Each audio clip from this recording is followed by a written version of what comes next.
message from a new world I'd never known. Something about it felt like I've been waiting my whole life. Is this home? I can hear each sound calling my name, and I feel angels around when I start to sing, and suddenly it feels like heaven's not so far away. Tell me, can you hear the symphony? Panic, panic,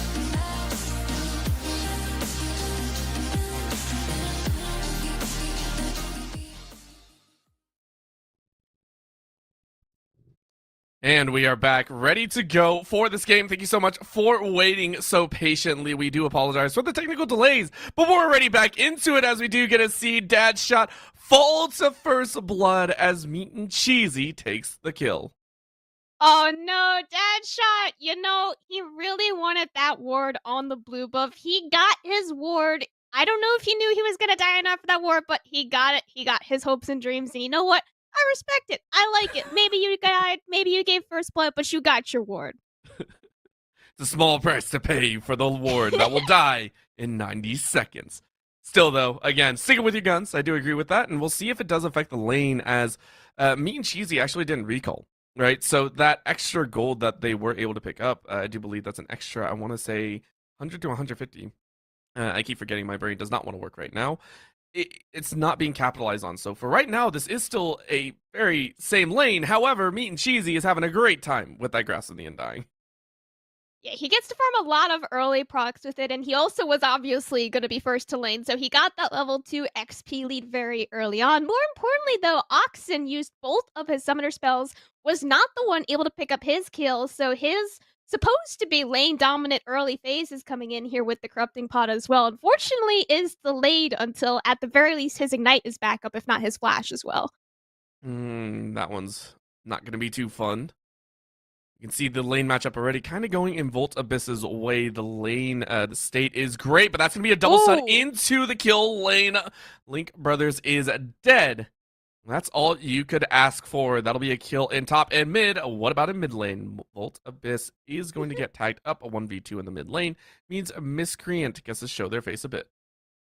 That was a really nice double bomb landed there onto Link Brothers. Unfortunately, still only level 2. I don't think he had that W available for the Windwall. This little bit of a scary jungle 1v1 going on right there, but I think they're just showing off to each other and actually looking for any early kills. As that first scuttle that we talked about a little bit during Champs League does go towards Faintest Globe, and he could almost look for a double scuttle on bot side, but I think he is pathing towards this top lane gank instead. Pretty simple to do, as again, a nice hop out means that Meat and Cheesy is still going to be racking up that damage, and so far Dad Shot has not had a good time, right? Looking at the CS discrepancy, about a wave difference, and even with that gank, Meat and Cheesy is going to have a fantastic time, willing to try and take those fights and continue to pressure down this Darius. Yeah, he has full control over this wave right now. He was able to shove in the first 3 and is now just kind of letting Dad Shot push in these other next 4 or 5 waves, right? So Dad Shot will be in a gank position if Miscreant was there in time. As you see, he is there in time. Unfortunately, wanted to go for a scuttle and not quite a top lane gank, but one more wave and Dad Shot would have been able to crash and would have definitely been in a volatile position. It definitely could have been in a gank spot. Could be very, very dangerous. Volt Abyss, of course, is going to get pillared out, is going to get chunked out a bit. A good jump in, Oxen is going to try and lay down the damage. Of course, not going that Electrocute means that you do actually have to auto-attack to get your passive off. Oxen now is quite low under the tower, is going to throw up that Phalanx Wall, is going to get Doe behind, and is going to trade for one. Faintest Glow went quite hard for that kill, and you get one, but now you put Volt Abyss into a bit of a rough spot. That is going to be a flash from Miscreant, but the flash late from Volt Abyss. Oh, you tried to be a bit too stylish, and Miscreant makes it a 2-for-1. Volt Abyss, he was holding the flash for so long. I think he almost had the WE available, but bot lane, right? Huey? Oh, Link. Okay, wow. Okay, bot lane, nothing happened. Don't look at bot lane. Mm. Meanwhile, mid lane, yeah, Voltibus, he held that flash for so long. He held it for just a little bit too long there. And meanwhile, bot lane, Link Brothers somehow lost Voltibus Summoners. I have no idea how that happened. Link Brothers did lose it, but that was because they got the kill on Sketchy Pepperoni. That was a fantastic one to have. Now Faintest Globe burns their flash as well, and this bot lane is starting to become a little bit of a song and dance. Soul's coming back, linking up with Link Brothers, watching as that low flourish will keep the second bomb from detonating and stunning. Either way, the chaos is starting to unfold here as the Cougars are at a 4-2 lead, looking like they have about an 800 gold lead. And they have the lane priority as well. Kills spread across every single priority member.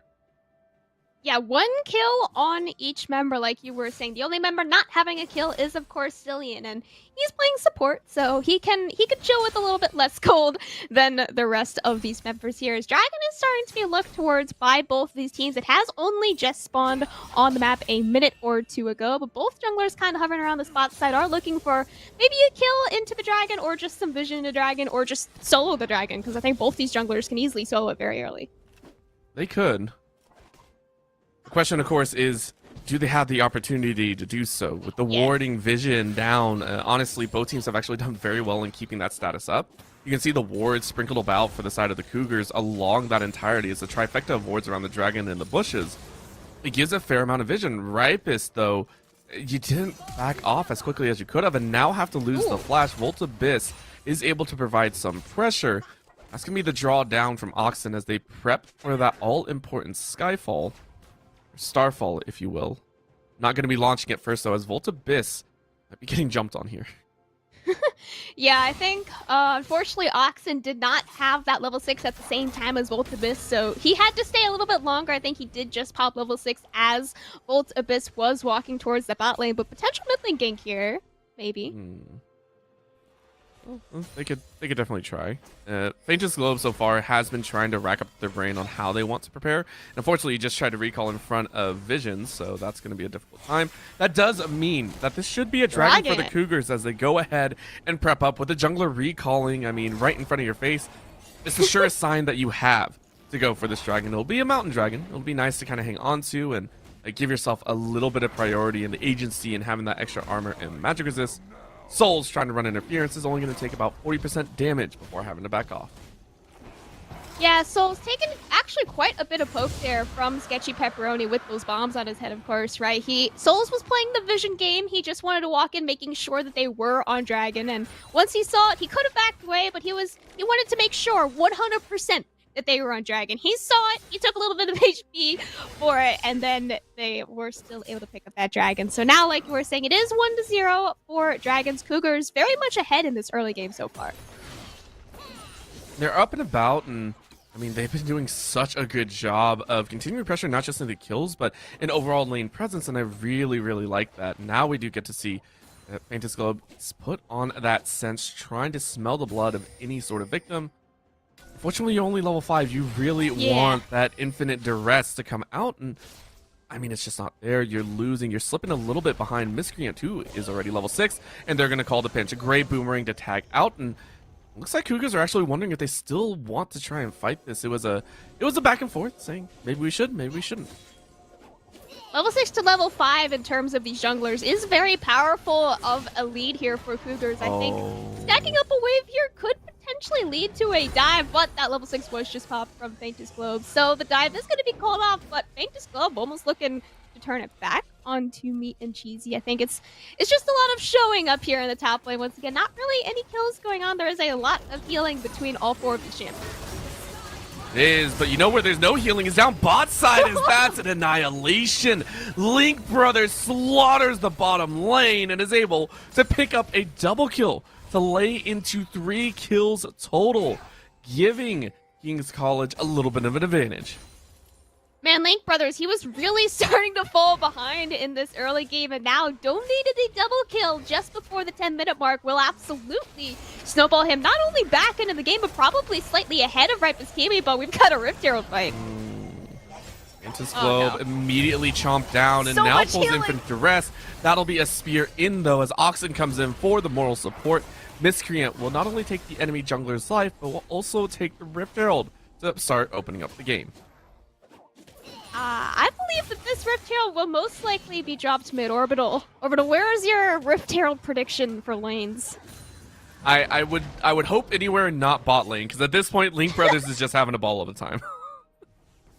Anywhere but bot is the official prediction here. Yeah, Please don't quote me. Please don't quote. Why'd you do this to me, Cam? Why did you do this? All right, I think they're actually going to be dropping a bot lane. I'm gonna start putting my prediction down there. I thought that. All right. Well, my original prediction that I didn't mess up is now actually correct. Sketchy Pepperoni walking up here to mid lane as well, just making sure that Volt Abyss is missing quite a lot of XP. Gonna unfortunately have to burn that ultimate there as well. Took many tower shots. Took a few tower shots, and then the bomb also procced a second, so Sketchy Pepperoni having to lose that ultimate, and that means the bot side is going to be killed, but look at that! Oh, the Heimerdinger takes one. Mid lane, we see a fall of the Warwick once again, and this could be a death of Volt Abyss. You do have flash up, but the bombs are going to keep you at bay. Cougars coming away with 2 for 1 as Ripest Kiwi takes a 1v2. I am very impressed with Ripest Kiwi. He didn't have either summoner spells in that 1v2, the barrier or the flash, and he was still able to find the pick onto Link Brothers. I do believe that that was a 150 shutdown for him as well, because Link Brothers had 3 kills since his last death. So usually that does result in a small little shutdown for him. So unfortunately, Link Brothers, he was down, and then he was up, and then I think he is probably down in gold again compared to Ripest Kiwi. It was a well-fought battle. Again, the Heimerdinger bot lane showing some strength here. And again, considering Ripest Kiwi and Sketchy Pepperoni did not go a heal, they went pretty much on the offensive. Barrier and Ignite means that you have a lot more dueling capabilities, is the way that I see it. So really putting that to use. Again, keeping up in the CS department, 74 versus 63. That should help out as well. Souls is going to go through, try and clear out some of those wards, and at least pick up a little extra gold there. 30 gold for that pink ward, and is now going to call for this fight. But Souls, you're getting pinched one too many ways. Good flash out means that Souls does stave off death. Souls really wanted that ward, man. Now we know King's College, all they want in their hopes and dreams are these wards. And I very much respect that. You know, Dad Shot, he got his ward level 1. Souls, he got that ward right there at level 7. Fortunately, he did have to burn his flash. Luckily, it wasn't as bad as a death, but you know, even if he did die, still worth it. You got the ward. Worth for 15 gold. That's what you like to see. Absolutely. Of course, with the second dragon coming up here, it is Infernal, so this one, you really do want to duel over King's College, trying to prep for it, but the Cougars are already there. You can see they have a pink ward inside, they have the outside warded up already, and the damage coming out of Ripest Kiwi is staving off Link Brothers from even attempting that. That ward popped up in that bush, and does get vision that Ripest Kiwi is just waiting there. So that'll be second dragon. Second dragon goes to Misericordia Cougars to go ahead and start looking for a potential soul of the ocean. Yeah, Ocean Soul will be our soul here in Game 1. Cougars sitting 2-0 on these dragons as well. 1v1 top lane. Great bounce over as well. It's looking like it's going to be the kill, though, as Dad Shot gets the ultimate off. Meat and Cheesy did not have the Gnar bar ready. When Dad Shot takes a 1v1 kill. I think that just looked like Meat and Cheesy was underestimating Dad Shot's damage, and I mean, honestly, as well as his healing, right? As you gotta watch out for that healing. You don't know when that healing is gonna come through, and especially knowing that Dad Shot has an execute on that ultimate is very scary and very hard to 1v1 if you don't know those exact damage numbers on the Darius. So this counter pick of Darius is coming through maybe a little bit later on than we expected, but it is still here. I'd like to take a look at that, but here comes a full course meal on the bot side. Appetizer, main course, and dessert. Souls. It's a very, very thick dessert here, potentially, but not going to happen as it's only 1 kill. Going to have to wait later for a second. However, keeping Link Brothers down is very, very important as the Cougars take a kill on bot. Cougars finding lots of mini leads here in the first 15 minutes of the game. It hasn't been any massive team fights. There wasn't a fight around either of the dragons or even the first Rift Trail, right? It was just one pick and then we take the objective. It wasn't like 3 or 4 kills and then we take the objective. It's just been these little micro leads that they've slowly been scaling up more and more, and now you're sitting 8-6 in kills, 2-0 in dragons, and a potential death up here at the top. Meat and Cheesy already used that Gnar, is not going to be able to get away, immediately put under duress, and that shot cleans up with a second. The kills staying very, very close. Volt Abyss eats so much damage there as Oxen gets a fantastic trade-off. Yeah, it was just maybe a little bit of a mispathing there from Volt Abyss. I think, I'm not actually sure if Azir can dash over that chicken wall right there, but if he can, he could have at least saved maybe half of his HP from some poke on Oxen. Oxen having a rough first level 3s, and now he is sitting really nice. 3-1 on this lane dominant Pantheon. He does need to find a couple more kills in the other lanes to start sharing his gold lead with some of his other more scaling laners. You would hope to share, again, in a game of League of Legends, though. Sometimes being greedy is actually a good thing. Sometimes. Miscreant. Yeah. Always got to add that tagline there. Oxen, still in mid, though, is going to draw the attention of 4. This is now a 4v3 as top lane is completely left open for the side of Meat and Cheesy to try and farm up. Great tag from Oxen, though. That is going to put Volt Abyss back. They're probably going to try and empower teleport back into this lane, but I think there's an opportunity. Miscreant willing to try and take this fight. Faintest Globe pops open a little bit of that damage. They're going to jump again. Faintest Globe is quite weak. That's going to be a good flash out. Now it's teleport by. Great apprehend by Dad's Shot, as that's going to be multiple members of the Cougars drawn into battle. Sketchy Pepperoni takes Dad's Shot's life, and the ultimate is going to throw Leona against the wall. On the back end of the fight, that will be Oxen falling to the Azir, but the cleanup is just that much better. That's going to be Misericordia Cougars ripping away with 3 kills. 3-1 there in the favor of the Cougars, and on top of that, they get the first mid lane tower as well. That was why they was trying to play for that fight, and they absolutely nailed the fight as well as the objective control across the map. 4-1 now across the map. So well played by all 5 members on the Cougars right there. A delayed ace is the best way to put it, and potentially a 6. Oh, no. As that'll be the Azir wall shoving, and can you get the big one? No, you can't. Oh, the transformation would have been enough, but Volt Abyss doesn't allow it to happen. Man, Mean and Cheesy once again just underestimating the power and the damage on these champions. He's going for the 1v1s. He's very confident in them, absolutely. It just takes maybe a little bit more damage early on, and he could absolutely be 2 more kills and 2 less deaths than he absolutely is. It is within probably less than 100 damage on both of those kills and deaths, right? So he is... Mean and Cheesy, he is almost there. He is so close. Sometimes close is not good enough. Painful time, but we'll see if that can be completed again. 99%, you're just 1% off of 100, and yeah, maybe that'll be the time. Faintest Globe is going to almost face check into a stun. And honestly, Faintest Globe really putting their own life on the line, trying to make sure that the team can find those opportunities. Dragon number 3 spawning here in 5 seconds. Engage. Engage to dead. Great stun over the wall and a great ulti from Sketchy Pepperoni. Gets time. Oh, that revamp. That re-engage from the Cougars. Forces multiple members out. Yes, you get a kill on Zillion, but at what cost? That'll be Volt Abyss trying to auto-attack back. Over the wall they go, but they still lose Leona. That's going to be Meat and Cheesy, wanting a bit more of the bird, but you can't get it. Triple kill for Ripus Kiwi. Ripus Kiwi coming up big in that team fight, but even bigger was Sketchy Pepperoni starting it off with the triple bomb on top of 3 members of King's College. That was the engage, and on top of that was an engage on top of the TP coming in there as well. It tried to be a flank, and instead it was just another member within the bomb. Volt Abyss for another delayed ace will be going down. Meat and Cheesy now picking up one of his kills that he so desperately wanted earlier on. This is feeling like the Cougars have hunted their prey. Now starting to devour. 17-11 is the score. Soul points as well as about 5.5k in the lead. This team is on a tear right now. And they even get the bump out. Link Brothers is taking quite low. The spot lane inner tower is now starting to lose quite a bit of HP. It's only a matter of time before that gold lead continues to build up. Orbital. Did you see it? Did you notice it? Ooh, what did I miss? What did I miss? Did you see which lane they dropped the Rift Herald in? All right, listen. We only bet on the first one. What we didn't bet on is what kill would happen off screen, as a Deadshot unfortunately loses her life for a fourth time. Oh no, Voltibus almost losing his life there in the mid lane as well, being chunked out real low by Ripus Kiwi, but nicely on an ultimate.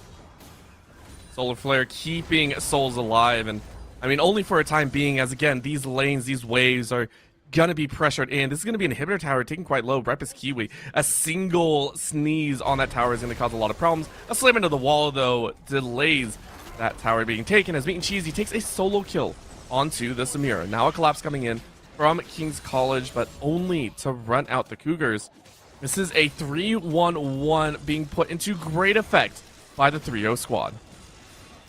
Yeah, this isn't even an objective-taking type of team comp that Cougars is running. This is entirely poke comp, which means it is very hard to be trying to stop them from taking these objectives. You're constantly having bombs being thrown at you. You have Ripus Kiwi trying to poke out with this Leandre's very fit Hybridinger that he's been playing, and of course just Gnar throwing some boomerangs occasionally. He's mostly here to help taking these towers before potentially nice bomb once again.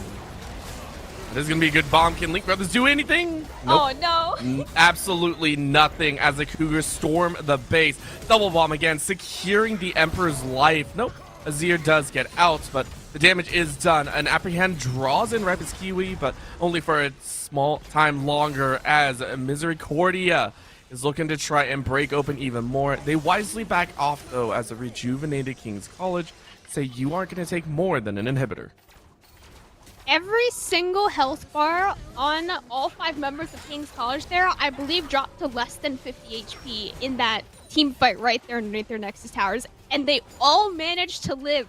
By some miracle, they all lived, and the game will go on slightly longer, and Void that's going to be the catch, but again, that rewind is there, well held by the Chrono Shift. Miscreant is allowed to follow up, as Oxen is going to try and jump to the back line. Is Volt going to die? Yes, they do. Miscreant with that Subjugate is going to seal so much HP, so much MR and armor, and Souls is going to fall next. You got nothing in the tank. You're just going to try and walk away. That will be another 4 kills, as it's 24-14. And Misericordia Esports are willing to push the envelope and how much they get. It looked so good for King's College right there. They had both of the important picks that they needed. They had Miscreant dead. They had Ripus Kiwi dead. But then Oxen just, he came out of nowhere, man. He pressed R and he got a triple kill. And he just turned the entire fight back around. Unfortunately, they were not able to translate that into one of the Nexus towers. But they got 2 inhibs taken out from King's College now. That makes the next dragon essentially free and uncontested, which is, of course, Ocean's Soul now for the Cougars. And if they do contest it, they're absolutely going to be losing at least 1 Nexus tower. Easily. Yeah. That is the unfortunate scenario that they're kind of working against, and you can see it's because the Cougars were able to lay down such an impressive mid-game showing. Now into the late game, you can see the items are starting to scale out of control. Trinity Force on both Miscreant and Meat and Cheesy. The Eclipse on Oxen running through so many HP bars. Ripus Kiwi sitting on that mask. The Leandre's there. Then the fall through with the Shirelias from Sketchy. Everyone is so fast, and on the flip side, I mean, King's College, they're going to try their best. They're going to try and prep. They're going to try and hold on. But what can they do? Meat and Cheesy with Mega Gnar. Don't want to get caught in that wallet. There's so much poke, once again, from the team comp on Cougars. You have to either just 5-man straight full-on engage, or exactly like Dadshot just showed, you're going to get poked down, and then you can't even go in for an engage anymore. Now you have fallen. Both of your Nexus towers are exposed, and 3 members plus Shirelia's up on Sketchy Pepperoni. They can just run down the base at this point. I mean, there's no other real objectives. You don't need Baron to finish it off. You just picked up the soul. And at this point, any fight that's taken, there is no real heal cut on the side of King's College. This is going to be a one last ditch attempt. They're going to try and go in. Link Brothers has not gotten a successful ultimate off once, and it's not going to happen anyways. That'll be the slam. That'll be the kill. Warwick is taken out. Souls is soon to follow.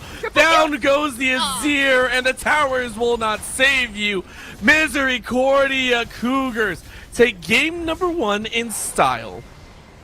absolutely beautiful game one there from the Cougars. It was so well played by all 5 members. I think everyone on the Cougars got at least one shining moment in a team fight. There was the triple bomb from, of course, the Zillion, and then Heimerdinger got his triple. I think everyone got a triple kill except for Zillion. That was really impressive.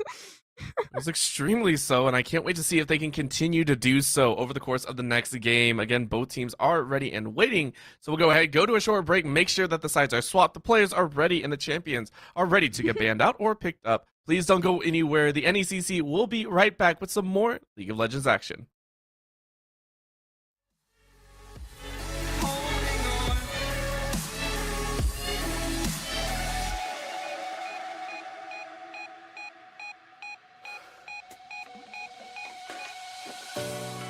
Fast forward a year or two, friends have changed, but so can you. So can you. For too long about the mistakes, while I resent, I learned to hate. Forgot your names. Fear the struggle to follow on. Need to focus to prove you're wrong. I'm not wrong. I know I'm holding on to this. Holding on. I know I'm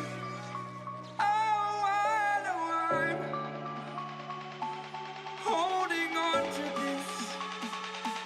Holding on. Don't let me repeat it.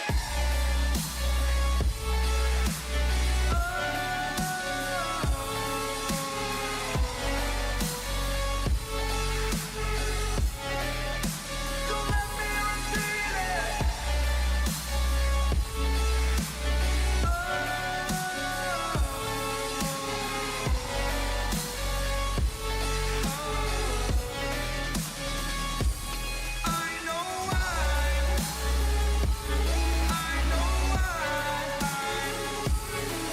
Holding on. Holding on.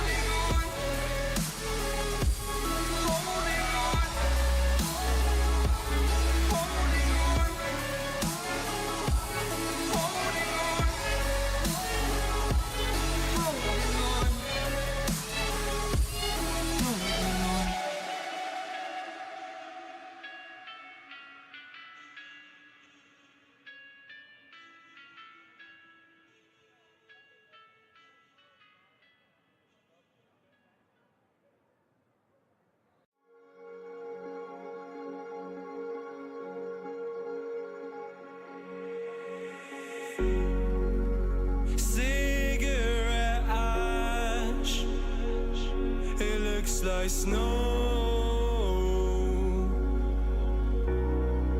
when it falls in the wind, you know.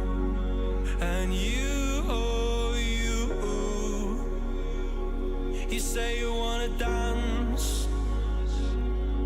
You're worried, you know, you'll end up in the wrong hands. And you're having fun. Why don't you show your friends? And you're having fun.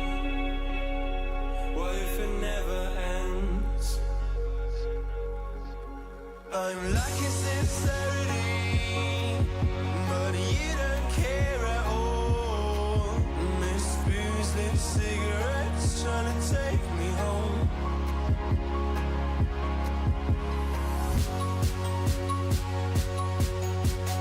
Falling in love just a million times, breaking it off, put the feeling on ice still.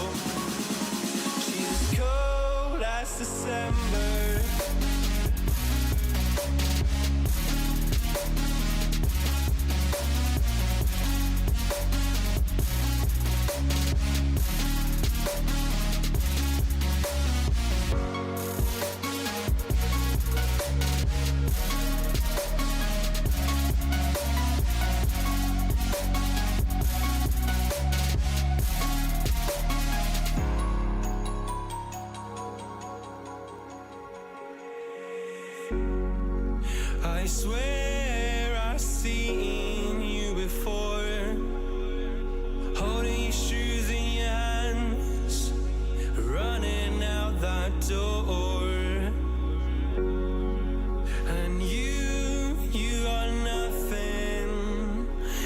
say you wanna dance, and you're worrying, oh, you'll end up in the wrong hands.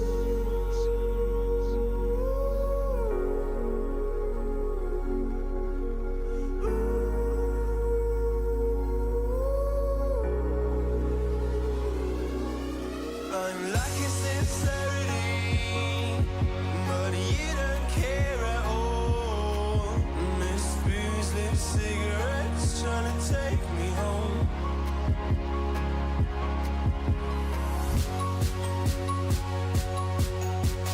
Falling in love just a million times, breaking it off, but the feeling all I still. She's as cold as December.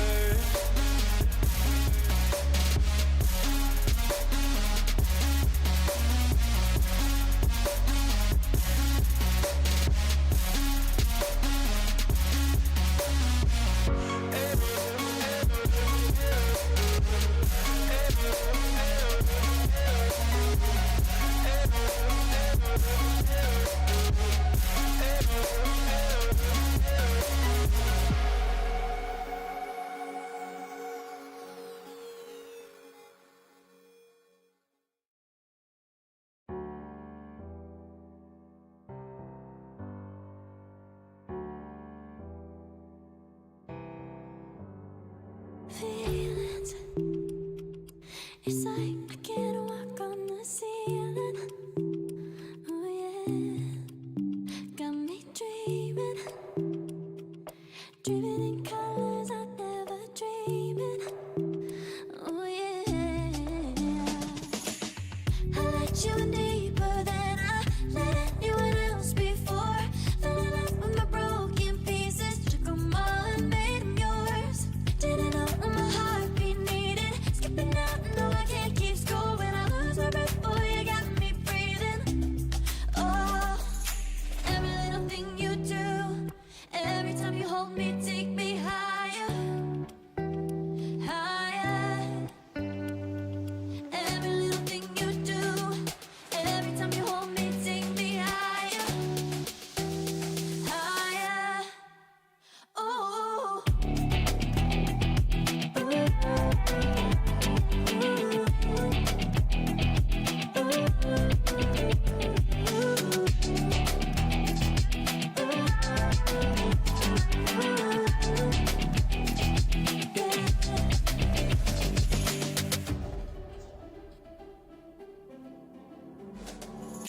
Magic.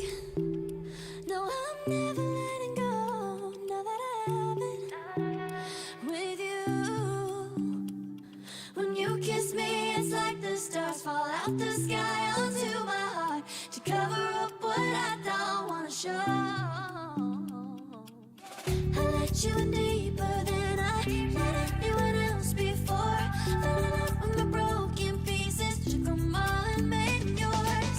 Didn't know what my heartbeat needed, skipping out, no I can't keep score. When I lose my breath, boy, you got me breathing. Oh, every little thing you do, every time you hold me, take me higher, higher. Every little thing you do,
And welcome back. We are ready to go for game number 2. We're going to have a very exciting time, hopefully, here with Misericordia Cougars looking for their second win, potential series sweep versus King's College. Of course, King's College is going to try their best to run it back and maybe push it to a game 3, but only time will tell. CamCom, how you feeling?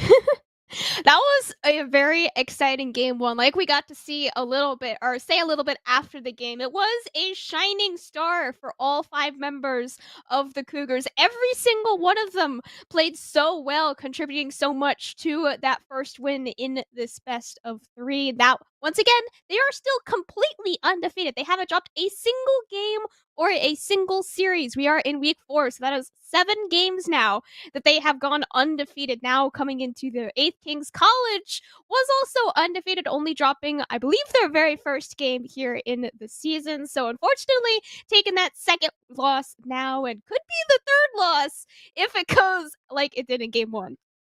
It was, and the chance is very much there, as again, the Cougars look on point. From their top and early game to just their mid to late game domination, it seemed like they had a very good grasp of what was going on, not just over the lane phase, but also over the global objectives. I mean, if you were King's College, if you were to be in their shoes, CamCom, where would you try and attack? What is the current weak point of this Cougar squad? I think that every mid lane play that they had was actually going more in the favor of King's College. I think at the very least they were always going 1 for 1 with everything that was happening around the mid lane. If not, they were actually coming out 1-0, maybe even 2-1 in King's College's favor. It was just all focused around the mid lane for them, and then top side and bot side were much more in the Cougars' favor. So maybe playing around that mid lane, finding an opportunity. And again, I think I have to agree with that one. So hopefully we get underway with that draft and get a bit of idea of where they want to go. Again, with that Pantheon mid lane, it was quite difficult for them to work around, but the later game ultimates were very, very good. So yes, if you continue kind of squashing down that mid lane, it might be a chance. On the bot side, though, we saw some shining light from Link Brothers, but that Samira, unfortunately, mid to late game did not have as much impact as you were hoping for. I don't think we saw any sort of ultimate come out even once. Unfortunately, Link died too quickly. Yeah, unfortunately, Samira is very similar to that of a Draven. She is just much shorter range, and she's the type of champion that there's no such thing as being even.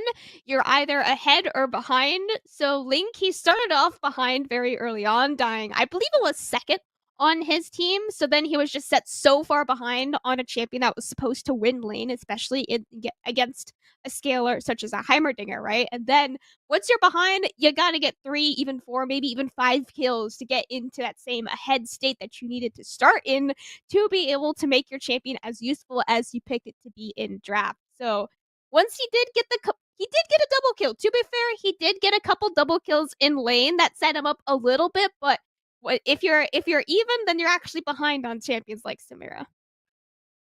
What that quote? If you're not ahead, you're neutral. If you're neutral, you're behind. If you're behind, you already lost the game. Is that the proper phrasing? I hope it is. Good lord, I don't know where I heard that one, but gotta agree, right? Makes the Samira sense, is one. Yeah, it's perfect. Use that one however you want. Don't trip over your words like I did. The idea though of the Samira was, I think, good. Right, you go into a lane, you get to block a lot of those abilities. So looking forward, do we hope to see something of the same, or we already have the draft in and ready to go, so it looks like the teams already did. So let's go ahead and talk about it. All right. Drastic changes everywhere. Yeah, absolutely. So first of all, they have swapped sides. So the Cougars were on blue side, now they are on red side, and of course, King's College now taken on the blue side. It was a B1 thresh here for King's College. So Souls, he knew from the get-go, I am picking my support B1, whether that be Thresh, whether that be someone else, and that is immediately going to be counterpicked by that Blitzcrank. And a Heimerdinger, once again, made it through the ban phase, going to be picked very early for the Cougars. Of course, paired with a very different support coming in here, so I'm expecting a lot of pulls, a lot of craziness. But let's zoom straight to that mid lane. You pointed out that you wanted to see a little bit of a difference there. Voltibus had a good time, and Oxen had a little bit more difficult chance. However, what's different is that Voltibus actually opted for the face-to-face matchup, whereas Oxen was granted the ability to play the Talon, the one that was banned out in game 1. So it's not the Cougars that have decided to change things up. It's actually King's College. What do you think of that one? I mean, for a team that their mid lane was one of their good points. Well, first of all, in draft order here, the Talon was picked on R3, and then the Yasuo was picked on B4. So they are seeing this Yasuo as, at the very least, a counter pick into this Talon. And first of all, we're assuming that it is Talon. So they can't swap anymore. I was gonna say they could be still swapping champions, but no, it is past the swapping second there. So it is that Talon versus Yasuo mid lane. I think this is going to be a very aggressive mid lane, and I think the players agree with me because they both took Ignite. Usually you do see at least one, if not both, of the mid laners taking teleport. So again, lots of solo kills, lots of pre-level 6, and especially at level 6 kills for both of these players. That's so scary. Imagine a rack up of like, what, 5-6 kills in about 10 minutes. You're just like, this is out of control. It's the Yasuo way, man. Yasuo way is 0-10 or 10-0, and that's exactly. the scary part. If we start seeing all the deaths roll in, oh boy, that's the Yasuo. Of course, to help them out in the jungle, we're looking at the Poppy and the Kayn. You were talking about when we saw this in the pre-draft about the Graves maybe going in there, but you were very sure the Graves is top. The Graves is top. So we gotta look at that. Yeah, I was horribly wrong. I thought the Poppy was gonna go top, and I was like, yeah, I like Poppy top. I thought Poppy was going to go mid, and Talon was jungle, and Graves was top. So it was all over the place. the love of the randomness, but we got to talk about it a little bit. So the Graves versus Gragas matchup here, I mean, different runes here as well as probably different ways to play the lane.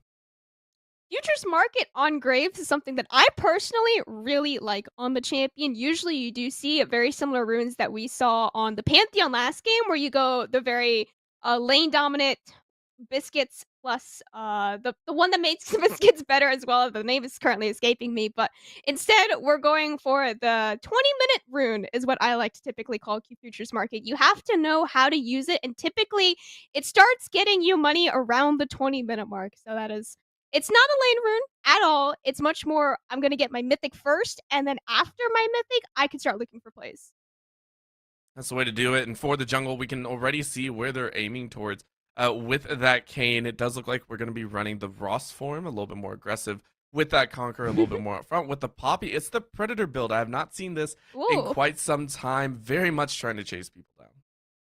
And she's got the go fast runes. I love the go fast runes. It's the celerity plus water walking, man. Like, you're playing for Scuttles. Scuttles, obviously the best objective in the game, and they're right next to the most powerful objective in the game, that being the Baron. Now, mid laner runes here. You got the lethal tempo picked up here for the Yasuo, bone plating as well. Very lane 1v1 type of secondary rune there, and the electrocute, of course, for Talon. It's going to be burst versus sustain, and any time that the burst doesn't fully kill, well, you can assume that the Yasuo is going to get away with a lot of free damage here. Looking at the rest, I think we are going to take a look at that bot lane next. We got to take a look at what they're trying to run here, and the Caitlyn is the one that they did opt for. Again, a Caitlyn is very different than a Samira. Great range predictions, and very, very nice to kind of keep everyone at arm's length. The problem is that Blitzcrank may or may not close that distance very quickly. Yeah, Link went from playing one of the shortest, if not the shortest range AD carry to playing the longest range AD carry. So it is a very different playstyle for him between these two games. Gonna be trying to poke out a Hyperdinger who is also very high. I believe his Q range is slightly higher than Caitlyn Q range, so maybe could win out on some very short poke trades, but I do believe extended poke trades do go in the favor of Caitlyn if you are able to cut it out correctly. And the two champions that are hoping to make it a lot more difficult were the ones that you saw briefly. It was going to be that Thresh in the Blitzcrank, and already we can see, as Blitzcranks do, the invade charge. Sketchy Pepperoni looks like they were able to walk in. Of course, the Caitlyn doesn't have any items, so Link Brothers and Souls were willing to kind of wait it out and not chase into that jungle just yet. Oh no, he forgot to buy items. It's okay. He'll remember here in a second. Someone on his team is gonna be like, "Hey Link, my friend, I think you might have forgotten to buy items." But he'll remember it either on the first wave or the next wave, and when he's realizing he's not doing as much damage as he wants to. Now, I will say, because I do see, I do believe we do see the ward. Oh no! I am curious because there was a bug. I want to say a patch or two ago. I don't know if they patched it out, but there have been bugs where in the spectator you don't actually see the items. So That's my only thing is there is a chance that the item was bought. We just don't see it in the inventory right now. If that is the No. case, then you know they did right. They did right. The only information I have for that, most people would purchase the rest of stuff and not the ward. So that's what I'm kind of curious about that. Top lane, of course, Meat and Cheesy getting a visit by Faintest Globe very early on. It's definitely not that because we can see the stopwatch ticking down and we can see the cookies that everyone just got. So it is not the bug, as potentially they are crashing in here. Oh, really nice. Oh, the prediction is too Wait, good. is he gonna make it out? Souls Okay. is going to take that one, and that'll be first blood. You have flash up and available, and you're going to get out without losing your life. So that is a huge punish on the miscreant early on. Souls with the huge flash, or not flash hook, just hook prediction over the wall, completely blind, absolutely does deserve that first blood for himself. Of course, gold-wise, would have been nicer to have it on Link Brothers, and if they actually were able to, if Miscreant was actually able to make it out of that one, okay. You know, Yasuo things. Yasuo ways going on in the mid lane here. I was just gonna say, if Miscreant actually was able to make it out of that one, I think that would have been the point that Link Brothers realizes he doesn't have items. Not just that bot lane, we saw a trade go back, so kills all around. It was not exactly in that mid lane. It is just going to be all over the place, right? This is the bot lane getting out of control as well. Sketchy Pepperoni and Ripest Kiwi were able to pull one in.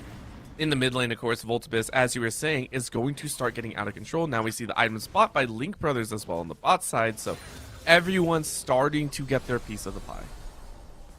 Yeah, Link Brothers with an early recall there nicely is able to at least close the item gap. Maybe a little bit, does finally get to start the lane now with Boots. A little bit of extra gold in his pocket from that first assist. Volt Abyss, he did pop, I do believe, that level 3 before Oxen. That was how he was able to play for the first solo kill. Ignites pop by both mid laners, both of them still holding on to those flashes just in case there are any early ganks by either of these junglers or even support.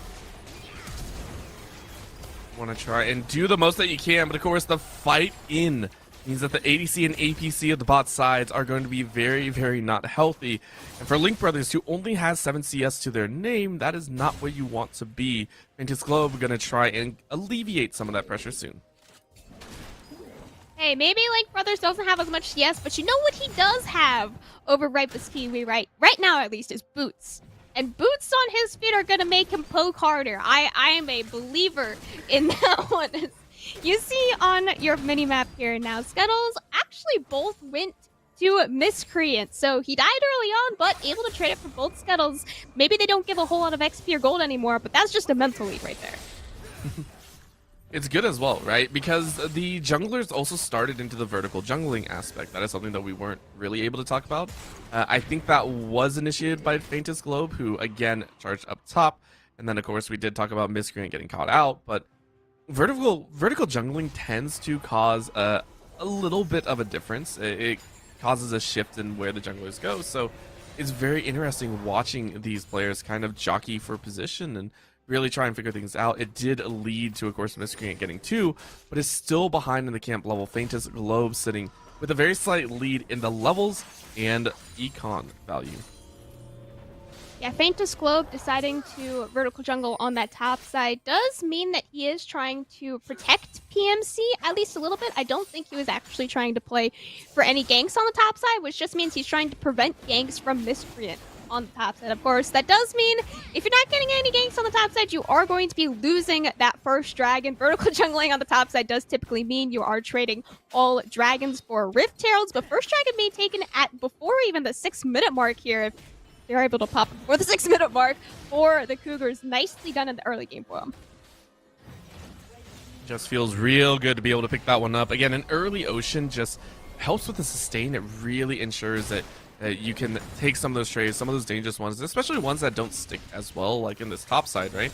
Or Meat and Cheesy, these small barrels, these casts that sometimes go out from the Gragas, you can maintain and kind of heal through it later on. That is going to be explosive, though, bouncing Meat and Cheesy all the way back, and now realizing that you're kind of stuck in that scenario. It's a 1v1 that turned into a 1v2. Good barrel to slow him down. That'll be a tower shot to finish it off because Faintest Globe will go ahead and reap that life. Faintest Glow picking up some orbs that he was so desperately hoping for on that top side. Like you did say in Champ Select, he is trying to play towards that red cane, so ganking anyone here that is not bot lane will be getting him closer to those red orbs. As yeah, I do believe that he gets red orbs off Graves, right? Yes, red orbs are Yeah. for melee, blue orbs are for ranged, and Link Brothers at this point, that is, you're just watching Ripus Kiwi as well. Those are the only real people that you can get. Link Brothers, though, is now getting poked out. Ripus Kiwi is going to watch us. That's a great hook again. Souls ignited, have to burn the heal. Link Brothers is going to try and bounce back with a bit of damage. One more W isn't going to land as Sketchy Pepperoni tries to stave off a potential death on the support. Screen looking with that Predator, hoping to get a bit of damage down, but Voltibus is ready to go. It's going to be a 3-on-4. The re-engage of re-engage of re-engage as that's the turrets annihilating the back line. Ripus Kiwi says, hey, you chased too far. That's going to be an execute from Thresh, as that'll be a kill back. Volt Abyss able to get at least one. That is two. But it is dire straits. A 4v3 turned into a 2-for-2. Oxen wants to make it a bit more. Yeah, this is going to be a very dangerous point to be. Miscreants actually trying to pinch against the wall, is able to make it happen, but the dash around through is shut down. And the Talon gets a shutdown here as a bloody brawl works into Cougar's favor. 300 shutdown, or 300 gold shutdown will be going to Oxen's pockets now as well. That was his first kill. That absolutely puts him back into this game with NICS lead over Voltibus. But of course, it was a double kill for Voltibus for, I believe, a triple kill for Ripus Kiwi. So lots more gold being funneled towards the Cougars there, as much as it did look like an even fight. A little bit of a gold lead is coming out now, just 1,000 in the favor of the Cougars. First dragon for them here as well. Next coming up in 2.5 minutes. We'll absolutely see a fight for that one. Another nice hook, though. It's just that easy. Ripus Kiwi and Sketchy Pepperoni saying, hey, the food wins. I'm sorry. Brothers have nothing over food. So Ripus Kiwi is able to make a 4th kill here. Is now going to be excessively up. 40 CS up now in this lane matchup. Oh, man. That is a rough time for Link Brothers. Once again, he is supposed to be the one doing the poking, doing the shoving, and unfortunately he is the one being poked and being shoved out of the lane just constantly. He is not allowed to play League of Legends whatsoever here in this game. Meat and Cheese could be ganked up here. They could, but that's going to be a nice out. Meat and Cheesy going to try and back up again with a Graves. It's a little bit difficult to get out, but there's not much damage behind PMC and Faintest Globe at the current moment, so you're pretty much okay. Graves able to save off death and continue building up a CS lead of their own at 81 versus 62. Yeah, some pretty large CS lanes across the board right now. The only even CS lane currently is actually not even a lane. It is between the two junglers, as we do get some gold leads coming through here as well. Slight gold lead right now for Faintest Globe, of course, being even in CS, but slightly ahead with that one kill, whereas Miscreant only has that one assist. Gives him a little bit of a lead in this mid lane. Meanwhile, mid lane gold is actually just completely even thanks to the 600 that Oxen got. 1v1. Oh, no. Oxen able to beat out every piece of utility that Voltibus threw down and takes a very, very clean solo kill. First Rift Herald will be traded here for that first dragon. It is just a very delayed trade here, of course, as like I did mention a little bit early on, typically when you do vertical jungle, you trade Rift Heralds for dragons, and even if it is very delayed, they were still able to finally complete that trade. Finally able to. It took him a while. But yes. it 4 worked. minutes. 4 minutes.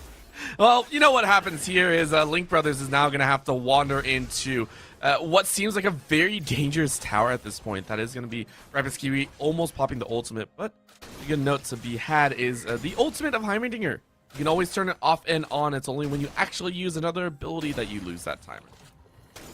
Link Brothers sitting underneath that tower was very terrifying. He is very much behind in XP with how much he's been zoned. As you see, he is still unfortunately sitting level 5 to Ripus Kiwi level 8.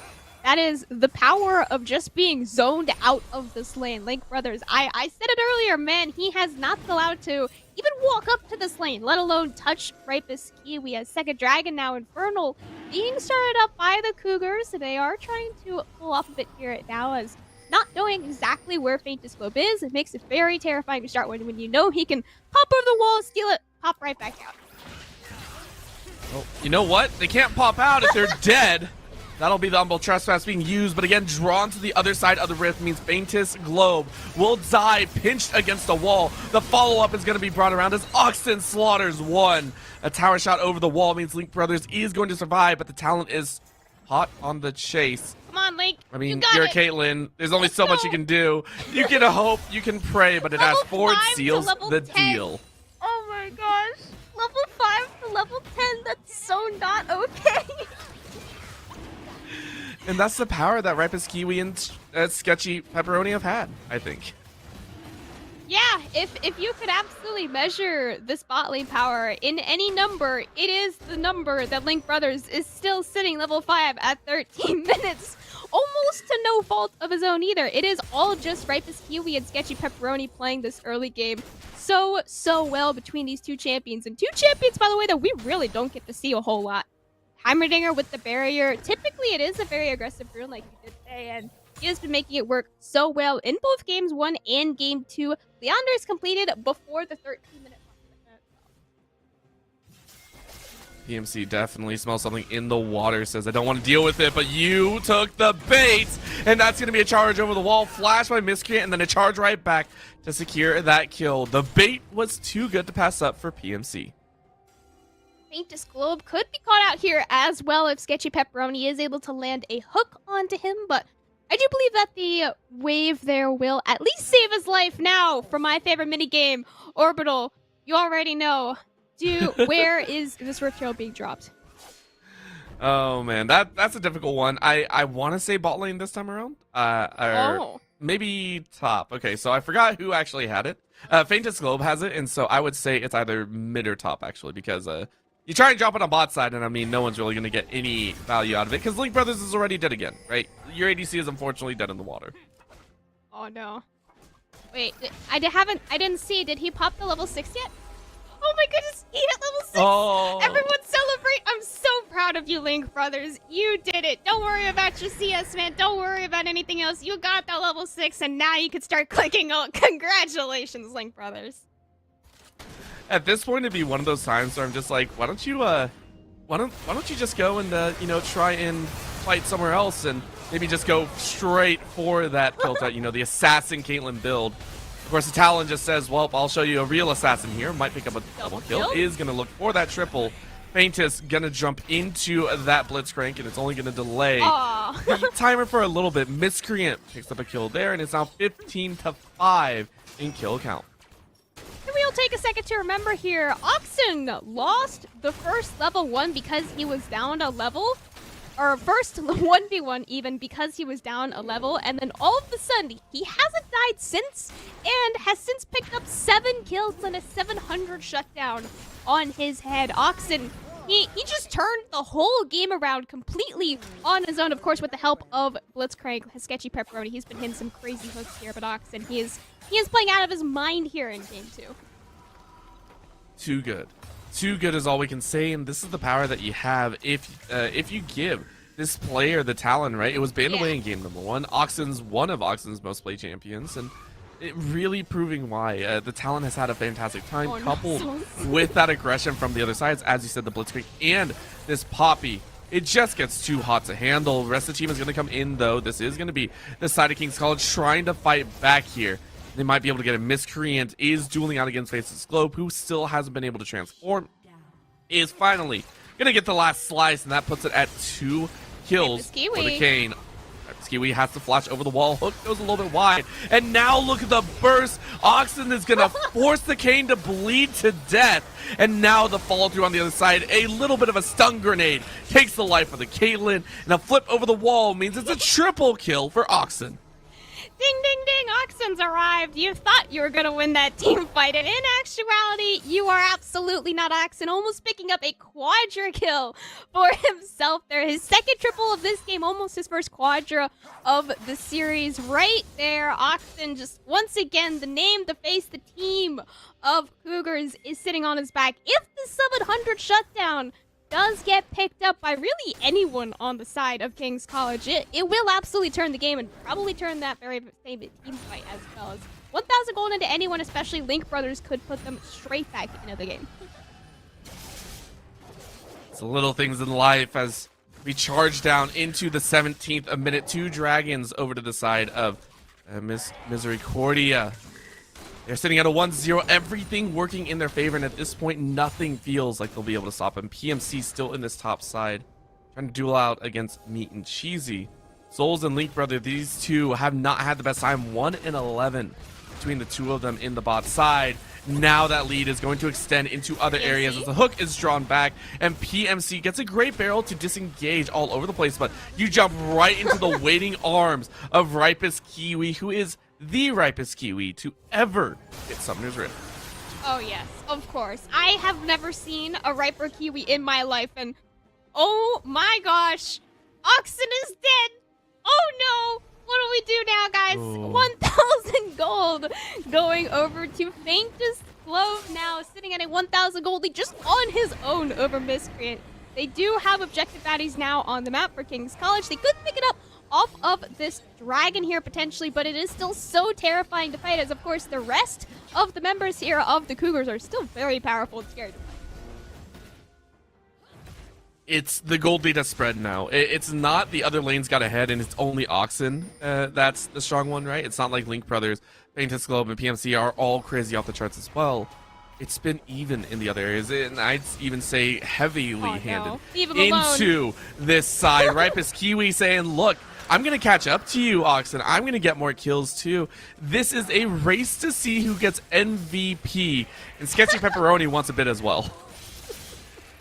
Hey man, Sketchy Pepperoni, he has been hitting some really crazy hooks. Miscreant flashing in there as well, looking for this pick onto Faintest Globe, and it's just who gets the last auto attack. Meat Cheesy is the one able to pick up that one for himself. All eyes turning towards the tower in the mid lane here. 3v3, really only a 3v2 as one member is, of course, recalling PMC up close. And pretty low, but very pretty up there in the top.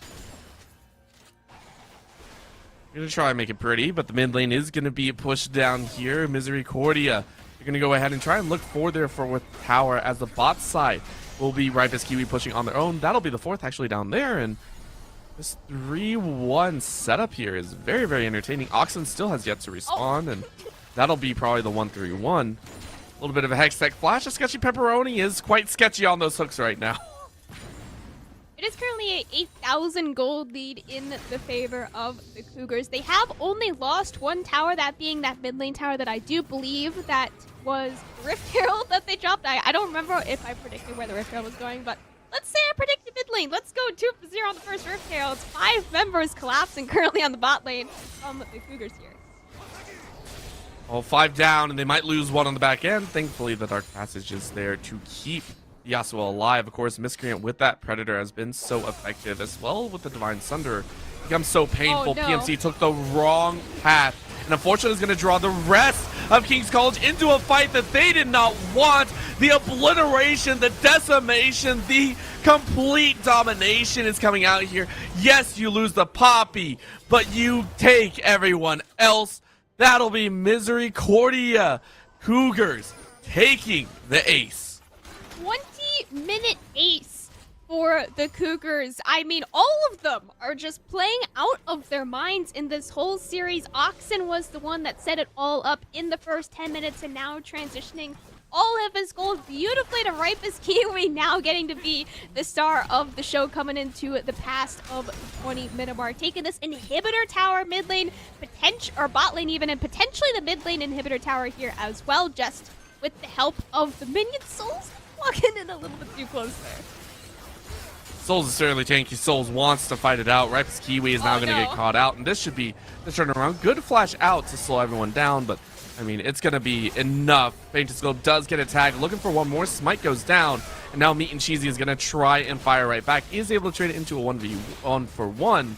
You get drawn in. The flay is good, and you're not going to get over the wall, unfortunately. Shut down for Link Brothers as they collect their first kill of the game. Let's go, Link Brothers! He got his first kill. I'm so proud of him. Oh no. Don't worry about that. They just go. He's fine. He's got a lantern there to help him out. Link Brothers, man. I'm gonna cheer for him when he hits 6. I'm gonna cheer for him when he gets his first kill. Let's go. Now they are 2-14 between the two of them, but that is a lot better than 0-14. It feels so much better as well. Now you have a bit more gold to work with. Yes, you're still about 5k behind, but who's counting, right? I don't think anyone is. That should help complete. I want to say, yeah, you just got the Gale Force and finish that one up. You got tier 2 boots, and now you have a double longsword in your itemization. You're going to be able to outmaneuver a bit better as well. So now maybe you have a chance at dodging out against, say, that stun grenade, say those rockets coming at your face. We have a very fancy overview of the whole map coming on right now. And potentially very fancy overview of PMC going to be caught out here. Oxen, he's holding his breath, he's waiting, he's being very patient. Has that Banshee's popped by an Everfrost.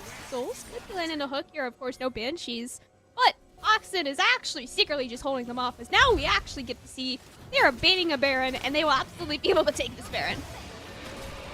It'll be probably the final nail in the coffin. You can see the rest of King's College now scrambling to try and get position. Hook lands. Oh, that's a priority member. Great grab onto the jungler. And now they can try and fight for a bit more. Sketch of Pepperoni should have the hook up in just a few seconds, and it's going to be looking for a second.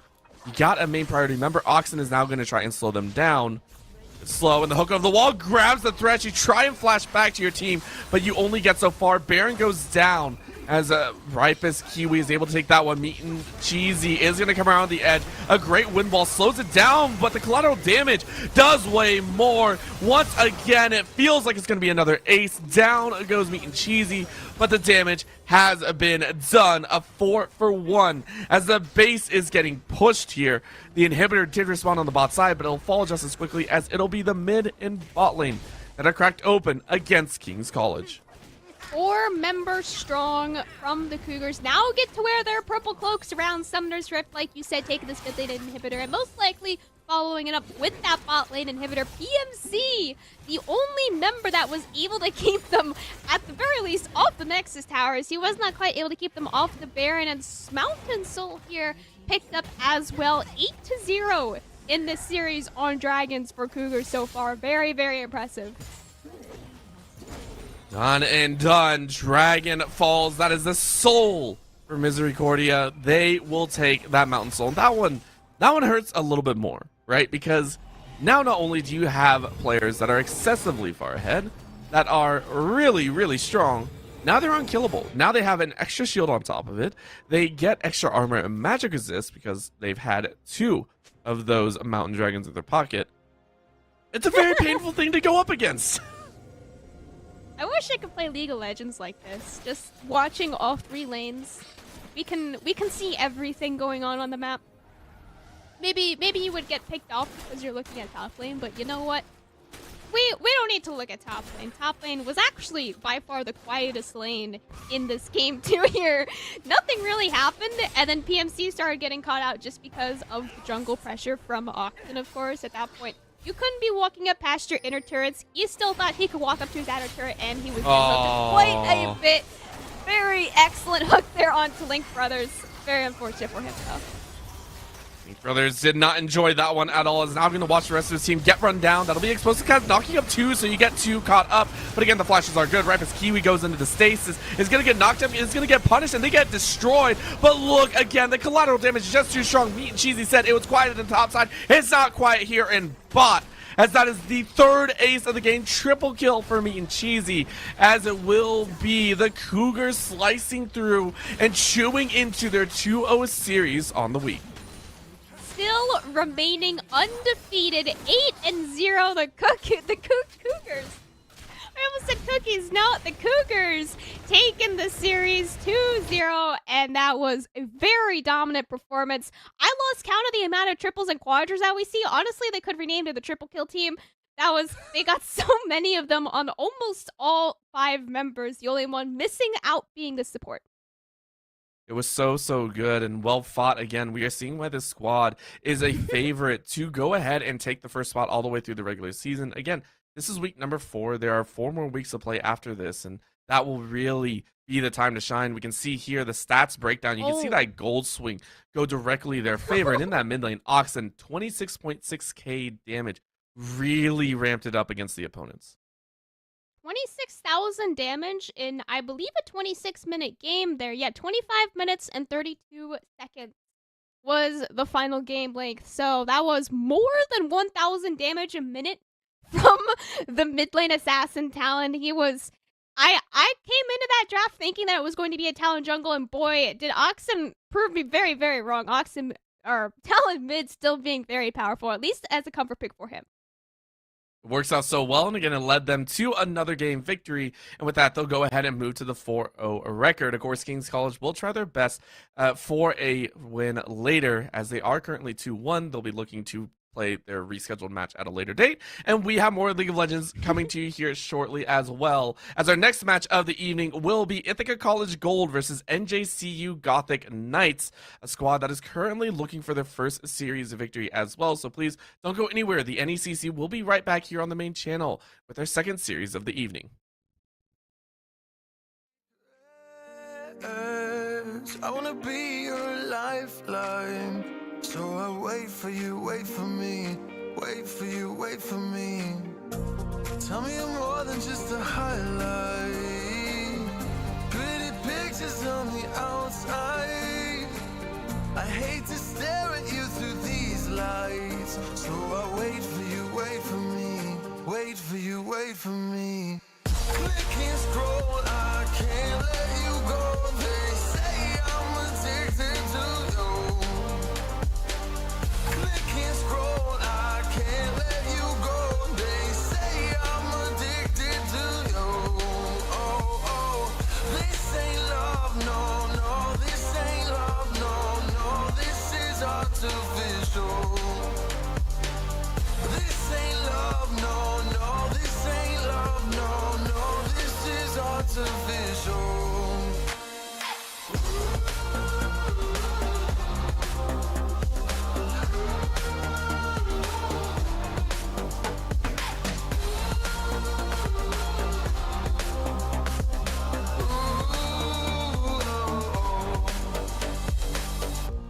I wanna know you inside and out. Wanna know what's behind the light. Wanna feel that real love from within. And in. I want real love, real hearts. You're just enough to get me through, get me through. 'Cause you're officially perfect for me. So wait for you, wait for you. Up all night thinking, passing the time, anxiously waiting. You're on my mind, losing and winning. You can't get it right. Hoping you see me for more than just that. Up all night thinking, am I on your mind? Will you come meet me and change my life? This love could be deeper. Just Sinking, will you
I need a scarecrow after what you did, 'cause all of the birds know that I'm almost dead. I'm barely breathing, I'm barely awake. You left me in pieces, there's no more to break.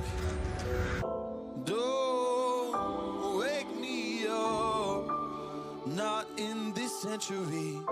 Don't wake me up, 'cause you're just a ghost inside my head.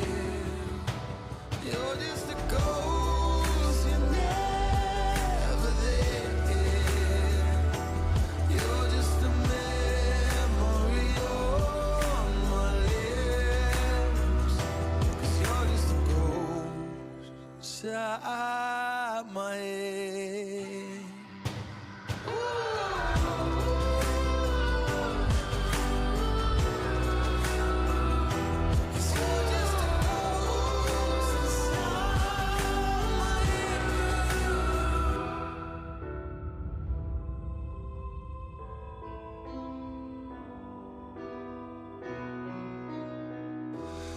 I need an angel after what you did, 'cause you were the devil, you messed with my head. You lied to my mother, you lied to my friends. You said that you'd be there, but this never ends. Don't wake me up, not in this century. Don't wake me up, 'cause you're just a ghost inside my head.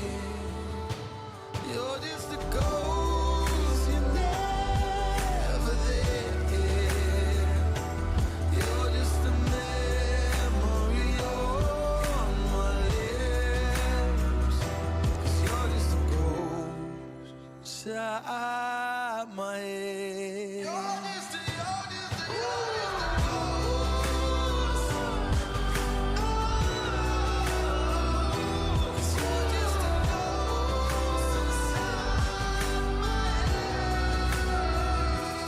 You're just a ghost inside my head. You're just a ghost, you're never there. 'Cause you're just a ghost inside my head. You're just a ghost, you're never there. You're just a memory on my lips. You're just a ghost inside my head. Oh, you're just a ghost inside my head.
falling up, I'm falling down from the sky and from the ground.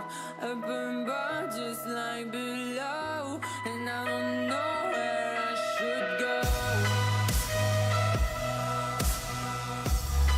'Cause I'm stuck in limbo.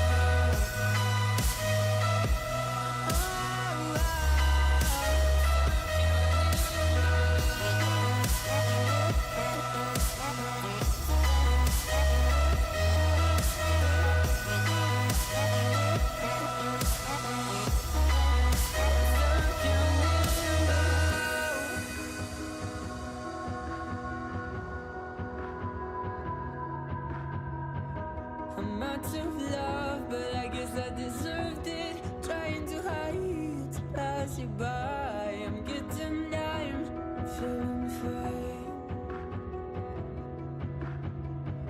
I'm light as air, no one can reach me. Lost in a dream, lost in between. Let's keep on flying, let's keep on breathing. I'm falling up, I'm falling down from the sky and from the ground. Up above, just like below, and I don't know where I should go. 'Cause I'm stuck in limbo.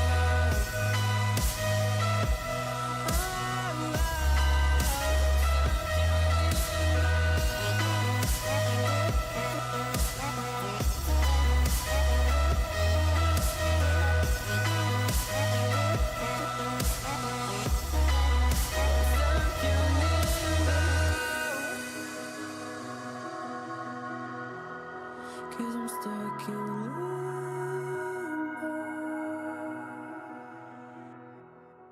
Cause I'm stuck in limbo.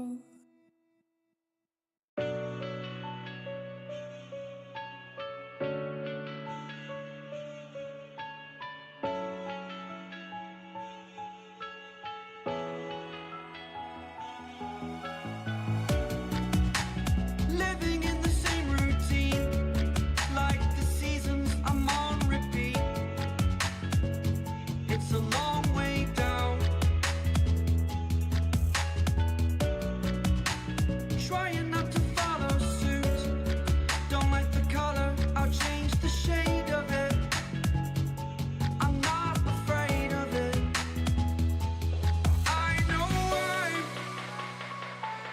I know I'm holding on to this, holding on. I know I'm holding on to this, holding on. Don't let me repeat it.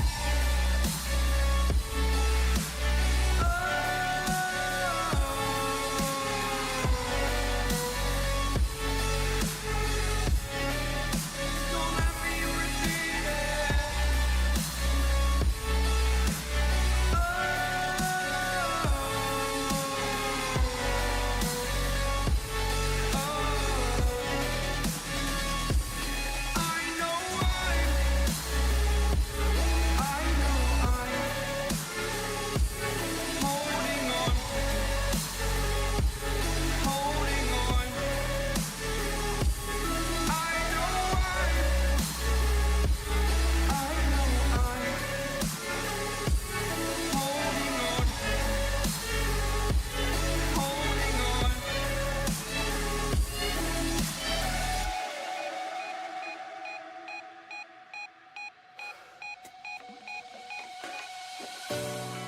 Fast forward a year or two, friends have changed, but so can you.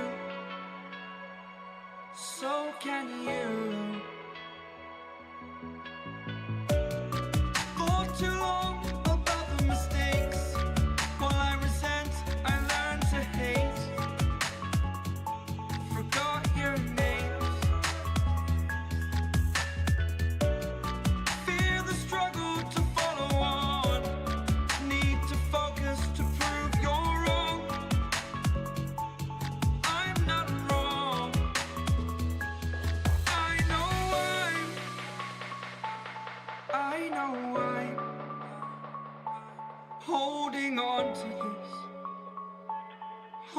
holding on. I know I know I'm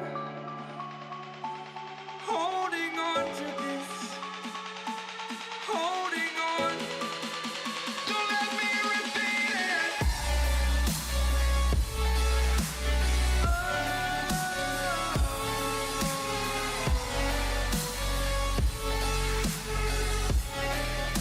Don't let me repeat it.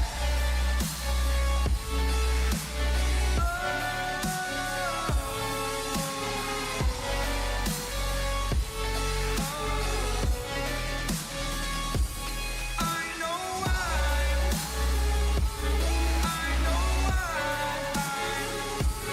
holding on to this, holding on, holding on, holding on,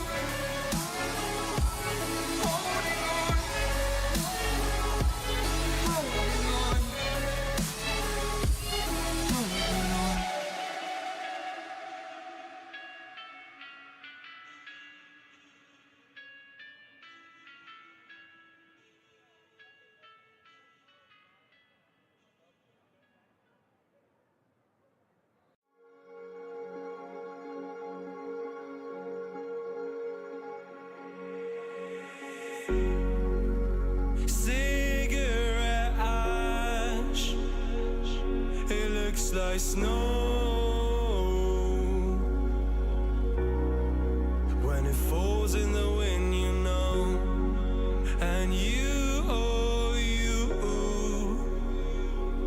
say you wanna dance. You're wary, you know, you'll end up in the wrong hands. And you're having fun. Why don't you show your friends? And you're having fun. What if it never ends? I'm lacking sincerity, but you don't care at all. Miss booze, lit cigarettes, trying to take me home.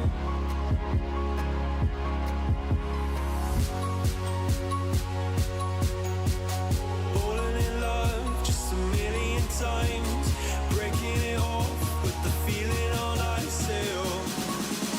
She's as cold as December.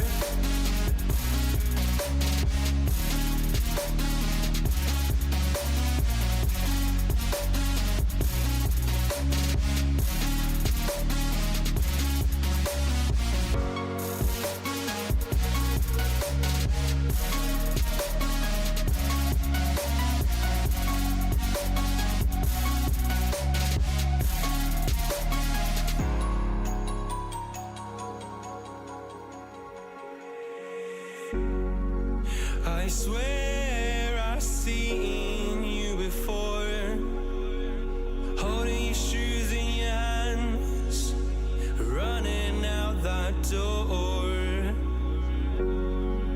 And you are nothing, but you say you wanna dance.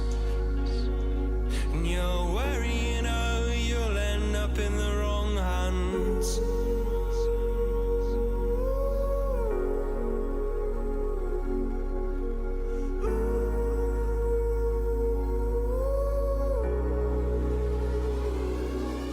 I'm lacking sincerity, but you don't care at all.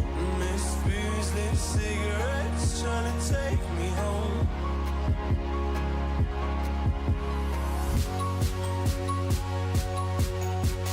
Falling in love just a million times, breaking it off with the feeling on ice. She's as cold as December.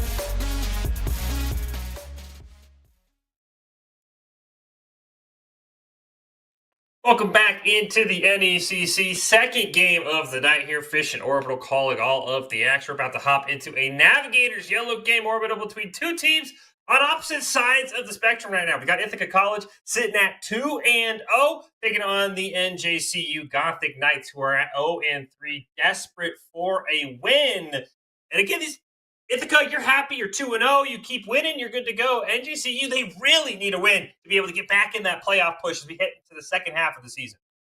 It is so true. And again, for Ithaca College Gold, it's not like it was a simple 2-0. And week 3, of course, they did have to reschedule. That's why they're sitting at 2-0, not 3-0 or 2-1.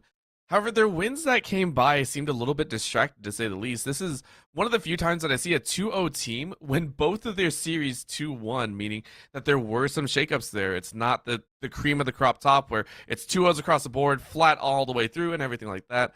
On the flip side, though, again, NJCU gonna be working with a lot here. They're struggling right now, 3-0, haven't picked up a single game, and that to me signals either two things. Number one is they're having a bit of roster management, still trying to figure out what pieces work together and kind of tossing in and out.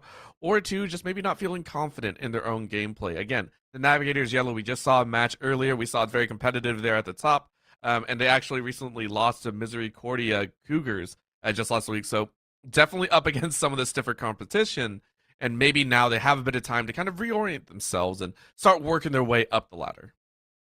I think the one thing that's interesting, as you point out for Ithaca, because again, it hasn't been a smooth 2-0 start, is they're the team that really, I think, has the big roster question for me, despite the record, because you just look, they don't have a natural AD carry player, and AD carry is a very pivotal role in a team play. It is miserable in solo queue. I think anyone will admit that, because basically you feel like all the pressure is on you. And I'm really curious if they're keeping with the same AD carry they've had, if they're mixing it up, because that was my one question kind of looking at this roster is, okay, who is going to be your AD carry player? Because again, it's such a pivotal role. I'm very curious to see how that goes as we hop into the draft. And I also have to say, Ithaca, they must hate the bot lane. You're going to see, because they've already done the pro draft, we just get to see everything how it went. We're going to see 4 support bans orbital from Ithaca. They do not like whatever's cooking in that NJCU bot lane, despite the 0-3 record.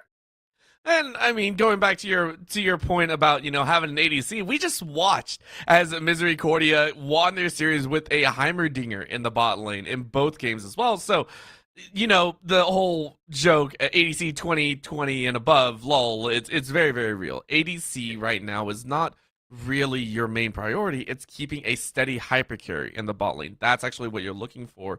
And if you can make the kill lanes work, go for it. That's what we say. However, an ADC is the surest way, as you were saying, to still give yourself a lot of power. And to cut out that power, like you were saying, ban away a bunch of those supports. On the flip side, for NJCU, I do like that they are managing between the top and the mid. And even though the Akshan could technically go in the top lane as well, I think it's a fair split between all their bans. I think an interesting thing here for Ithaca is we've seen the pro draft. They had a really interesting draft that involved Graves and a Kennen and another mid laner that I think is going to be in the mid lane. And so I'm very curious if this is Graves' jungle and how you play. Because, Graves used to be a jungler way back in the day, but he's now been a top laner. He runs Hole Breaker. He just shoves. I'm very curious if Halachu is going to lock in this Graves jungle that I'm expecting, how it will play against something like the Hecarim that Neon Sonic is playing, top tier. This could be a very big discrepancy in that jungle that could give NJCU their first victory, because I really favor a Hecarim over kind of like a meme Graves jungle pick, honestly. It is, and the reason for that is Hecarim now, you'll almost always see it run Phase Rush. Now, there has been some contemplation. I believe there was a tweet out, and some people have already been messing with it in kind of, those test phases, that Hecarim doesn't have to run the Trinity Force all the time. If you're looking just to get the gank off and repositioning, and you can run Phase Rush, Cindy's Balmy Cinder actually does the same thing. It does proc that Phase Rush. It does give you that boost of move speed. So a lot of different ways that you can flex between it, and I have to agree, Hecarim, in terms of overall team comparison, gives a larger share than the Graves. However, if you're going for damage, if you're going for outright burst, the Graves will actually lend itself much earlier on and with fewer components than I would say the Hecarim would need. Yeah, I think that's going to be a very interesting matchup. I also like this mid lane matchup. Crisis, Yone. I mean, he's told us in our player notes, all he does is lock Yone. He doesn't care what position it is. He locks Yone. That's all he's done. I think he said for the whole last season. But I think the Lysandra is a great counter, because they actually did end up wanting the Yone, if you're curious how the pro draft went. I love Lysandra pick here. You got a lot of disengage. You've got a lot of defensive with the Ring of Frost. you can shut down a Yone player from popping off. And if you can irritate a Yone player, they can start to get aggressive. They're looking for kills. They're trying to make that Yone play. So I love that Lissandra pick into the Yone. I'm curious, as we see here, the bot lane's fleshed out. MF Karma, I think a very strong comp. Samira, Nautilus, these two teams are very, very interesting. There's a lot of damage orbital on the left, and there's a lot of CC on the right. I would hazard a guess that we'll also possibly see a tank Lissandra come out here. That is a possible fallback that you could go to. Now, tank Lissandra, granted, this is me as a play-by-play digging into the recesses of my mind. Tank Lissandra has not been around for quite some time. That was back, I think, in 2019 or so. It was very, very popular. You ran Aftershock, you go full tank, you just be a CC bot. Probably won't see that here. Dipping into the tank area, though, wouldn't be a bad idea, right? The whole reason that you take the Lissandra is not to win against Yone. You will not win against a Yone. Hands down, you don't really have that kill potential. What you're looking for is a CC. The one thing that can keep Yone in his spirit form close to you is hard CC, and he doesn't get to snap back. He won't be able to snap back right away. You get a few more moments where he's stuck in the middle of the team fight, and you can beat him down. That's why the Lissandra was picked up, or at least that's the way I see it. You lock down the Yone, maybe even go Everfrost. It's about 6 seconds of hard CC. Your team gets to be there and start rocking the fight with you. So you're not looking to win. I wouldn't be surprised to see a Seeker's Arm Guard to come out very early on, especially if you're losing out and then build into that Everfrost. But if Crisis is as big of a Yone player as he says, I wouldn't be surprised if he already has an answer, already has that kind of game plan worked up for himself. He's got the cleanse, which, I mean, is kind of that first step. I mean, you very rarely see cleanse Yone. So that's the first step. I think that's the other thing. That's the brilliance of this NJCU team is, let's say it's Halucha who gets ahead, or it's Runes who gets ahead on the Kennen. There's just all of this CC with the Lissandra who can shut down who's ever fed on the enemy team. Then Hecarim can come in with the Onslaught of Shadows, get the Fear. You have the depth charge. There is such a perfect CC chain here for NJCU that I really am a fan. I'm worried they might not have enough damage depending on how tanky Lissandra goes, as you were talking about, depending on how tanky the Hecarim goes, as you were alluding to. But they have so much perfect CC that it really kind of counters Ithaca. Like, we're just going to try and blow you up, and Karma will throw some Bontra shields on everyone so that we can kind of live long enough. I think they kind of counterpicked Ithaca almost perfectly here on paper, but they still have to win those matchups because all the tankiness of the world won't stop someone if that Graves or that Yone gets 10 plus kills ahead of everyone on the map. He'll just kill you regardless of what you have. And the other one that will do that as well is that Kennen. The one that you see on your screen right now, this Kennen didn't go for the poke heavy. Sometimes we do see the summon area coming out. This is electrocute, and this means that you're not really playing into the Mordekaiser. Mordekaiser is well known as being a very nice tank with the health, with the steal away, with the Realm of Shadows. So you're looking to burst out the likes of the Samira and the Lissandra. That's what you're praying for. So the Kennen is also one to be very, very scared of, and we can see here, Hecarim is not running the phase rush. I have some residual doubts about this. I would have preferred to see the phase rush, personally, just to be able to follow up on the chase. But if you're willing to duel, that will give you the opportunity to fight back against Graves, who, of course, did go the fleet footwork. Yeah, I think the Conqueror, Hecarim, my CUI, maybe going to take long, extended fights. I think the other thing, we talked a lot about the Kennen. Look at Papa Princess there on the Mordekaiser. Let's say that Mordekaiser gets ahead. Every time there's a Mordekaiser in the game, you have to look. When do you want to start looking for a QSS so that you could get out of the Shadow Realm? There's also, I've been told, a very interesting interaction with Yone. If he just double casts his E, he's just ripped out of the death realm. Doesn't matter if he precast it, he just gets taken out right away. So you can no longer just say, all right, Yone's ahead, all Crisis, assuming Crisis knows that. That basically counters Mordekaiser. So Mordekaiser has to be careful. He doesn't say, I've got the fed Yone, and then Yone's just going to say, all right, EE, all right, we're back in the fight, doesn't even matter. So I'm curious if there'll be any QSSs, and I'm curious if Papa Princess knows about that Yone interaction, because that could waste an entire ult of Mordekaiser. So that could be team fight losing, potentially. It easily could be, and especially if the first time it's tested is at like 30 minutes, that's going to be bad. 100% that's going to be bad. What you're looking at, though, is I think the Mordekaiser will have to focus that Kennen, 100%. The rest of the team actually has enough to lock down. You have a Nautilus, you have the Hecarim, and you have the Lissandra. All three of those can shut down most of the front line that's going to be coming in from the Ithaca squad. So your main priority is keep eyes on where that Kennen is. Mainly, watch where the wards are being placed. Are there any roaming teleports coming in? Where is that Kennen coming from? Because that is actually what's going to destroy the Samiras, destroy everyone on the flank. Not really the Yone, in my opinion. Granted, I say that with all bias in the world. The Yone will do damage. However, when a Yone ults as a single target, it hits once and then that's about it. The follow-up damage is where it is. With a Kennen, as soon as the Slicing Maelstrom is on, it's on for the entire duration that Kennen is alive. You cannot allow that to get to your back line. Either you kill him early, you lock him out so he doesn't have any damage, or you get ready to ult him pretty much every single team fight. I'm also curious what the Graves will do, because the last time I've seen Graves jungle, there's usually one path you go, which is just you just farm, right? You don't really gank. You try and gank here and there, but you're basically farming. You sometimes even steal your own laners camps because you just want to get ahead, because Graves is ahead to do a ton of damage. So I'm curious if we'll even see this Graves. Or if it's like, look, I'm going to power clear. Maybe I try and answer Neon Sonic when I see him and I'm in position. But this could be a one-sided jungle map where Graves is just simply saying, I am here to farm every single camp in existence. Don't bother me until 35 minutes when I'm fully built and no one else is caught up. As we hop into game number 1, Ithaca College, taking on NJCU, Navigators Yellow, week 4. We'll see if NJCU can get their first win, even their first map win, or if Ithaca can move to 3-0 with Fish and Orbital here. As we hop on the Rift and we see everybody just kind of staring at each other, Orbital. Not a whole lot going on to start this game up. No one wants to challenge the other person, and I'm actually quite surprised at that. NJCU do have a pretty solid early game set of damage. The Nautilus is the prevailing factor. I think if you're looking for invades with the supports, you're looking at Nautilus, I want to say Blitzcrank, of course, the Thresh, and the Braum are the top 4 that you could probably invade with. Morgana on the back end as well, but I will say Morgana's a little bit squishy. You get the binding, you don't know how many other people are in there. But they don't want to test it, right? Again, NJCU are the squad that are currently on a lose streak. You can't really... it's hard to have confidence in an early game invade just like that, so wisely setting up those battle lines and allowing the junglers to slowly prep up with those red buff starts. Said double red buff. So I think the interesting thing to me is that Rosehawk opted not to buy a health potion, just the support item.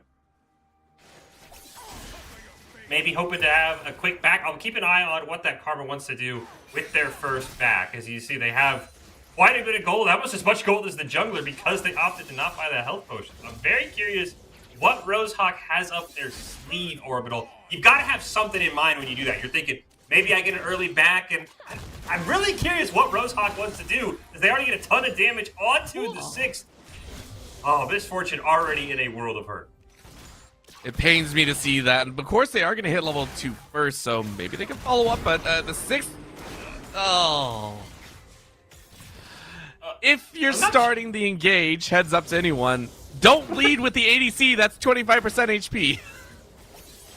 And the other thing that you know, I was going to talk about is the 6th brought the exhaust instead of the heal. That's exactly what they did. They dove in and immediately exhausted Misfortune. They're like, all right.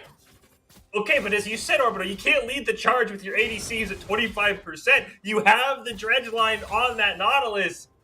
That feels like maybe I'm really not sure, maybe like a calculated mistake. Maybe they thought, okay, we'll hit 2, and they predicted to get a bit more healing. I'm not really sure what NJCU was looking for in that play in particular, but yeah, regardless, it puts Ithaca ahead. They get that first blood. I will say, though, Crisis struggling a bit here in this mid lane, getting shoved out. This is exactly what I was scared of, that this Lysandre's just going to bully this Yone, now forcing a reset already with the wave push. That's just more CS for this Lysandre.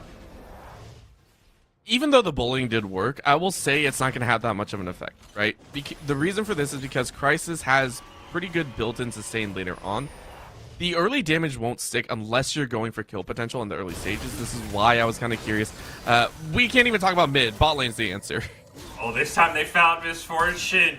Antarctica is going to run away. Rosehawk is able to kite Neon Sonic, but this Misfortune is just simply dead. The passive won't kick in. The 6th gets a kill and revenge. We didn't quite see how it started, but a great job by Neon Sonic coming down. And it feels like, despite that early death Orbital, the 6 and Frisk, they just want to fight the whole time here. They want to just shove in this bot lane and maybe take advantage of the fact, as we talked in the pregame, that Ithaca doesn't have a solid AD carry player, and they're trying to exploit that advantage. As now we see Graves is going to get found out here potentially.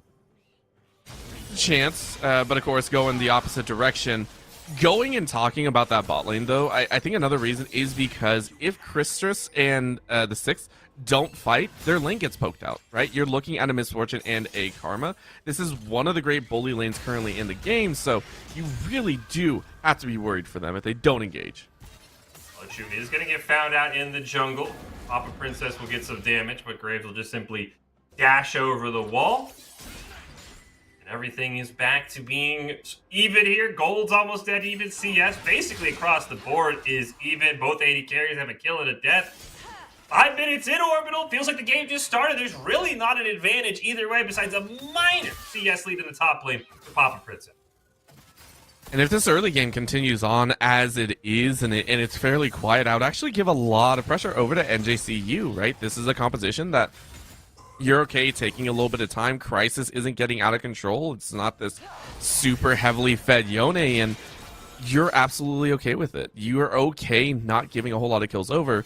The problem is you don't have a great scaler on your side either, right? You don't have, I would say, a fantastic hypercarry. The Samira can, but it's going to be matched, and your Mordekaiser, depending on the build that they go, may or may not bring a whole lot of damage. So it's okay for NJCU. For the side of Ithaca, though, you want to see them get a little bit more aggressive, have a little bit more fun in this overall game. On with the Samira as well, with how just the style works, you're going to have to be close range. That is something a Kennen will absolutely eat up. As we do get a shove here, we see Halachu did walk down, and they're probably going to set up around this dragon, though Neon Sonic is coming down from his blue buff. This is going to be a contested dragon. He'll hit the scrying orb to let them know that this is not a free dragon. Force the disengage, but a ton of cleave damage is going on to Rosehawk and Halachu. The Infernal Dragon scaring everybody off here as the mid laners hit level 6. So we'll see if Graves potentially wants to look for the gank onto the Lysandra. We see level 6 as well for Rune, but of course with those teleport changes, Orbital, he will not be able to join any early dragon fight. He'll have to pick and choose when he wants to teleport to lane, or maybe he even tries to teleport to the bot turret. That takes a while for that Kennen to get from the bot turret to the dragon.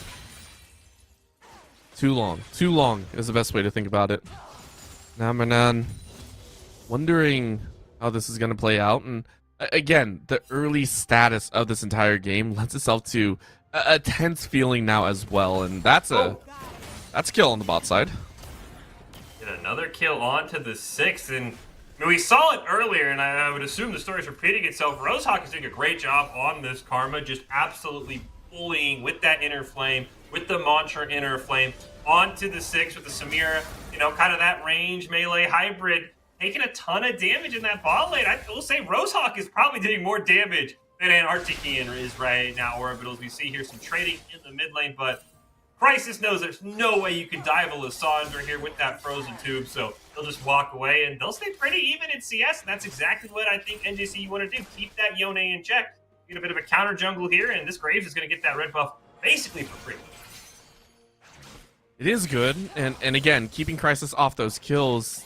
The problem, of course, is still the Yone is farming up. That's going to be the downside to all of this. It's still going to be a farm-heavy Crisis who is going to walk back, pick up those items very quickly. Of course, Tier 2 boots, I think, is the standard in grabbing the itemization, so is going to have really good damage coming out here with the empowered attack speed. What I want to see, though, is Neon Sonic has only ganked the bot lane so far, whereas the rest of the lanes are pressing up pretty heavily. Instead, he's going for the invade, and now it's caught off on the wrong side of the map. Should be able to get this blast cone to safety. Instead, he tries to. He's gonna get the back off. Crisis gave up. Crisis thought he hit the blast cone. Neon Sonic just gets out for free. We are gonna get a dive in the top lane, however. Papa Princess will go down. They did use the Death Realm, I would assume, on Tarun, but unfortunately weren't quite able to survive the 2-man dive. And really, that starts 2 minutes ago, Orbital, when Halachu steals Neon Sonic's red. He feels like he has to go in, and then he gets caught out, has to back. He just basically uses top laner on an island. At this point, this early game, as much as I don't want to say it, that early balance has been broken by the power of Ithaca, right? They got the early kills. It's going to be 2 kills on Antarctican, and then follow through on Halachu. These two now have power to control the rest of the game, and you can see here this dragon is being started up, but on the other side we get to see an ult. Seal's gonna land on an Amaran, does have the frozen too, but won't even be able to get it off. A kill traded for a dragon. Crisis picks up the kill, had to use the cleanse and the flash, but At the same time, at least NJCU get something out of that orbital. They get the Infernal Dragon, and while, yes, you don't want to give a Yone kill over for a Dragon, at least they didn't just fully disengage. So I like the fact they just stuck to the objective. It was a great punish by Crisis, predicting that Namaran was going to want to run over there. And they really, Ithaca played that perfectly, playing like the 2-0 team we kind of expected coming into this series. Picking up early kills and going on the aggressive is going to lend themselves to a higher lead. Again, 2K in their favor. That should bolster up this bot lane and this mid lane significantly here. You can see it 3.3 for the Misfortune and 3.1 for the Yone.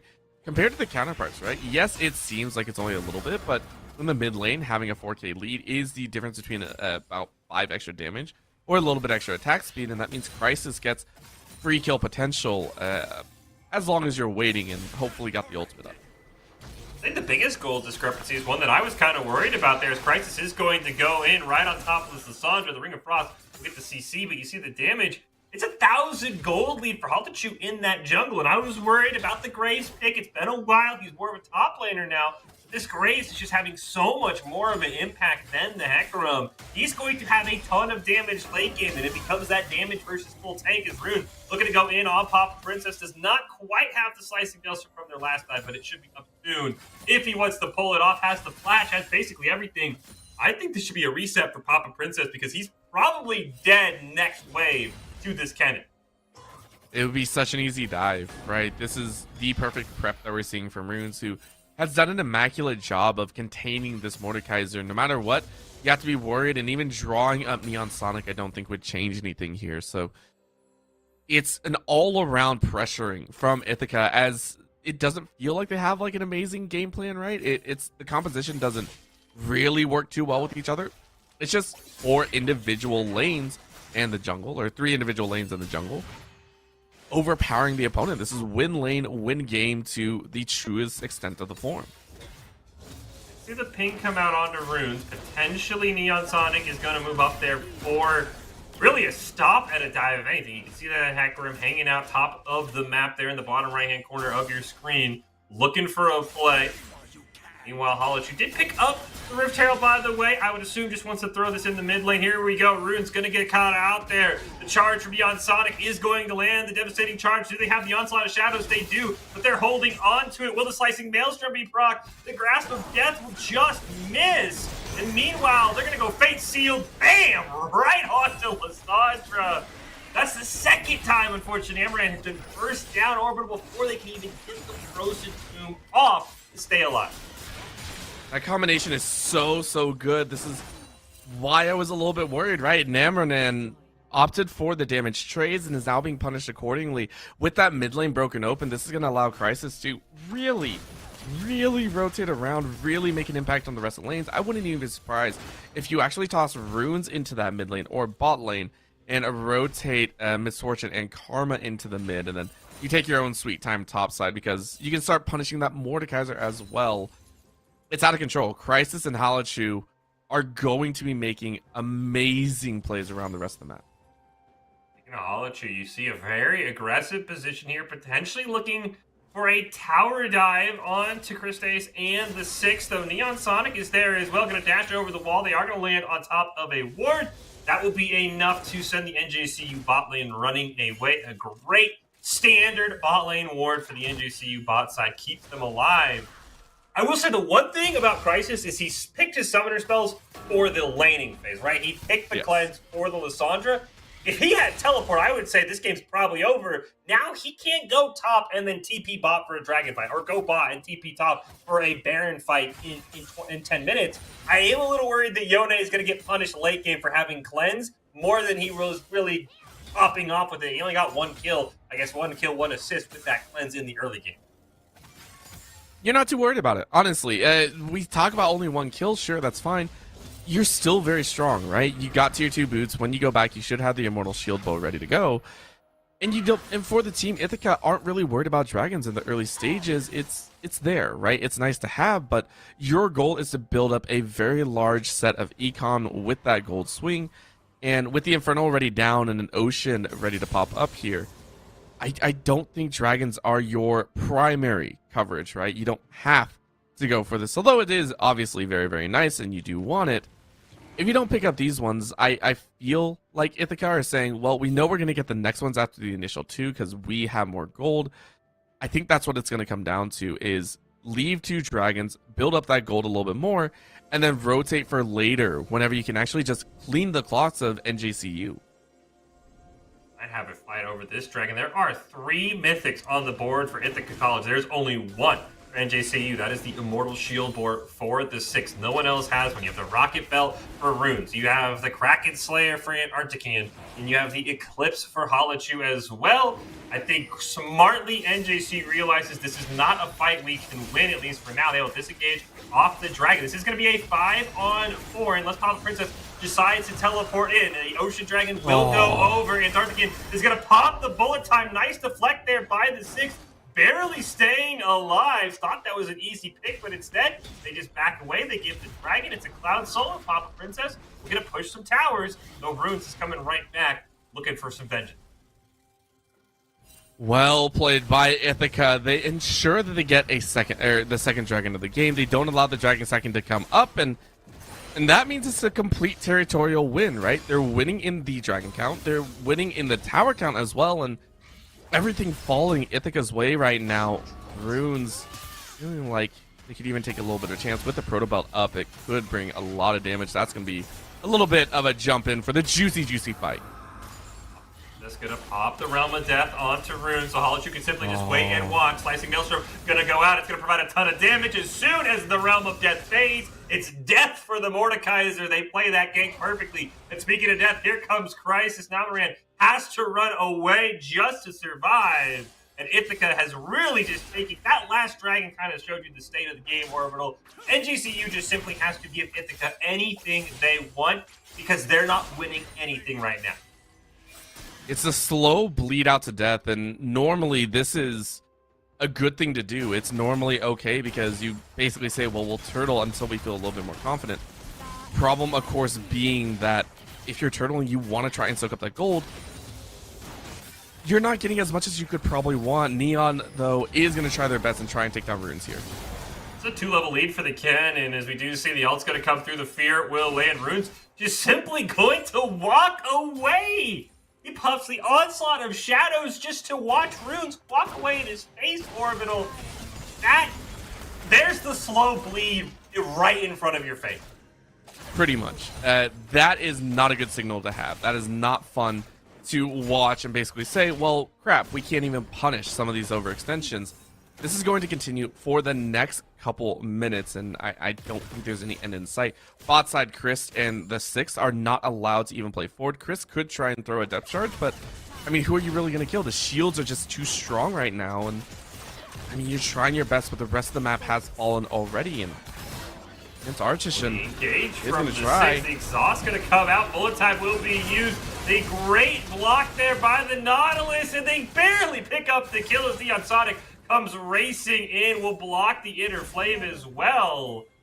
Once again, the 6th Company engaged, but here comes Crisis to pick it up. Fate Seal already going to pick off 1. Unfortunately, we'll get teleported back, but still, a 1-for-1 trade. I don't think exactly what you were looking for, plus the tower will go down as the second Riptail, which is going to be dropped here by Halachu, who's making a huge difference in the jump. That one, I mean, that was pretty good, and again, the 6th forcing that engage, saying we have to try something, we have to go for something, and being able to find at least 1, but you still lose the tower, so it might not be worth. In the mid lane, though, Runes is able to flash away. Oh no, that was... Papa Princess tried to showboat a bit and now loses out on that kill. Meanwhile, it looks like Rift Herald ended up getting not 1, but 2 towers in the bot side. They trade 2 towers for nothing in just the last 4 minutes.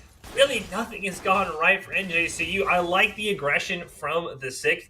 We did see Namaranan did pick up the Everfrost as well, so that 6-second CC that you're talking about, Orbital, is going to eventually be online. When it will be able to be pulled off is an entirely another question. When you see the Yon at 2-0-1, the Graves at 3-0-0, as we see Antarctican is going to maybe punish Papa Princess here, unfortunately. Not enough damage, but the CC is coming together. But I don't know if NJCU can survive Ithaca's just full out, I want to say press W, but you can't really do that in League of Legends, but just dive onto you and throw all of your damage at them. I don't know if they can survive that. I don't think so either.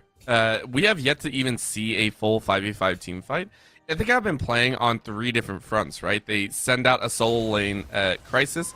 They go ahead and fight it off. Runes goes ahead and tries to do a lot whoever's trying to split push on the side of NJCU. And bot lane does its own thing, right? Graze is just kind of floating between all 3 and allowing the team to do their own thing. And that is, you know, the highest level of confidence that you can have as a jungler, just saying, well, my team doesn't really need me, so I'm going to try and mess with the opponent. It's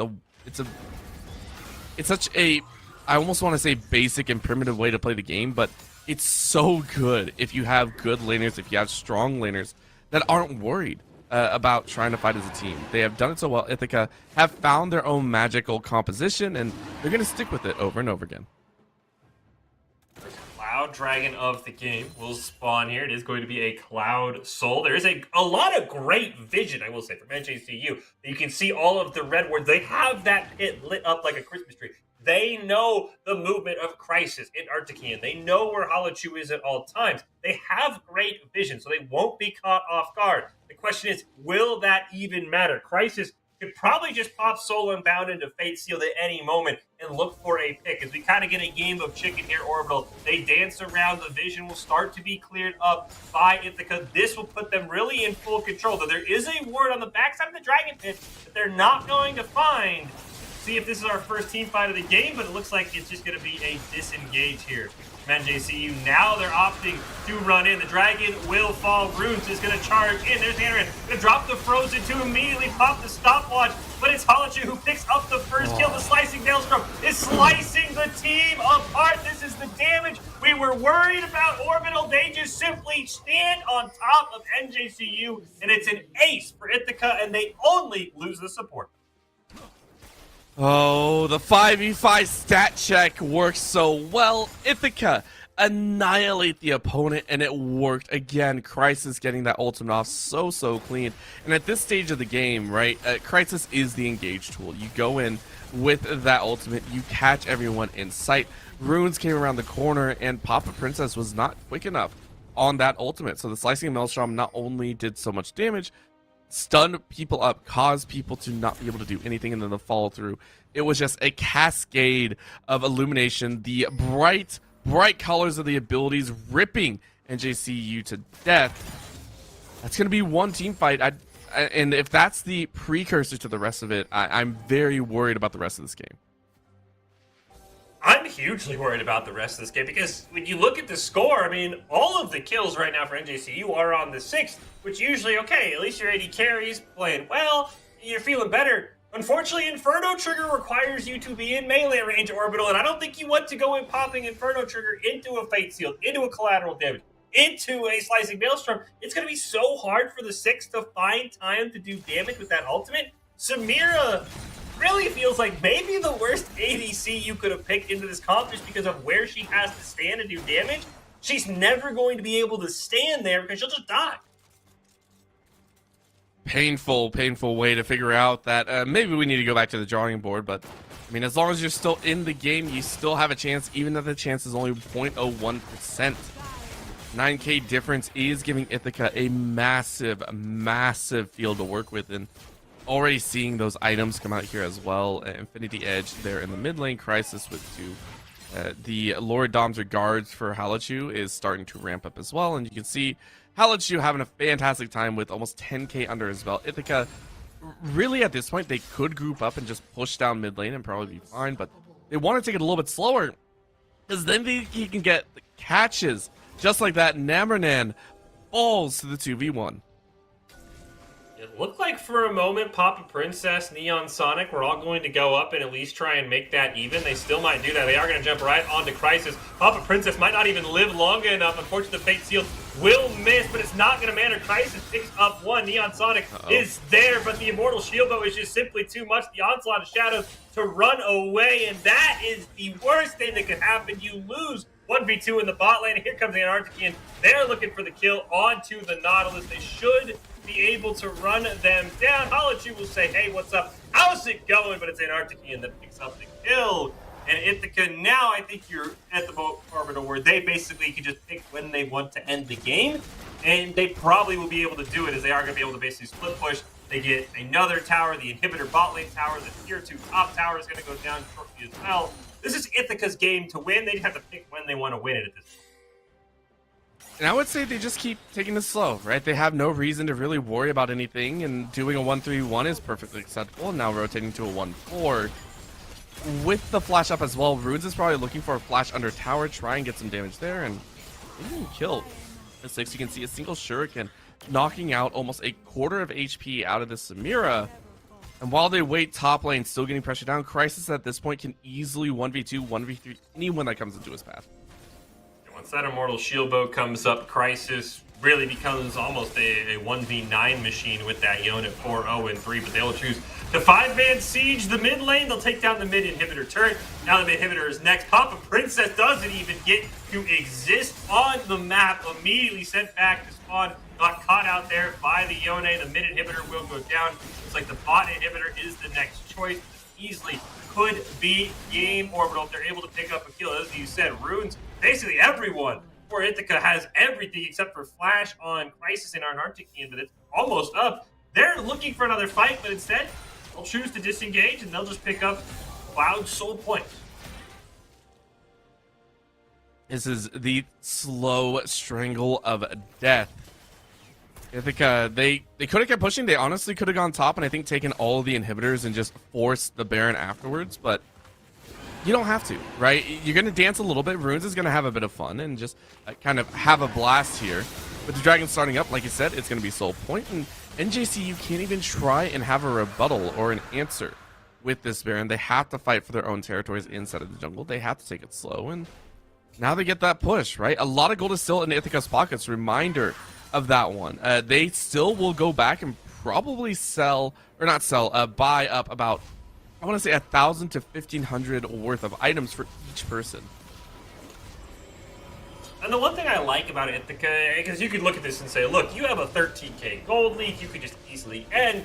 With the new objective bounty system, Orbital, there's a much easier way for teams in NJCU's position to come back. You win one fight because maybe they get a little bit reckless and tower dive you. You pick up the Baron, that's an extra 700 gold for your team. You pick up that mid turret in the tier 1 mid turret that's basically one shot. That's another 350 gold. There's ways to shrink this gold lead that there used not to be in League of Legends, and I think it really is making Ithaca say, look, we don't want to lose this game on a fluke fight. We want to just basically win more our way into the ground. They might find an opportunity. Fate Seal gonna land onto Namor and can't even get away with the Glacial Path. It's another kill for this Yone, and that could be the trigger to start just running down the Death March in the mid lane, or potentially pick up an uncontested there. Neon Sonic waiting there, looking for an opportunity to maybe pick up a miracle team fight win as Papa Princess has to run away. The only thing that will save him is Crisis has to reset, but he doesn't even live long enough for the E to make him reset. Now this is when they'll start running him down. Halachu and company are just going to straight dive. There's Ruin, slicing Maelstrom onto 3-man stun, plus the bullet time. It is GG Orbital. All that remains is those Nexus turrets, and they're not going to last for long. It's just that easy. It's just that easy, Ithaca say. We don't even have to worry about anything. They take a commanding game. And yeah, game one going their way. Ithaca looking so strong. Gonna add a couple kills to the record there. It's a double killer for Halachu as he ends at 8-0-6. Crisis at 8-0-4 as well. But Ithaca Solid picks up the game one win here in this Navigators Yellow Showdown. And I mean, Orbital, we talked about this pregame. We kind of thought this series was leaning Ithaca's way. There was a couple of questions that I had. I thought the AD carry, he played fine. Antarctican really kind of benefited off the 6th aggression more than anything else. And that jungle matchup I was worried about, Graves just did what Graves does. Absolutely power farm, put himself ahead. And look at the damage. Look at Crisis and Runes. Might have more damage individually than the entire NJCU team combined, or if not close enough to the point where it just goes to show you how dominant that game was. That is a ridiculous spread, and it has to be said again, Crisis had a fantastic time. So did the Kennen on the top lane. It was a well thought out battle, and they played it well again, never really allowing the side of NJCU to ever group up on their own either. We never got to see NJCU's team fight, and I think that encapsulated it all, right? Don't let the opponent do what they want to do best. take over the game on our side and run it up now at 1-0. They're feeling real comfortable moving into the next. I really want to see for NJCU. I want to see them play a traditional hyper carry like the Jinx, maybe like the Aphelios.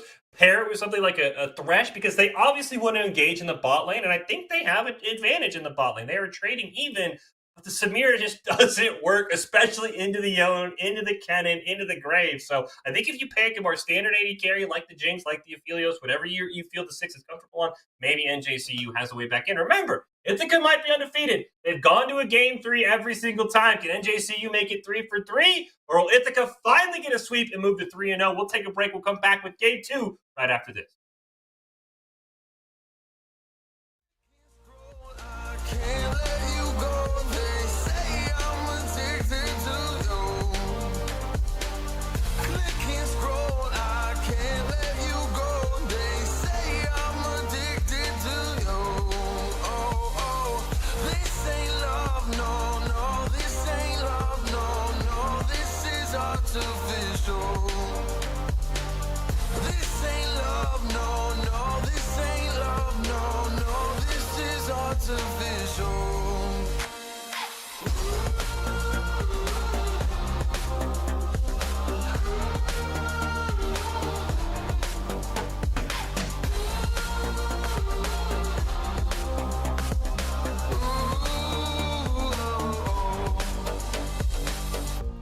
I wanna know you inside and out.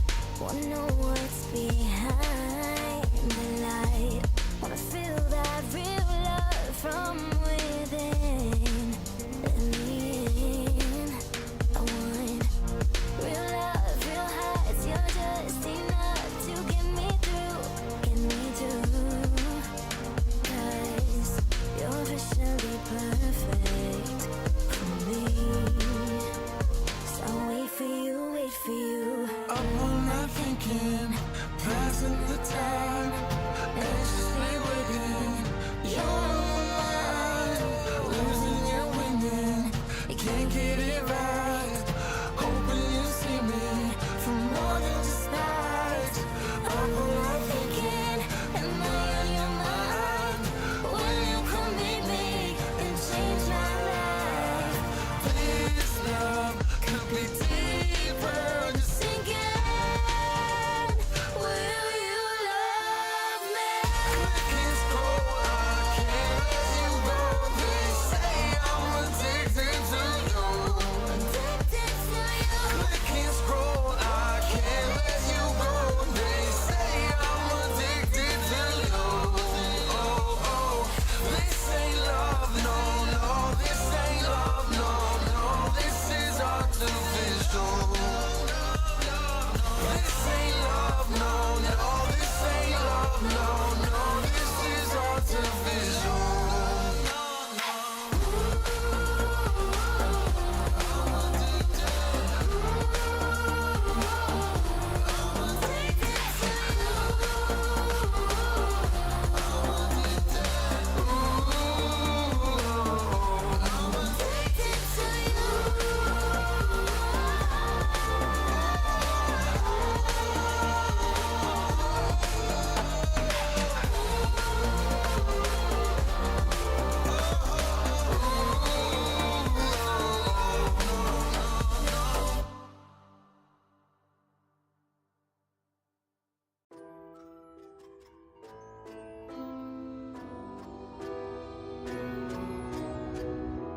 I need a scarecrow after what you did, 'cause all of the birds know that I'm almost dead. I'm barely breathing, I'm barely awake. You left me in pieces, there's no more to break. Don't wake me up, not in this century. Don't wake me up, 'cause you're just a ghost inside my head. You're just a ghost, you're never there.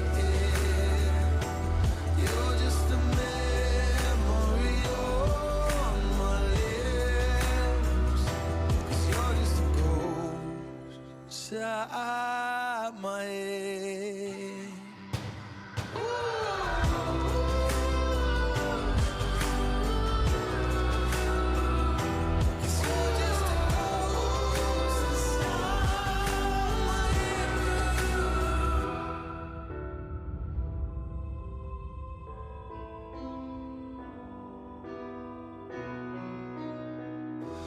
I need an angel after what you did, 'cause you were the devil, you messed with my head.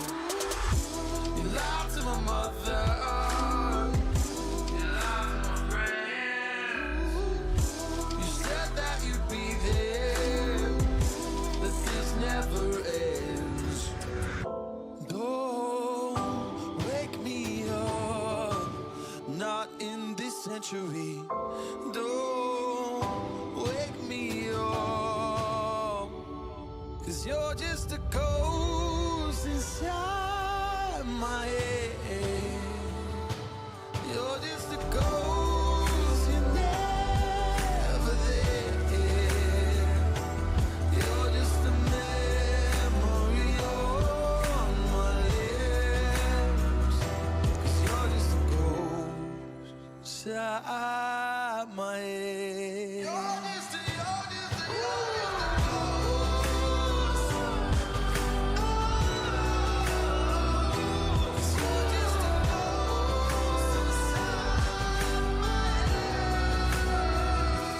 You're just a ghost inside my head. You're just a ghost, you're never there. 'Cause you're just a ghost inside my head. You're just a ghost, you're never there.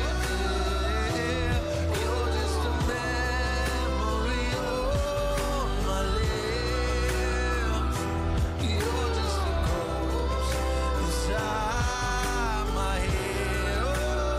Oh, you're just a ghost inside my head.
I am here in the middle of nowhere. There is no there, it is cold there, but I am safe and I am warm.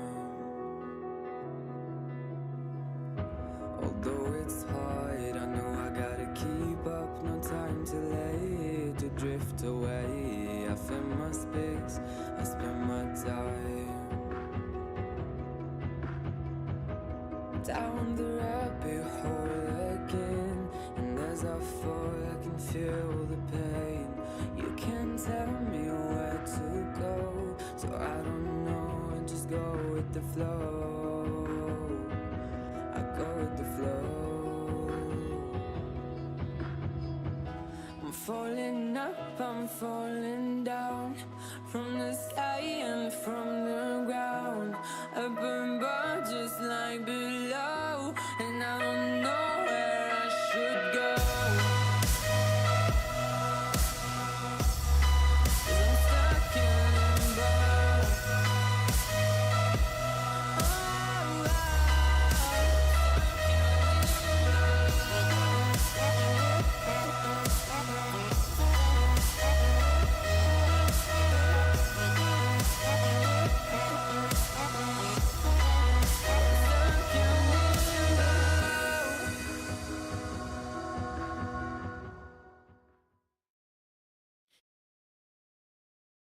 Welcome back into the NECC, getting ready to kick off game number 2 in our Navigators Yellow Series here with Ithaca College taking on NJCU. Ithaca won game number 1, Fish and Orbital here, calling all of the action in Orbital as we get ready to hop into game 2 to see if NJCU could get us to a game 3, to see if Ithaca could remain undefeated. We actually have some swaps, we're being told, by Ithaca of all teams. Holichu's going to go down to the AD carry role, and Artikian is going to go to support. Rosehawk will sub out, and Cameridian will come in as the new jungler. So some interesting changes here, especially moving Holichu, who kind of dominated game 1 on that jungle role, down to the AD carry role. Again, we talked about, though, Ithaca doesn't really seem to have a true AD carry, so I kind of like them messing around with that format. I'm curious to see how these players will play in their new roles, because all of those players, Holichu and Artikian, popped off in game number 1, and I thought Rosehawk did a great job as well as they sub out. I'm curious how this new lineup will look. I think it's going to be a nice little swap up, because if you're swapping around, if you're subbing in and out as well as doing role swaps, it brings with it a very different dynamic. The idea that maybe now the bot lane is going to be a heavy focus for the jungler, if that mid lane is still going to stay static or not, that top lane or anything like that. Most notably, though, we are going to see a big swap either way in the bot lane, right? When you change out the support, it brings with it a certain distinct difference. It gets very haywire down there. The champion pool for support is so diverse in terms of whether you want to go engage or utility, that fully swapping out your support player means that that bot lane can either get a lot more brutal for Chris and the 6th, or it could be a lot less brutal, and you could see a lot more versatility or leeway granted over to the side of NJCU. Kick off the draft here. Again, they've just finished up the pro draft, so we're just seeing it here on screen. And I do think for NJCU, they did pick the blue side coming off of the loss, which I do like, especially if they have a power pick, maybe for that B1. But I like these bans, right? They keep the action band away from Crisis, who played it basically as the only other champion he played besides the Yone. But then they also take the Yone away as well. So I'm curious to see what Crisis will play in the mid lane. I would assume for Ithaca, they're probably going to stick with, they're going to ban Soraka, Seraphine. Wouldn't shock me if it's an Annie ban as well. They're just going to stick with standard support ban. But I like what NJCU is doing, banning out what was strong against them. The Hecarim, though, kind of interesting. I wonder if they were scared either Cameridian was going to play it, or maybe I'm curious what that was about, because I don't think Neon Sonic was bad on it, but I don't think it's something Ithaca was going to play in particular. It's not, and I think it just means that they have a different idea of what they want to first pick, right? Of what was going in there. And of course, taking that one away, saying, hey, we played it to decent efficiency, so we can't allow you to take it as well. And now taking a look, as again, we did have a pro draft already completed, I believe. So champions, as they roll in, are a little bit different here. I do believe that was actually all the way at B5 for NJCU, so drastically different setup there. Taking a look at the Rammus too, this is a very all-in composition here. From the side of NJCU, this is a go forward and never come back until you've done what you need to do. I like this comp. Speaking of the B1, we'll actually see it in the AD carry role. And I think it is exactly what NGCU needed to do, was put the 6th on something that they can still be aggressive on, but it's something that isn't a really, honestly, the Samira, because the Samira's playstyle, I think, was just too punishing. The one thing I'm scared of, though, is that Runes has got that Camille. And while I know Papa Princess can just build all the armor that they want, they can pop the Unstoppable Force, Camille is an absolute menace in that top lane. And to go over to Ithaca there, that's going to be a very scary process for Runes, as it looks like there was maybe a mispick there on the draft, so we'll reset it. But I think most of those picks will still stay. But that Camille is going to be scary. Cannon's bad. Camille could be a heck of a lot worse for your AD carry, because they will just solo lock you down, and there's not a Lee Sin to cancel the ult from the Camille. It is a little bit crazy, right? The Camille is nice. The difference between the two is that Camille's damage is very center focused. There's only one certain target that you can really lock down on. So to take away the cannon, or to not pick up the cannon, actually leans in favor of NJCU. Follow that up with the fact that now, even if she ults or anything like that, you don't have to worry about the residual damage afterwards. You have to worry about the lockdown, right? The Hextech ultimatum coming down. The lock-in of the Malphite and the Rammus gives me an idea that NJC are going to try and punish that top side. Because even though the cannon had great effectiveness, the player themselves, Cheesy, was fairly diveable. There were multiple times where they were able to almost stick on that cannon, and the cannon was very squishy. Granted, with a Malphite and Rammus, it's probably a lot easier to lock down a target this time around, but I do see it as them seeing that Camille and immediately saying, well, we want to try and target focus that lane. We'll lock in champions that completely deny the Camille of doing anything necessary. I'm worried once again about the jungle matchup, and I know last time I was totally wrong, so maybe I'll be wrong again here. But last time I was like, okay, I really like the Hecarim going into the Graves. I'm curious what the Graves will do. This time, I mean, I like what the Rammus is doing on paper, Brian. They want to dive runes, just as you said, Orbital. Kane is going to farm so much faster than a Rammus. Kane can easily go in and punish the Rammus, steal camps early when Rammus really can never fight the Kane. It really is more of just a late game counter. I'm curious to see what Neon Sonic can do on this Rammus, because it's kind of like budget Hecarim in a lot of the things that Hecarim can do. It's just a bit more tanky, and I'm scared that it's not going to work out. But this mid lane matchup also is kind of out there. Talia versus Azir. I don't even know what season we're in anymore, Orbital, with these two champions on the ring. It's that's an old school one. 100% that's an old school one. I want to say it's still back. 2018, 2019 is where we saw it pop off. Talia was also in the jungle at that time as well. So flexing in between of whether or not it's a good pick. It's weird to see it here nowadays as well. NJCU kind of digging deep into their comfort pick zone. And I mean, if it works, it works. That wall can cause a lot of problems, but it can also cause a lot of problems for your own team, right? You're looking at the Rammus and the Leona. If that Weaver's wall comes up, you're blocking your own team from actually getting to the damage sources, considering the Camille, the Kane, the Azir, and the Jinx all have ways around that wall. It might not be as effective as you think it would be. I do really like this bot lane that you were talking about, though, for NJCU. I love that they first picked the Aphelios. They put the 6th on something that can absolutely pop off. I really am a big fan of that. Meanwhile, for Ithaca, Halucha, who looks like is going to be the AD carry, got the Jinx. And we basically get our two hyper carry ADCs that you see a lot of plays and pro play when they're allowed through. And I'm curious to see how Halucha will do in that ADC role. And this is either work really, really well for NJCU that they got the Aphelios, or Halucha's just going to pop off and fed Jinx, fed Graves. They're both menaces, and it's going to look a lot like game one. Halucha will just be in a slightly different role, but doing almost as much damage as he did on the Graves. 100%. It is a champion that is well known to pop off. The difference is you know where the Jinx is always going to be. The Jinx is very obviously going to be in that bottom lane for the first 15 to 16 minutes unless it pops off very early on, and then it'll be in whatever lane the Morgana goes to, right? Or wherever the matchup is most notably going to be at. The problem on the flip side, NJCU really locked it down, is not only will this Malphite and the Rammus really work for the Camille, it also works for the Jinx, right? There's a term that is used very often that I think recently has started to crop back up, which is called vein spawning. It's a well-known fact that if you have an ADC that is very aggressive, that loves to hypercarry, you are going to spot them out and take them out every chance you can get. Malphite and Rammus, probably the two best champions to do it on, and the Jinx is just as scary. So why not go Vayne spotting? Why not go ADC hunting and work your way from there? It'll be the task of the Morgana as well as that Kayn to kind of cause some interferences there. And the reason I say the Kayn is you want to disrupt the opponent's backline as well. Try and get on that Aphelios and that Talia. You called it perfectly. Really, it's the Morgana, in my opinion. Arctican really has to pick what CC are you going to use your Black Shield on? Is it the Leona Zenith Blade? Is it the Shield of the Daybreak? Is it the Rammus Taunt? Is it to try and stop the Unstoppable Force knockup? Where are you going to put your Black Shield? Of course, we did see the Cleanse is also brought by Halachu, so he's going to have a little bit more agency to kind of pick and choose, but of course they have to communicate. If you cleanse when that Black Shield went out, you're in a world of hurt. I will say the one thing I do like about that Morgana, though, it completely will lock down Leona early game, and that is a spot where Halachu could pop up. Really, a Leona can't do anything against Morgana. There's the Dark Binding if you try to go in with the Zenith Blade. You have the Black Shield if you even do land a Zenith Blade to stop the stun. I'm very concerned with how aggressive we saw this NJCU bot lane orbital, that they're going to say, we want to fight, and they got counterpicked, and Morgana shuts down fighting from a Leona.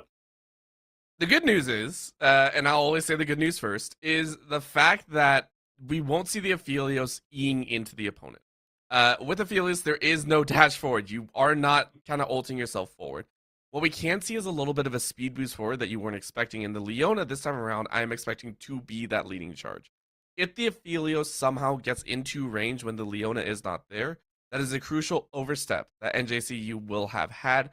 The safety net is much larger this time around for NJCU, right? The Samira doesn't have to get as close, or the Aphelios doesn't have to get as close. You're going to be sitting in the backline. If you have the right guns, you're good to go. The question is, will the Leona actually be willing to go forward? In the game previously, in game number 1, we did see the problem of the fact that the Nautilus was not allowed to play at their own pace. Barely ever saw the dredge line come out, barely saw the depth charge. The same thing can be said about Leona, right? If you're not willing to go in, your lane is pretty much dead in the water. And in this instance, in this specific instance, against the Jinx, against the Morgana, you cannot hesitate. You have to be willing to take that risk, go in, sacrifice your life in the hopes of getting your Aphelios ahead.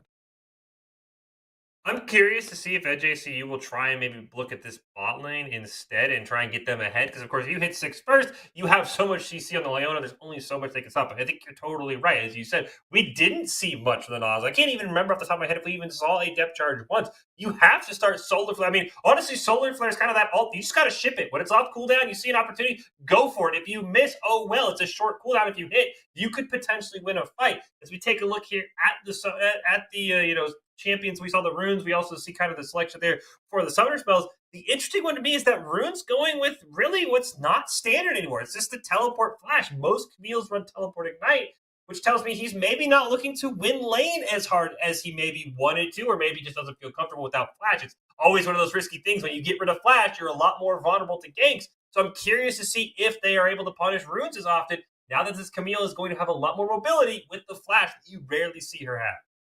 It's the idea that, hey, I picked this up. I know exactly why you're picking these against me, and I'm gonna deny you that chance, right? The Ignite is useful if you are gonna have a 1v1 against the Malphite top lane, which you will win if you're a Camille very early on. Malphite doesn't get strong, I think, until you probably pick up the Bramble Vest or the Balmy Cinder. I personally tend to go for that Bramble Vest very early, or the Bramble Vest. I like to go for it first because it gives a lot of good training potential. It takes away a lot of the healing. Papa Princess and Neon, though, were probably willing to take the level 2, level 3 trades very early on, and if Camille didn't have Flash, you're dead, 100%. So, rightly so, recognizing that they are being the focal point here, Runes has opted to play more for the backline, play for the team.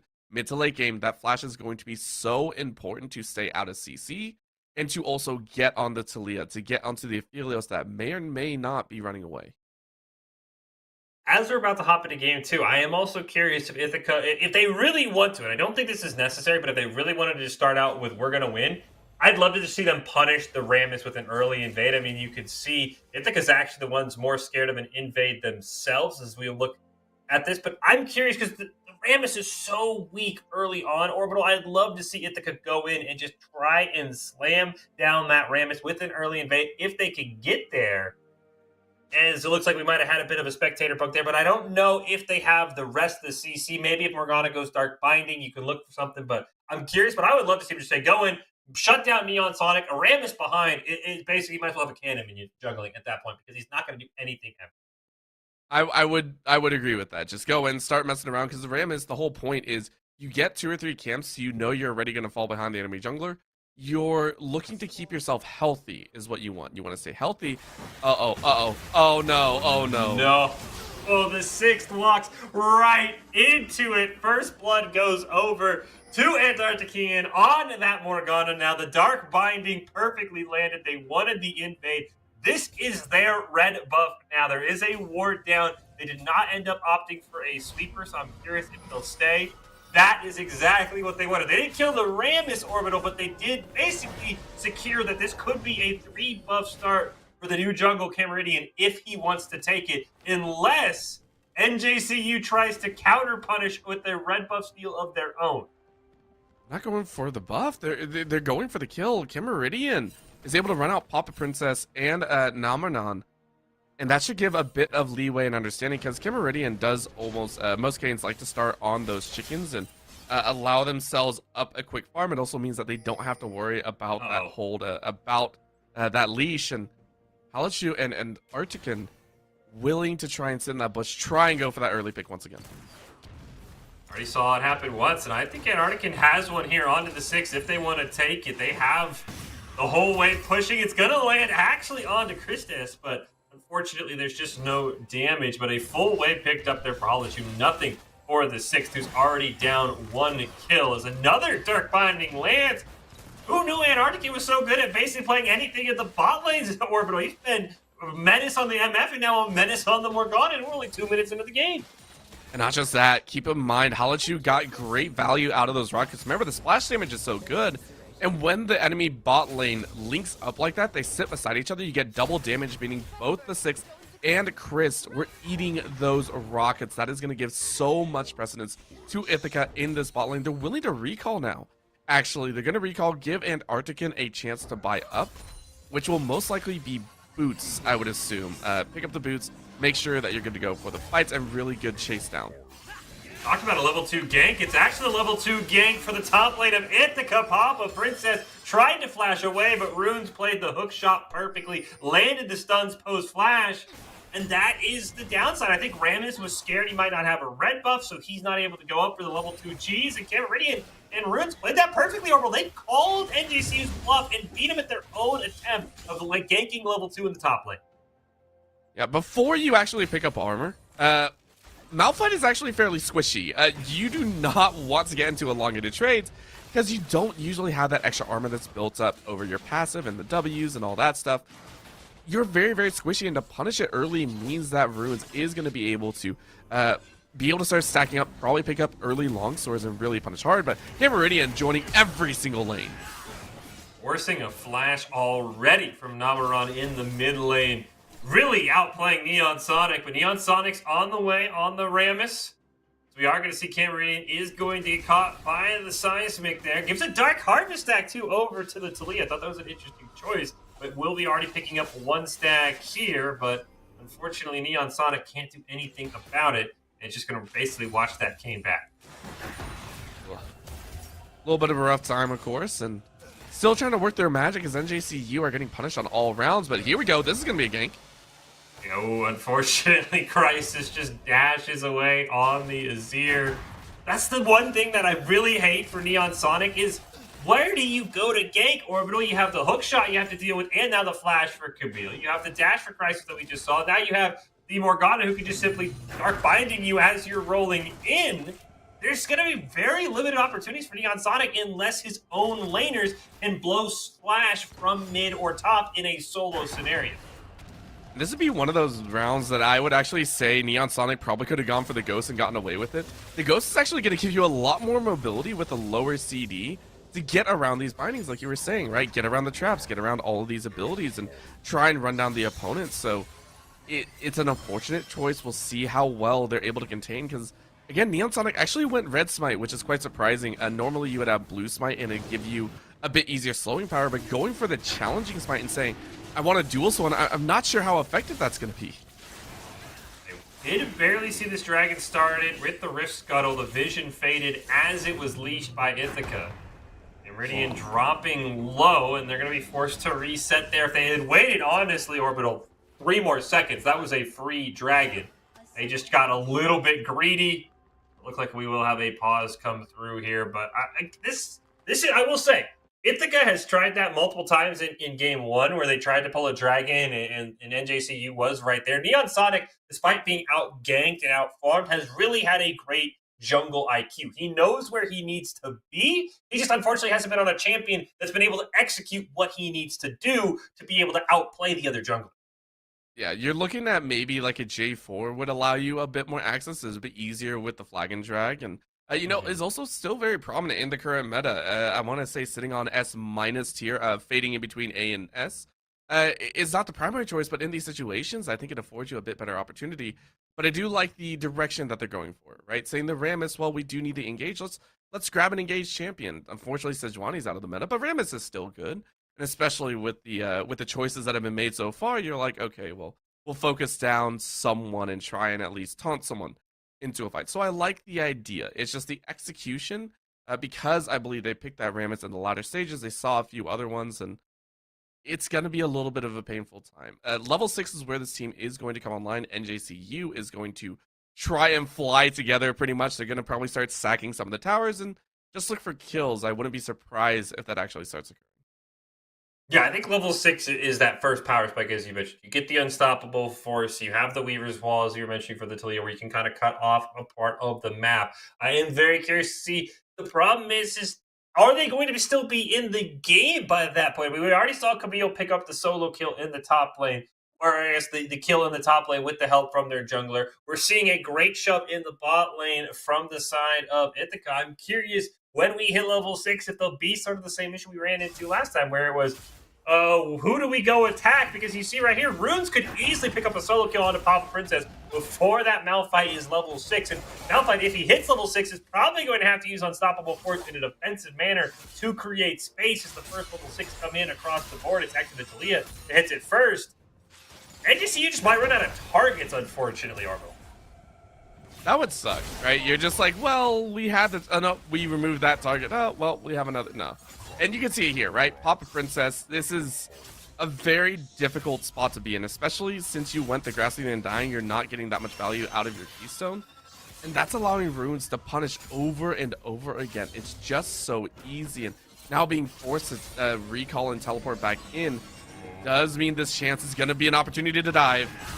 There's no Unstoppable Force. That is an easy kill. They do force the flash from Camrian, and Runes actually has the flash as well. So the tower dive mismanaged, but luckily Camille has flash. So did the Kane, so they will both survive. But a lot scary Orbital, and I thought that looked like a point-blank easy kill. Ended up being a lot harder, and nearly was a double kill for NJCU, but they just are able to manage that. And now Camille 1-0-2, the Kane 1-0-2. This is not what you wanted 7 minutes into the game.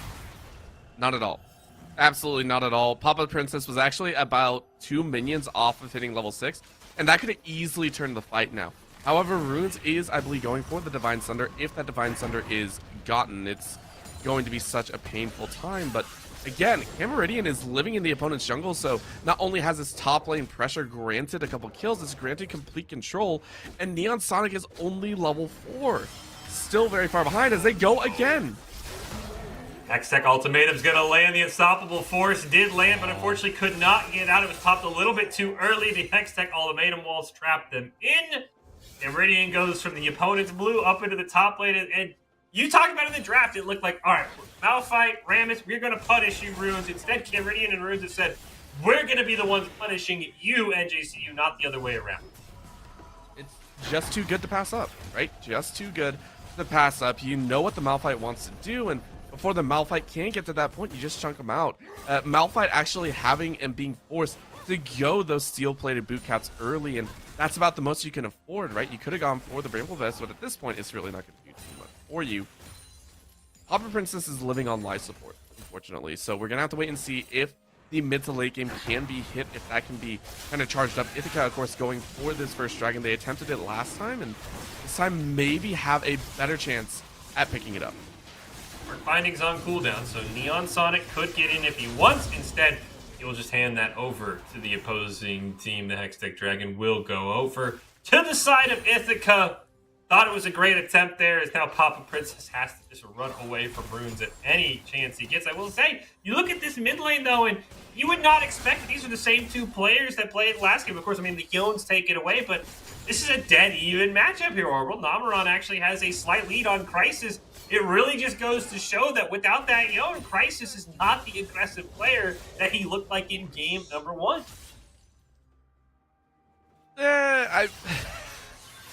I still think Crisis is fairly good at this. The reason being is, again, with this type of lane matchup, you're not expected to win the match outright. To even stay even with how much pressure has been laid down, I think it is a large benefit of the doubt. Crisis, I think, is going to pop off very, very quickly if those fights start breaking out. Namranon, I don't think has been farming up those stacks as much as they would probably like, meaning Crisis has done a great job of mitigating those circumstances in the mid lane. Still 200 gold up, yes, able to kind of work with that. And again, sitting on about 1,400 apiece means that they're going to be into a big fight, but now that's going to be unstoppable force.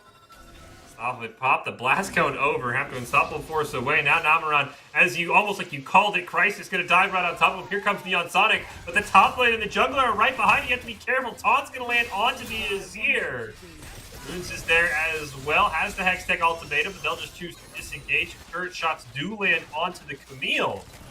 Luckily, everyone stays alive. Meanwhile, we did miss a kill in the bot lane. Chris did get picked off by an Artican. The second kill for that Morgana. Didn't see how it happened, but once again, the Ithaca bot lane really showing up here is now Cameron and Neon Sonic get into a fight. Crisis is there. The wall won't land. The Emperor's Divide completely whiffs, and that is why Neon Sonic is still alive.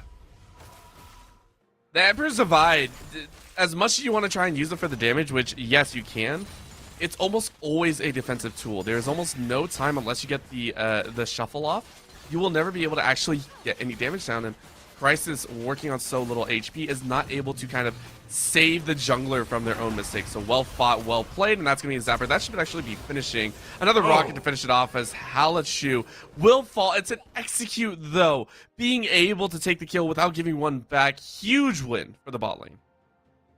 Halachu did have to burn Flash, had the ult. It must have been out of mana because I was waiting for the Super Mega Death Rocket. I think he was too. Realized he didn't have enough mana and ended up having to flash forward to kill the 6th. But I think, as you said, just getting that suicide into the tower, that is a trade you will take. So really, it's 1-0-2 on the Jinx as no one picked up anything for that death. And this is kind of what I was curious to see, how Halachu would do in that 80 carry role. He's got about a 20 CS lead. He's got a kill and 2 assists now over the 6th, who really has just been bullied by the Morgana, if nothing else. And this is a scary spot for NJCU as their lanes are starting to fall apart. You see the amount of damage Runes is doing on a Papa Princess. Despite those steel-plated boot caps, despite that cloth armor, it's really only Namaron who's even, I would say, in lane. And that's Aaliyah, as much as it's nice to see, is not going to scale up as well as an Azir, right? There's a reason Talia has kind of fallen out of the meta. It's just, it doesn't provide as much power if you're not roaming at level 6. You're just not as useful, and it's going to continue. I have no other words for it. This Talia, as much as I really like it, needs to start roaming out, needs to start using that Weaver's Wall to a good extent, try and find a lane to help out. And at this point, it really could be bot lane unless you're going to try and do a 3-man gank to the top side and help out Papa Princess to get back on track. The gold discrepancy there. It's 1,300 gold difference in the top lane. It's 1,200 gold difference in the bot lane. Is Caridian going to get caught out by the unstoppable force? They will trade, unfortunately, 1-for-1 as this Kane should be a target there as soon as that taunt lands. Unfortunately, while that was going on, Halachu picks up a double kill in the bot lane. And that is exactly the worst case scenario. The good thing in Ben Orbital, at least the Morgana was getting the kills, but now that Jinx is 3-1-2 is going to get an entire set of plates, hopefully after this next minion wave. And now Halachu is once again incredibly far ahead, this time in the 80 carry role. It hurts. It hurts. I was curious how it was going to play out, and Halachu says, yeah, any lane that I go to turns into the carry lane. I love it so much. Ithaca showing that they have the diversity to work with. They can work with just about any composition. They can make it their own as we get Runes. Runes knows something's up, and they're going to try and chase. The hook lands, and Neon went the opposite direction, so it should be Runes being very, very okay. It does land. Doesn't look like we have a fight in the mid lane as well. Namaranon is running away. We catch the final blow from Camridian. Also, off that Rift Herald, that is going to be a couple of plates given over to Crisis. I don't think, unfortunately, he'll be able to pick up another one before the timer falls. Great awareness by Camridian, making sure getting that Rift Herald down so that she can get the charge off before plates fall. That's really the whole purpose of picking up an early Rift Herald, is those plates. They pick up another dragon as well, and it will be an Infernal Soul this game over, which is another bad thing for NJCU, because if they fall behind, they're already 2 dragons down. That's just more damage that Ithaca can pump out. This time, I think NJCU might try and challenge. Again, Chris, she is trying her best to walk in front, get that Solar Flare down, because now at level 7, you can launch that ultimate, and this is the time, right? Now with the bottom lane broken open, we are going to see the jostling for position. This is where NJCU need to start making their move. Their bot lane is enabled. That leaves Leona to move around. You can start utilizing that CC chain, try and get a single kill. And if Aphelios is allowed to get back into this game, if Aphelios is allowed to pick up a single kill, it could be the start of a comeback. Because again, out of all ADCs, Aphelios has some of the best potential to match a Jinx in terms of kind of raw upfront burst damage. Especially if maybe the 6 is able to get a kill onto the Morgana or onto the Jinx. You get that bonus shutdown gold as well. The objective bounties are alive, but it will be another tower for the side of Ithaca. The 6 going to stay a little bit too long. Knocked up in the air by Camridian. Will the Super Mega Death Rocket be what gets the kill? Instead, it'll just be an auto attack from Halachu. And unfortunately, this Jinx is getting out of control. Already has the Kraken Slayer. First Mythic in the game for the side of Ithaca. They also have the Leander and Arctic as well. So a ton of damage is going to come out from that support role. That's exactly what I think Ithaca was missing. With the Azir, you don't have the same burst as the Yone, so Morgana says, why not? I'll just add to that AP damage total. Pick up an early lead. Might as well. You don't feel like you have to go for that stopwatch right away. You haven't been jumped on too much, so you're free to do that raw damage, right? The Leandris is also going to burn heavily, and this is very, very important considering Crisis is still trying to work on it. Usually, if you're going poke build, you do go Leandris into maybe Nashor's Tooth, or you go full poke outright. So the constant burn is going to be really, really good. And with top lane falling as well, that puts it at a 3-tower advantage to 0. It is Ithaca continuously dominating every single aspect of the laning phase thus far, and no chance at an answer right now. The 6th and Chris sitting in the mid lane. However, this could be the option as Chris took a weird little path there.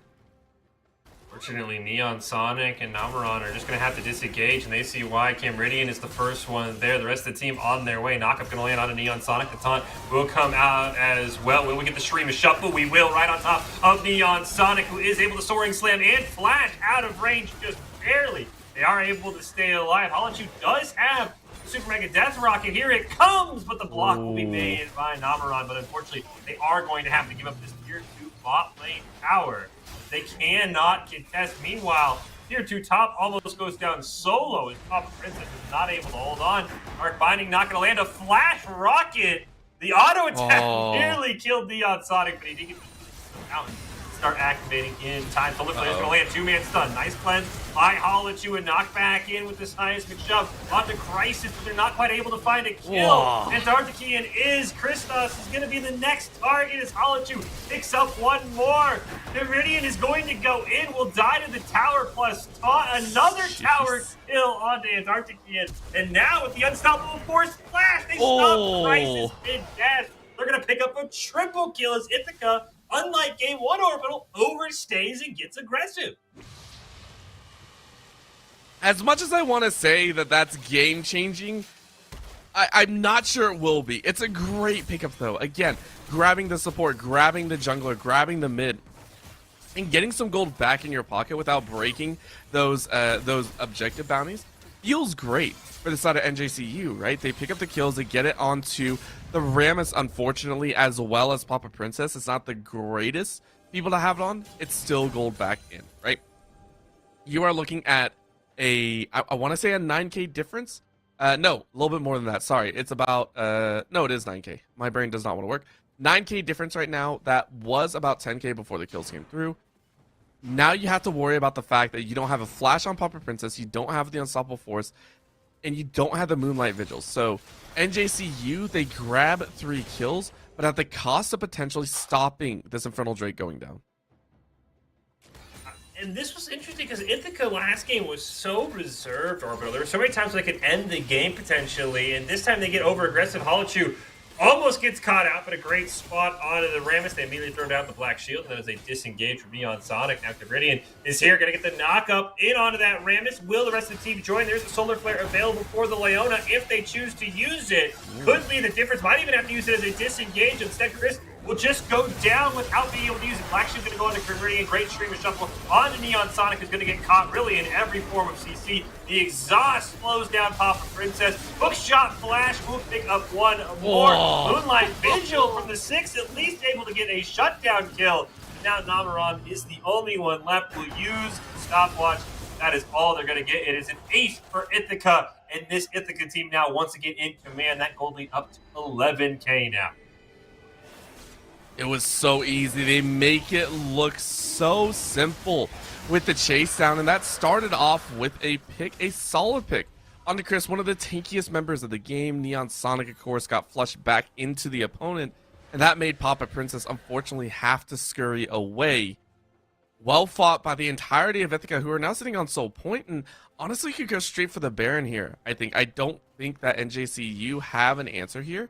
I think that they're still a little bit worried about what's to happen, and it could just be a complete collapse of the global objectives. Ithaca at that point could just storm up mid and bot lane, or wherever they want to send the Camille, and from there just close out the game. This is Ithaca's game to lose. I would assume Ithaca, after that tower dive, going to play a lot safer. I will say, you can still say this Ithaca team has some hiccups. I mean, they popped the Shurima shuffle onto Neon Sonic, who was already trapped in the Hextech ultimatum for runes. He wasn't going anywhere. He kind of got actually pinned on the wall between the Emperor's Divide and the wall of the Hextech ultimatum. And imagine if that Hextech ultimatum had gone somewhere else, as we see Neon Sonic has to run away. We just see the amount of damage Ithaca has. I'm with you, Orbital. I think they could have forced the Baron, probably just won the game off of that. Instead, Dark Binding's going to land. Chris potentially going to get caught again. Nothing this Leona can do, despite all of the armor, all of the bigness. Dark Binding barely misses. A great dodge from Neon Sonic there on multiple abilities, at least able to survive. They're just finding Chris, and unfortunately, Leona's just being the sacrificial lamb for all of these targeted dives from Ithaca. I love the fact that Antarctican unfortunately got bounced the wrong way and is now stuck on the wrong side of the tower here. None of the teammates are going to help here, but you can walk away just fine. And surprisingly enough, the Rammus is actually fairly tanky, and the way that that works, and the reason that it is, because Halachu didn't go for that Lord Dom's regard, so you aren't shredding any armor yet. Instead, you went for the raw damage. Instead, you went just for Tower Breaker, because you know the opponent can't really do anything. Oh, this is probably going to be death. Dark Binding Cabridian actually comes in to steal, and we're going to see the Blades Reach get the knockup onto Chris. And, I mean, this is why Kane was always so strong as the Red Bull, right? The Blades Reach with the knockup orbital. Just, there's nothing you could do on a Leona. You only have Flash. If you get caught in Blades Reach with the rest of CC, you're just dead. We get the 4-1 shove. The mid inhibitor turret goes down. The mid inhibitor should fall. It's surprise Rune ends up backing off. They just maybe want to end this game. There's another knockoff onto the Talia. Will die, unfortunately, to the torment as well. Moonlight Vigil will land multiple roots, but I think that's all the 6 is going to get. The Emperor's Divide will come through. It is an ace. Should be GG. I don't think there's much this Leona can do, but unfortunately, the minion wave is the only thing holding Ithaca back, and that might cause them to disengage. Papa Princess, this is your moment. Look at those low health bars you have, the Unstoppable Force. Just ship it, my friend. There it is. Picks up a kill. Unfortunately, we'll have to trade 1-for-1. The tower trying to help out as well as Papa Princess will go down, and that will officially be game. Ithaca will win their first series 2-0, and they'll move to 3-0 on the season, Arm. It's just so good, and again, off the back of some fantastic play by Halachu. A lane swap into the crushing kills. Unfortunately, I'm not sure if they can fully finish it. They should be able to. Again, it's multiple members still up. There we go. It's finally done, and I think I show off why they are currently undefeated. Again, they didn't drop a single game this time, and I have to give huge props again to the side of Halachu. I was saying it at the very end, but they play fantastic, right? In the jungle as well as ADC, those are two very different roles to work with, and to bring about so much damage both times gives so much credence to the squad and their reign over here in the Navigator's Yellow Division. I thought, I mean, not only Halachu with that role swap, I thought Antarctican as well with the role swap from AD carry to support. Those Dark Bindings absolutely nullified that Leona pick. Really set up a ton of great picks for Ithaca. And this team really seems like they have a lot of power to maybe move Halachu around depending on matchups, move Antarctican around. I thought Rosehawk was also fantastic in the lone game they played earlier today in game number 1. Ithaca showing why there's 3-0. Looks like to be one of the better teams in the top of that Navigator's Yellow Division. And I want to say, Orbital, in that 2-game series, I don't think they lost a single tower. That was a phenomenal effort put together by Ithaca to really say, we're still at the top. As you said at the top of the program, they did have a reschedule. That's why they're not 4-0, despite us being in week 4. But this looks like a very strong team. Meanwhile, for NJCU, I think they have some bright spots. I don't think that Talia was the right pick, but it was played well. Crisis was really the member struggling. You saw the damage. Almost got doubled by a Talia. So I think there's some bright spots here. Papa Princess probably and the Jungler just need to figure out some picks, but I think there are some bright spots for NGCU as they look to turn the corner and pick up their first win later down the line next week. I would want to see them look to solidify the basics as well. A lot of the complications that came through were specifically laning errors, right? Taking a look, it felt a little bit weak, especially in the top side, which granted, Pop, like that was pain. Just watching the Malphite, it always leaves yourself open, so not much you could do up there. Shore up the laning phase a little bit, right? Figure out ways to counteract some of these fights. If you have to play safe, go ahead, play safe, whatever you want to do. But if the laning is actually cleaned up, I think a lot of the issues that NJCU were running into actually fall away. You don't have to worry about that massive cold lead in the early stages. You don't have to worry about all those plates going down as quickly. But it gives you more time to scale up because I think their mid to late game, if they had more damage, had potential to turn it around, right? So shore up the basics, go back to the drawing board, practice 3 or 4 champions each, and really power through that. From there, you get to that point of being much better at figuring out how you want to regress in the mid. Yeah, I think I agree with you, Papa Princess, and I think for Neon Sonic, and I already said it for Nameron, find your favorite tier list, find your favorite whatever, pick those S tier, A tier champions. I think you'll perform a lot better because they have the skills. But when you put yourself on something like a Talia, put yourself on something like a Rammus, you're already handicapping yourself, and they just didn't have the ability to handicap themselves and still come out with a win. But I think this NJCU team can figure things out. Meanwhile, though, as we said, Ithaca, a very scary team. Well, we are not done here for the NECC. We've got another matchup coming up after this week. Concordia, Wisconsin, taking on Valpo Esports. We'll take a break. We'll come back with our next match of the night here on the NECC right after this break.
Where you look, where you touch, where you feel, yeah.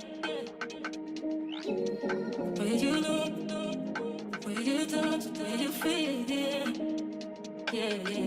Can we talk about me and you? Can we talk about the truth? I wanna know, I wanna know. Can we talk about me and you? Can we talk about me and you? Can we talk about the truth? I wanna know, I wanna know. Can we talk about me and you? Can we talk about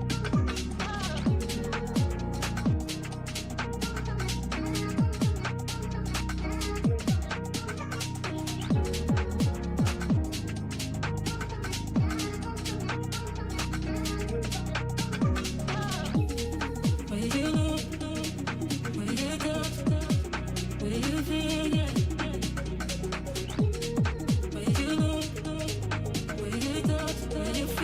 wanna know, I wanna know. Can we talk about me and you? Can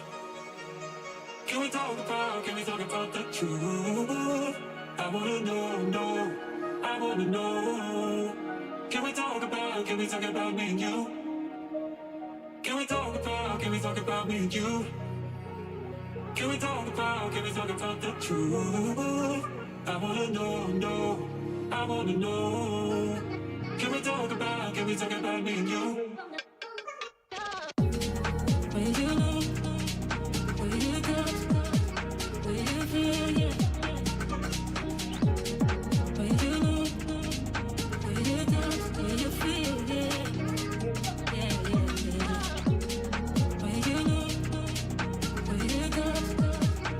you feel, yeah. Where you look, where you touch, where you feel, yeah. Where you look, where you touch, where you feel, yeah.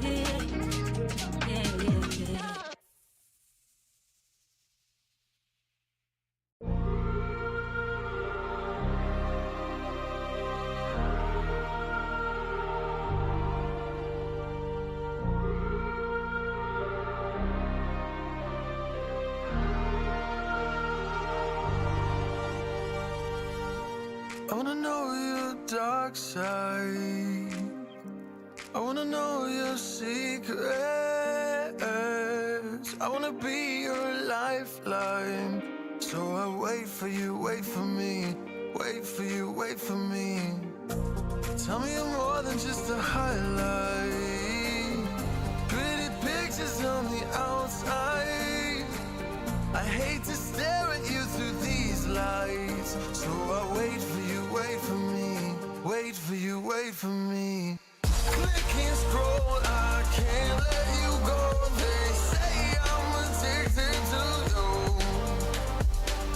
Click and scroll, I can't let you go.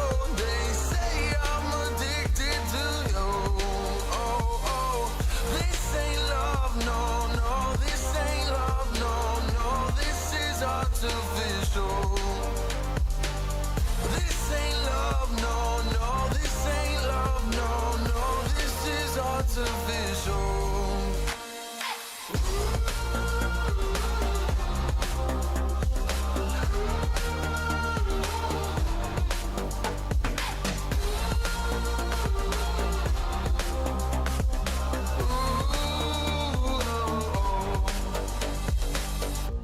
I wanna know you inside and out.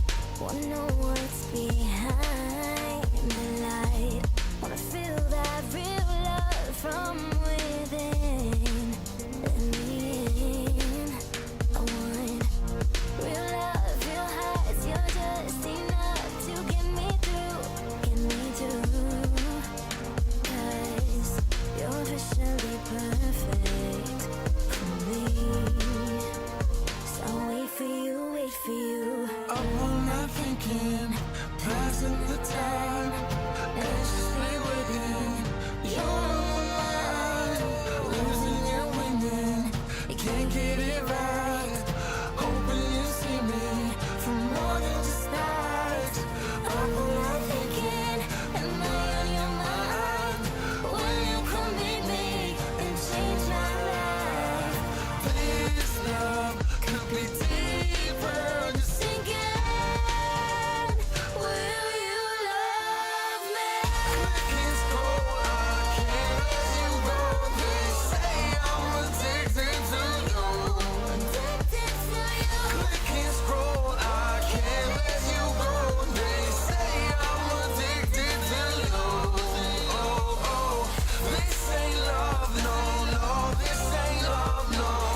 I need a scarecrow after what you did. 'Cause all of the birds know that I'm almost dead. I'm barely breathing, I'm barely awake. You left me in pieces, there's no more to break. Don't wake me up, not in this century. Don't wake me up, 'cause you're just a ghost inside my head. You're just a ghost, you're never there.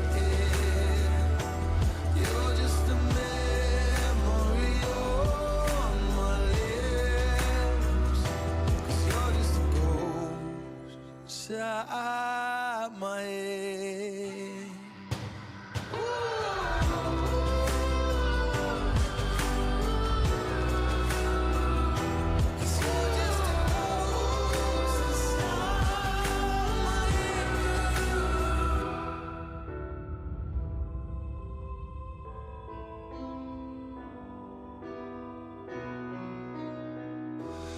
I need an angel after what you did.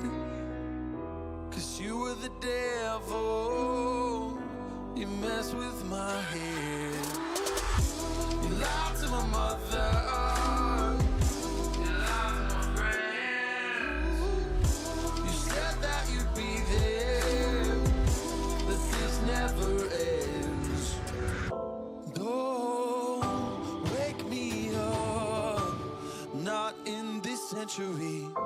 Don't wake me up, 'cause you're just a ghost inside my head. You're just a ghost, you're never there. You're just a memory on my lips. 'Cause you're just a ghost inside my head.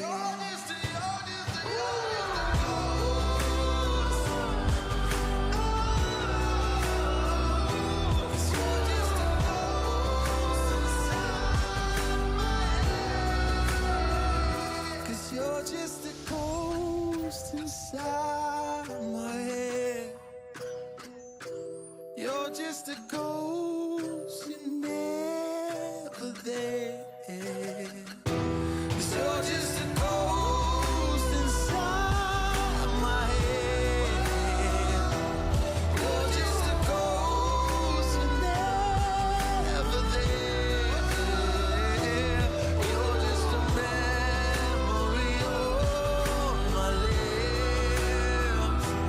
You're just a ghost inside my head. Oh, you're just a ghost inside my head.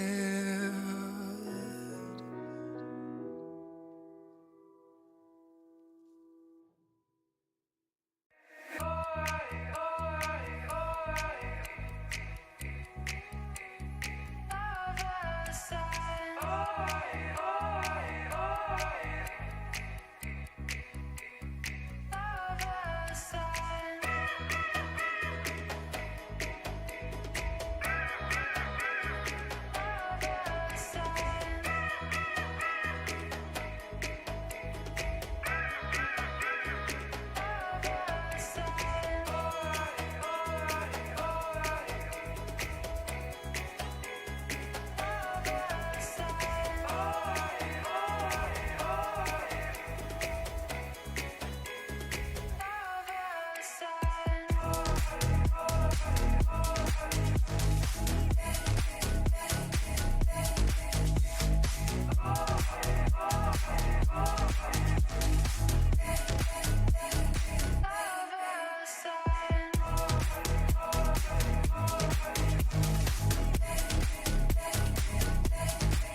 Welcome back into the NECC here. Third game of the night about to kick off in the Emergent Navy Division. We've got Concordia, Wisconsin taking on Valpo Esports. Fish here back once again with IRL Psyduck to call all of the action. Psyduck, we've got teams that are looking to turn their season around. Concordia, Wisconsin comes in at 1-1. Valpo Esports comes in at 0-2. So as we enter that halfway point of the season, looking to turn things around, looking to make that playoff push. Both these teams are trying to figure out what went wrong early on in the season to fix it so they have enough time to make maybe a late playoff push. Yeah, absolutely. It's shaping up to be a great match here. We've got one team looking to get that first win. We've got another looking to make sure they get into that positive win rate. That's where everyone wants to be. They're both going to be going at it pretty hard, I'm sure. But I'm not sure about you, but my favorite thing to look at with these matches is the jungle. I think the jungle decides a lot of things, especially this season in this meta. The jungle is going to be really, really important. So I'm going to be paying special attention to that jungle matchup. See if we're going early, we're going scaling. If I were either of these teams, I'd be looking for that early game jungle pressure. Maybe you want to stay off the Olaf. Olaf's not doing so hot right now. But I think the name of the game here is going to be that early game pressure.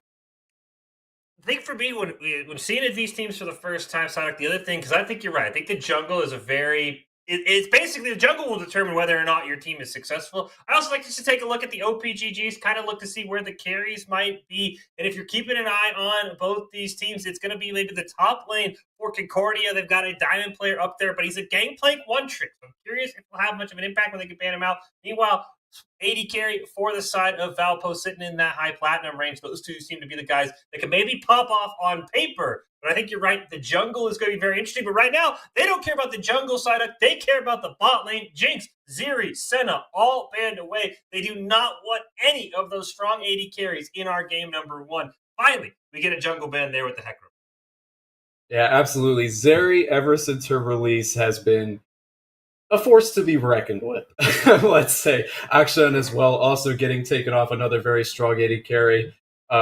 Both of those champions, ever since their release, they've gotten some minor tweaks here and there, some buffs, some nerfs. But Zeri specifically has been looking really, really strong. Sort of like a 2022 version of Ezreal, complete with all of the crazy gimmicks that come with new champions. So she's definitely one to look out for. Get the Malphite pick. Of course, they have already in the pro draft, so we'll just see them picked in order. Malphite in the order to the top lane. This is kind of what I expect with League of Legends. I know with the teleport changes, we've seen sometimes a little bit more of the hyper carries, but you get two tanks who are just going to slap each other around. Of course, the Ornn will have those upgraded items for his team. We actually see a Shyvana jungle side. I don't know the last time I've actually seen a Shyvana jungle in a real game like this. I'm going to be very curious to see what Battle is going to do on that Shyvana. That's definitely a curious pick for sure. But I think if they end up going the AP build, there's some pick potential from range once you have that dragon form. The E does a lot of damage. Honestly, with this team composition, what I've seen so far, we're probably going to be looking for the AD Bruiser Shyvana, maybe looking for a little bit of percent health damage to chunk down that Ornn and the Warwick, who can also get pretty tanky later into the game. And Jin Zhao is going to get taken down here, one of those early game junglers I was talking about. Ever since that mini rework he got late last season, he's been doing very, very well. Been a force to be reckoned with in professional play. Poppy as well, and Nunu and Willem going to be the final bans. Ezreal there for Concordia, and that's the interesting one because again, as I said, that Thonk Senpai, kind of the player I thought to pop up. I think maybe you want to put him on like an Ophelio, something that could really do damage. The Ezreal more safer. Ezreal Lulu going to be playing against Caitlyn Pantheon. Again, maybe the Ezreal was a response to the Pantheon. It's hard to say because we didn't see the pro draft order particularly. That's why we had jungle bans after jungles were picked. But I still think you could have got away with something a bit more aggressive than the Ezreal. Yeah, maybe so, but it looks like they're going to be playing for the later stages of the game here. You don't lock in Ornn if you want to win early. That's just not something that you do. But we can see that reflected in their mid lane as well. Victor doing very, very, very well ever since the release of Arcane. I'm sure that's an accident. Him as well as the Ezreal, definitely going to be looking for the late game scaling. Morgana, also a pretty solid pick at pretty much all stages of the game with that binding. Gets up to about 3 seconds when it's fully ranked up. A lot of crowd control. But if you're looking at the other side here, a little bit more early to mid-game pressure with the Caitlyn, with the Ahri, Pantheon's going to be really, really strong in lane, going to fall off later. So if you're Valpo here, you're looking to win this early. If this game goes beyond 25-ish minutes, you're in trouble. And I think at that point, it's really not up to you to win. I think the other team is going to have to start making some mistakes in order for you to have a shot. Yeah, and I think the big question for me is actually the team's flipped there. So it is Concordia on the left that you were talking about is with the new Ari, of course. We talk a lot about the Spirit Rush. You get a kill, you get a reset. You look at the side of Valpo, there's not a lot of champions you're going to prey on for easy resets. Victor has some innate tankiness, especially with the shield he gets from his Q. Morgana's going to be able to black shield if you try and dive in on the Ezreal. Warwick and Ornn speak for themselves. I'm curious if Jupe's going to get any value on this Ari, if it's just going to be, almost like we're watching pre-WeWork Ari, where she's going to get 3 dashes, and that's about it. I'm curious if that Ari will work, but that Shyvana, I think, is the real question mark, right? We don't know if it's AP. We don't know if it's AD. We'll get a chance to look at the runes here in a second. Maybe that'll shed some light. But if it's AP, I feel a little bit more comfortable. I like the Bruiser pick you're talking about, but it just feels like if you're not AP Shyvana, you're kind of hinting at the point that your current state is with the grasp. I think you're right, Psyduck. I think it is the AD Bruiser. Yeah, I think it absolutely, with that rune set, is going to be the AD Bruiser. Malphite looks like he's going to be playing for the laning phase, though. He did have the Arcane Comet. Kind of a curious pick into Ornn, I would say. I'm not sure if you're going to be able to really chunk him out of lane the way that Malphite's looking to do, unless he does go full AP.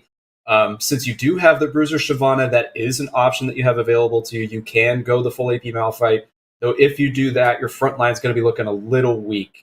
Shyvana is not really what we would call a main tank per se, more of a bruiser type character, usually between 3,000 to 3,500 HP with some resistances, really, towards the later stages of the game.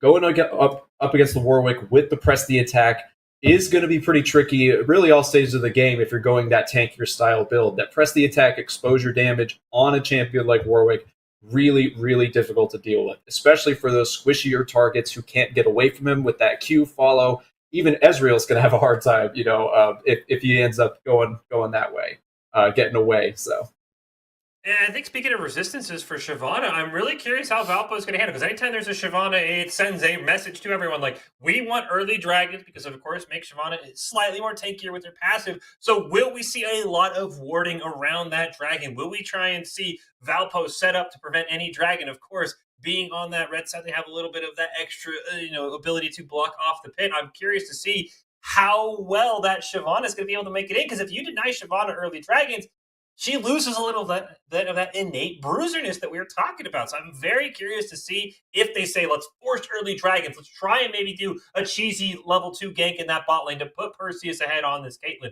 I think it'll be very interesting to see if they kind of int for that Shyvana passive, or if they just see it like, hey, it's a nice bonus. I'm very curious, because it's been so long since I've seen Shyvana. I really don't know what to expect about it. This isn't Jin Zhao, Lee Sin, Jarvan that you're used to seeing at the top level. It's Warwick versus Shyvana.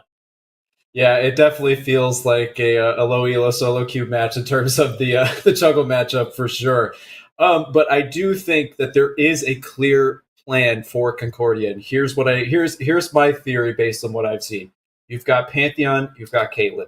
Caitlyn's going to be able to poke out the Morgana, the Ezreal, if she plays her cards right? You say in the minion wave, use that range, you can poke them out of lane. They get too close, Pantheon can jump in. It's going to be easy for them to secure the lane state for the Shyvana if they want to go for early dragons. Because she can solo dragons as early as level 4. The problem is that Warwick can do the same thing.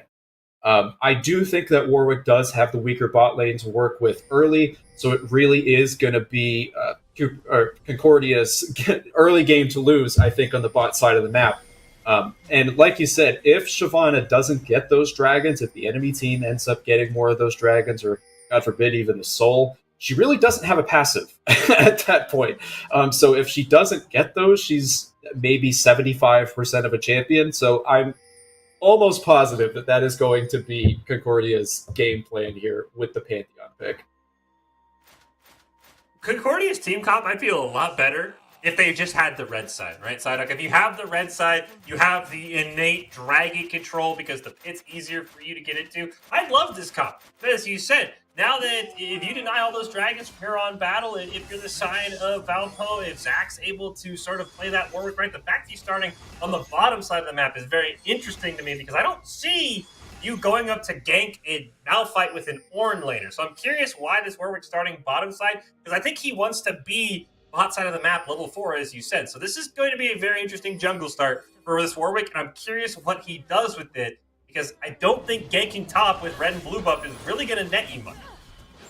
Yeah, no, I don't think so for sure. It is kind of curious that he's starting the blue side on the Warwick, since you do have a tank v tank top lane matchup. Typically, what you would want to do is start red, blue, Gromp if you want to try to get your bot lane ahead, which is going to be important if you want to counter the Caitlyn Pantheon's early aggression, because you know they're going to be going for it. So you can get that early numbers advantage, try to give your scaler carry a lead.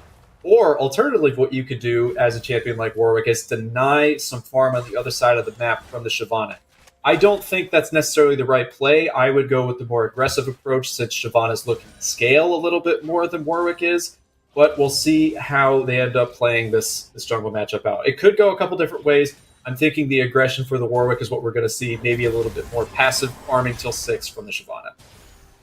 Junglers ended up starting on the bottom side of the map. We did see a little bit of that chunk that you were talking about onto that Ezreal, as One Star is running him down, but he's got to be careful. As soon as this Morgana hits level 2, she has the Dark Binding, she has the Black Shield. One Star's job becomes so much infinitely harder to dodge a Dark Binding and a Black Shield.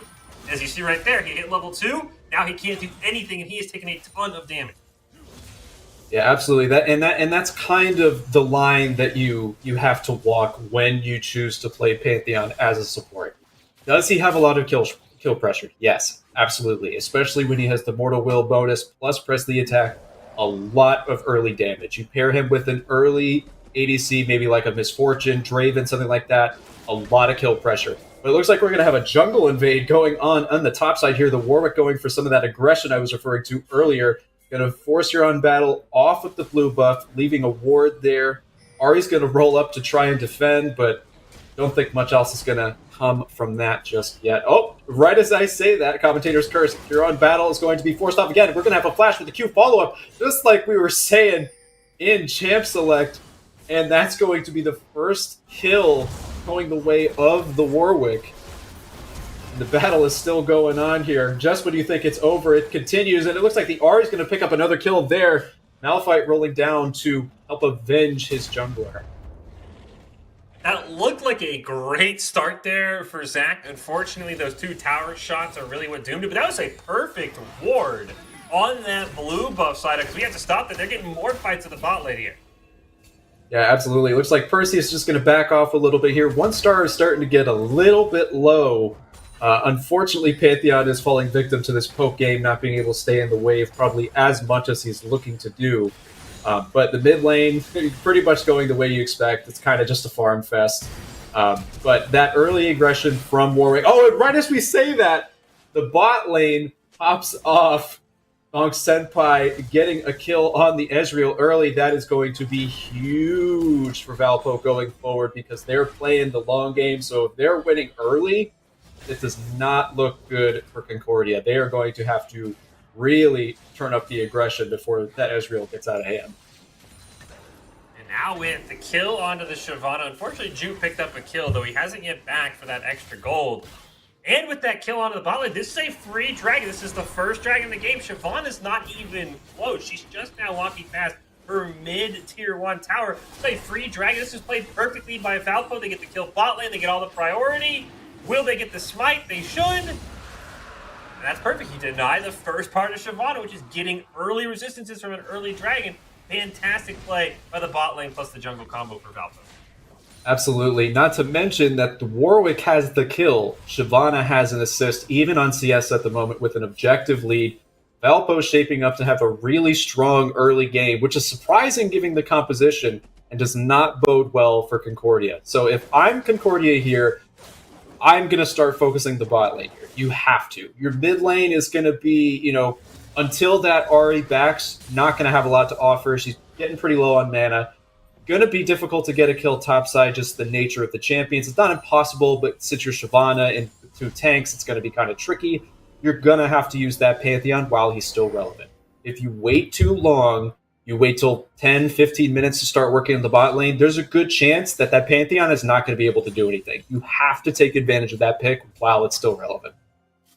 And looking back at the pro draft, just because I was curious, they locked at the Pantheon V3. The R3 was the Morgana, so it was a great little counter there by Valpo to basically shut down that Pantheon. As you said, he's running into issues already. If they don't get assistance from maybe Jupe on that R8, from Huron Battle on that Shyvana, I think these two tanks are basically going to sit up here until Unleashed Teleport comes out, and then we'll see them across the rest of the map. But it's so hard to gank on a Shyvana because Pantheon has to land the CC side. There is no CC on the Shyvana like there is on the Warwick. Your ganks are a lot more dependent on your laners than the Valpo has to worry about. Valpo's just like, Warwick's going to ult in, he's going to use that infinite duress, and he's going to CC down a target. And it looks like the Malphite could be in some trouble here. The Ornn coming in, uses the Unstoppable to dodge the CC, but it does not matter. He's going to fall. The Warwick is going to make his way up there. Excellent play to turn that around by the top laner and jungler for Valpo. Dreadful and Zach winning the 2v2 with ease. I thought for a moment there, the fact that Dreadful picked up that solo kill before Zach was able to pick up an assist was actually going to doom them, because that assist would have leveled Zach up to 6. He would have had the infinite duress. Jupe would have just fallen over. But because Dreadful got that kill, it was a lot spicier than it had to be. The Valpo played that perfectly. They pick up 2 kills. The fact that Ornn is already out trading Malphite when Ornn has so much more late game benefits to his team with his improved items means its top lane is already a very bad spot here for Concordia, which means, where do they win this game now, Psyduck? Mid lane is a little bit even, but bot and top lane are all Valpo, including the jungle, I'd say, are all Valpo right now. Yeah, they're really starting to lose sight of their win condition, and we're only 8 minutes into the game. They're an objective down. Overall, they're at about 1.5, 1.4k gold deficit, which is by no means insurmountable. But my main concern really comes down to the supports, more than anything else. You've got Morgana versus Pantheon. Morgana only becomes better and better as the game goes on, especially in the hands of a good player. That Black Shield can deny so much just by itself, and that's to say nothing of her 3-second binding, the Soul Shackles, nothing else, just her E alone.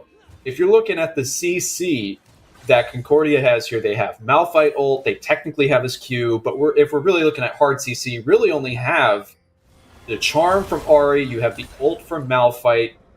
And, well, speaking of the ult from Malphite, looks like it's going up top lane there. Another flash follow by the Warwick, followed by the Infinite Duress underneath the tower. The Shyvana's going to be there to counter gank, and she is going to make that into a 1v1. Huron Battle is going to continue chasing down Dreadful. Ahri is coming to join him. Jupe looking to get himself on the board once again, but it looks like Huron Battle is going to pick up another kill instead. Really, really good heads-up awareness from Huron Battle, sensing that tower dive coming and being able to turn that around into a 2v1 for his team.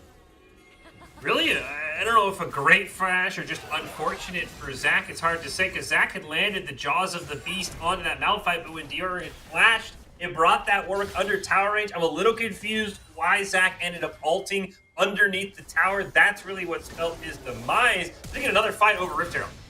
Yeah, it looks like Rift Herald is going to be another source of contention here going for. The Ornn comes in, picks off of Jupe, and then the Victor rolling up to get another kill. That's 2 more going the way of Valpo. It is now 7-2-3, and that gold lead increases by 2.5k, and the objective lead is now doubled. Fish, what do they do from here? Everything is starting to show up Valpo. Is there a way back? Even despite that kill, Psyduck, 5 seconds ago, I would have told you yes, because Perseus was out farming Thonk Senpai. The problem was the poke from the Caitlyn Morgana forced a reset from the bot lane, and now that CS is even. There's no more advantage anywhere on the map. We're going to see a second dragon picked up here for Valpo, so continuing to deny that Shyvana passive. And it's looking bleak, but I will say, I think the thing that sticks is Caitlyn is the better hyper carry late game. We talked about the range, the Cloud Soul. It's nice for Jupe to have a little bit more ability, nice for Huron Battle as well. I think Perseus has to be the solo carry. They need to support him, Psyduck. They need to get kills onto that Caitlyn, because that is their way back in No other lane, unfortunately, right now has a great way to get back in this game. This plate is a great way to start, though, for Perseus, keeping him in that game, keeping him even with Hog Senpai in the bot lane. You see less than 100 gold difference between the 280 carry.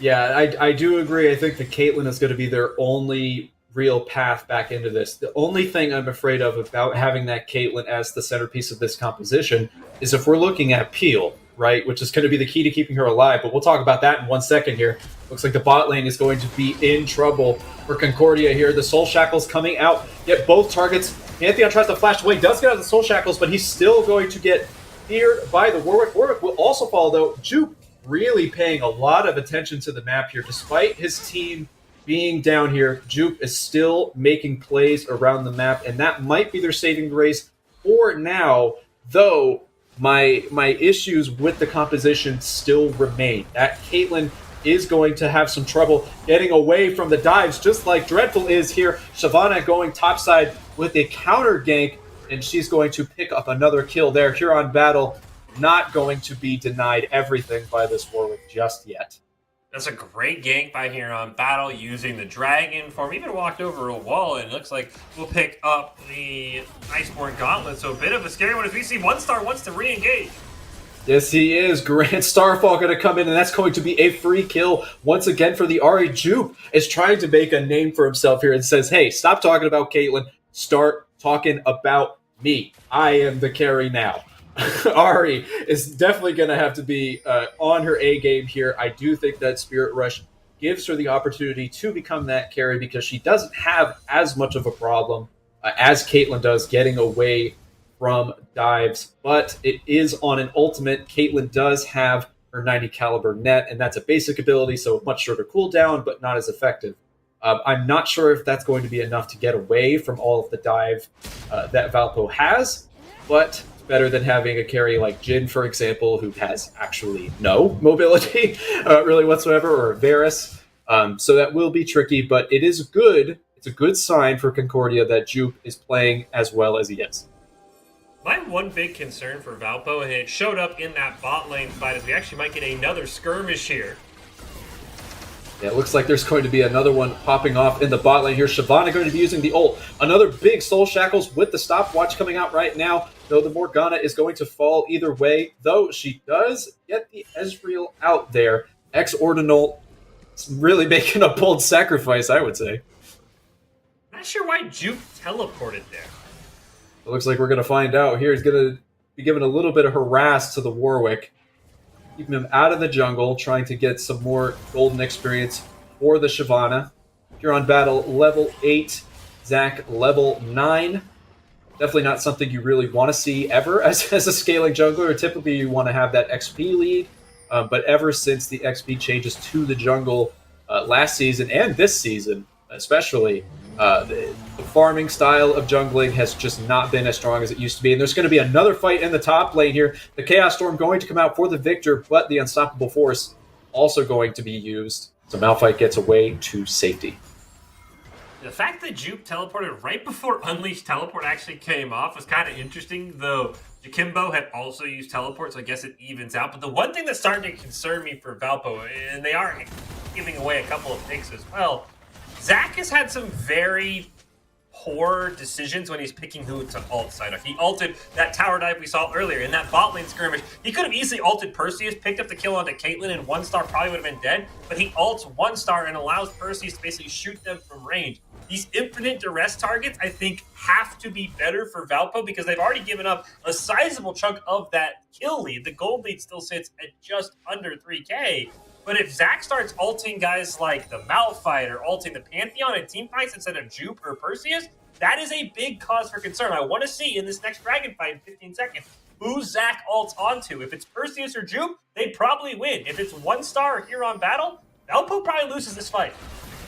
Yeah, that's definitely a good point to make here, but it looks like One Star is going to face check the Pixel Bush. He is going to lose his life here. So far, it's looking like it could go Valpo's way, but they're starting to disengage a little bit. Juke throwing out that Q there, looking to get a pick, but looks like both teams are going to back off. They're going to have a little do-si-do going on here around the Dragon Pit. It is a Cloud Drake. It is a Cloud Soul. Juke looking for a cheeky pick with the Spirit Rush and the Charm. Not going to find it, but he is going to flash out of the Ezreal. Ezreal is going to get away. I think this is going to be just a reset on the dragon, at least for now. Zach with the blood hunt up. Who will he choose? Looks like he may be going for Jupe here. The charm misses. Jupe will fall. MF Jakimbo going to be picking up that kill, setting his team up to possibly get the dragon here. But there is going to be a teleport coming in, and it's Malphite. Ornn still pushing in the top lane here, really just square dancing here. But looks like One Star is going to be ulting in once again. Tower falls top, and all the while, Malphite getting a double kill in the bottom side jungle. Cloud Drake is going to be secured.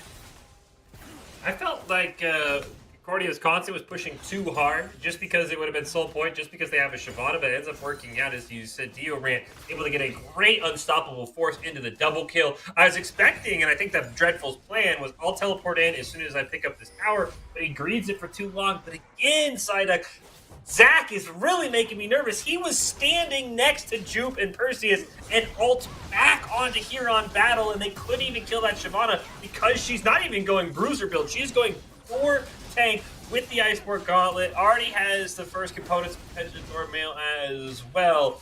I'm very concerned that this Warwick is just going to ult the wrong target repeatedly. It looks like Dreadful might be caught here. Yeah, Dreadful is definitely getting caught out a little bit here, though he is an Ornn. Game has gone on a little bit longer. He's going to be much, much more difficult to take down now thanks to that Ornn passive. Though he does take a little bit of damage, is going to have to burn that flash. Rift Herald secured for Huron battle. They're starting to get some of those objectives. Cloud Soul with 4 Cloud Drakes is, it's a little better than just a Cloud Soul and 2 random Drakes. So Concordia does have that to look forward to, potentially. Shyvana getting a little bit of use out of that passive finally. But I do think you're right about the target selection from the Warwick. It is worrisome. Even though Valpo has a pretty good amount of CC with the Ornn, with the Warwick, even the Victor, Stunfield, Morgana's everything, basically. The target selection on that Infinite Duress is just so important because suppressions are very, very difficult for carries to survive with proper follow-up. So if he's not using those Infinite Duresses properly, basically giving at least one of those carries, either Perseus or Jupe, basically a free pass to just continue doing whatever they were doing in the fight, and I'm not sure if they can afford that going forward. As we take a look at the gold, the crazy thing to me is we've been singing Jupe's praises, and rightfully so, but because of the fact that Jakimbo did the little things right, Psyduck, you see there's no mid lane turret. All 5 plays went over to Jakimbo. That's a 1,300 gold lead for the mid laner of Valpo. There's also a pretty big gold lead for Zach in that jungle. But for as much as we've seen Jupe do all of the big things right, get the flashy kills, the flashy rotates, Jakimbo's just playing this game solid enough on this Victor that he has a sizable advantage. As this Rift Herald's going to get popped in the mid, and with the Morgana, as long as the Dark Binding's not on cooldown, she should not get a charge off, but the Dark Binding misses, so they will get a charge on that mid lane tower. Yeah, and I do think it's a really good point to make on that Victor. He is playing exactly the way he's supposed to be playing, but there's going to be a teleport in from the Ornn here. Team fight breaking out. Jakimbo, as you were just saying, picking up another kill. Dreadful following suit there, and that is 2-0 in favor of Valpo, and they are starting to get their momentum back here. Though they do have to be careful that Shyvana still does decent damage. And it looks like Dreadful barely going to miss that one. Ignite ticking down on it, but shouldn't be too bad for the Ornn to deal with. Unfortunately, there's no objective. Jupe, what are you doing, Jupe? Oh, no, wait, the Infinite Duress could actually turn out to be a good move here. Yes, it is. He gives his life for the cause, but it's 2 more kills for the side of Valpo, 1 for Concordia. I think you definitely take that trade every day of the week. Solid heads-up play by Zach, hopefully to dispel a little bit of your your fears, I'm thinking. My only problem, Psyduck, is if Zach doesn't die, this is a free Baron, right? Because you already have Jupe dead, you have 1 star dead. If they get that pick onto Jupe and walk away, Warwick has enough lifesteal, you might have been able to force the Baron. You don't have a lot of damage, but potentially, maybe could have got it. But that was a much better one. Now, unfortunately, speaking of good, this is bad for Dreadful. He is totally caught out. Yeah, Dreadful absolutely going to get caught out here. Stays a little bit too long. Tries to go for a cheeky recall in the enemy jungle. He's going to fall for that. The true damage on that return is just, tanks hate it. They absolutely hate that true damage. So Jupe is going to pick up another kill, and I do want to talk a little bit about Victor because you made a good point earlier. It's easy to call out the mid laner who does the flashy thing, the roaming thing. Victor is playing to his win con. He's playing for the late game. He's not necessarily playing for the early game. Now we're in the mid game. He's really starting to do damage. He has that Luden's Echo. He has the Shadow Flame. Really starting to do some damage. That gold lead is really starting to show up in a big way. And even though he didn't have as much lane pressure as Jupe did, the money that he got from those plates, as you pointed out, is really starting to pay dividends. Getting into this next fight, Dragon's up in 10 seconds. If your Concordia was constant, I don't know who your shot caller is, but whoever it is, they need to track that Black Shield. Ordinal just wasted it on the Seismic Shard from Malphite. You can punish that. If Black Shield's wasted on another small ability, go in. As they're going to start this Dragon, keep an eye on this Malphite. And it looks like Jupe is going to get picked off early. That Black Shield going to come in to help. And there's going to be a steal coming in from Zach. And a really, really big unstoppable force as they just get wiped. Valpo showing up in a huge way, wiping Concordia off the map, stealing the Dragon. They are now one off from the Dragon Soul. And this is going to be a Baron secured for free from Valpo. Amazingly played, and honestly, this might be Curtain's Fish. You talked about it. You talked about the power of the Morgana all the way back at Champ Select Psyduck. That fight was won because Ordinal lands a 3-second Dark Binding on a Jupe, and there is nothing the Ahri can do, even with the Flash, even with the Spirit Rush. You just have to sit there and accept your fate. There's no stopwatch. You haven't even started building towards that stopwatch yet, which I think if you're Jupe, you have to, so you at least have a chance to get away.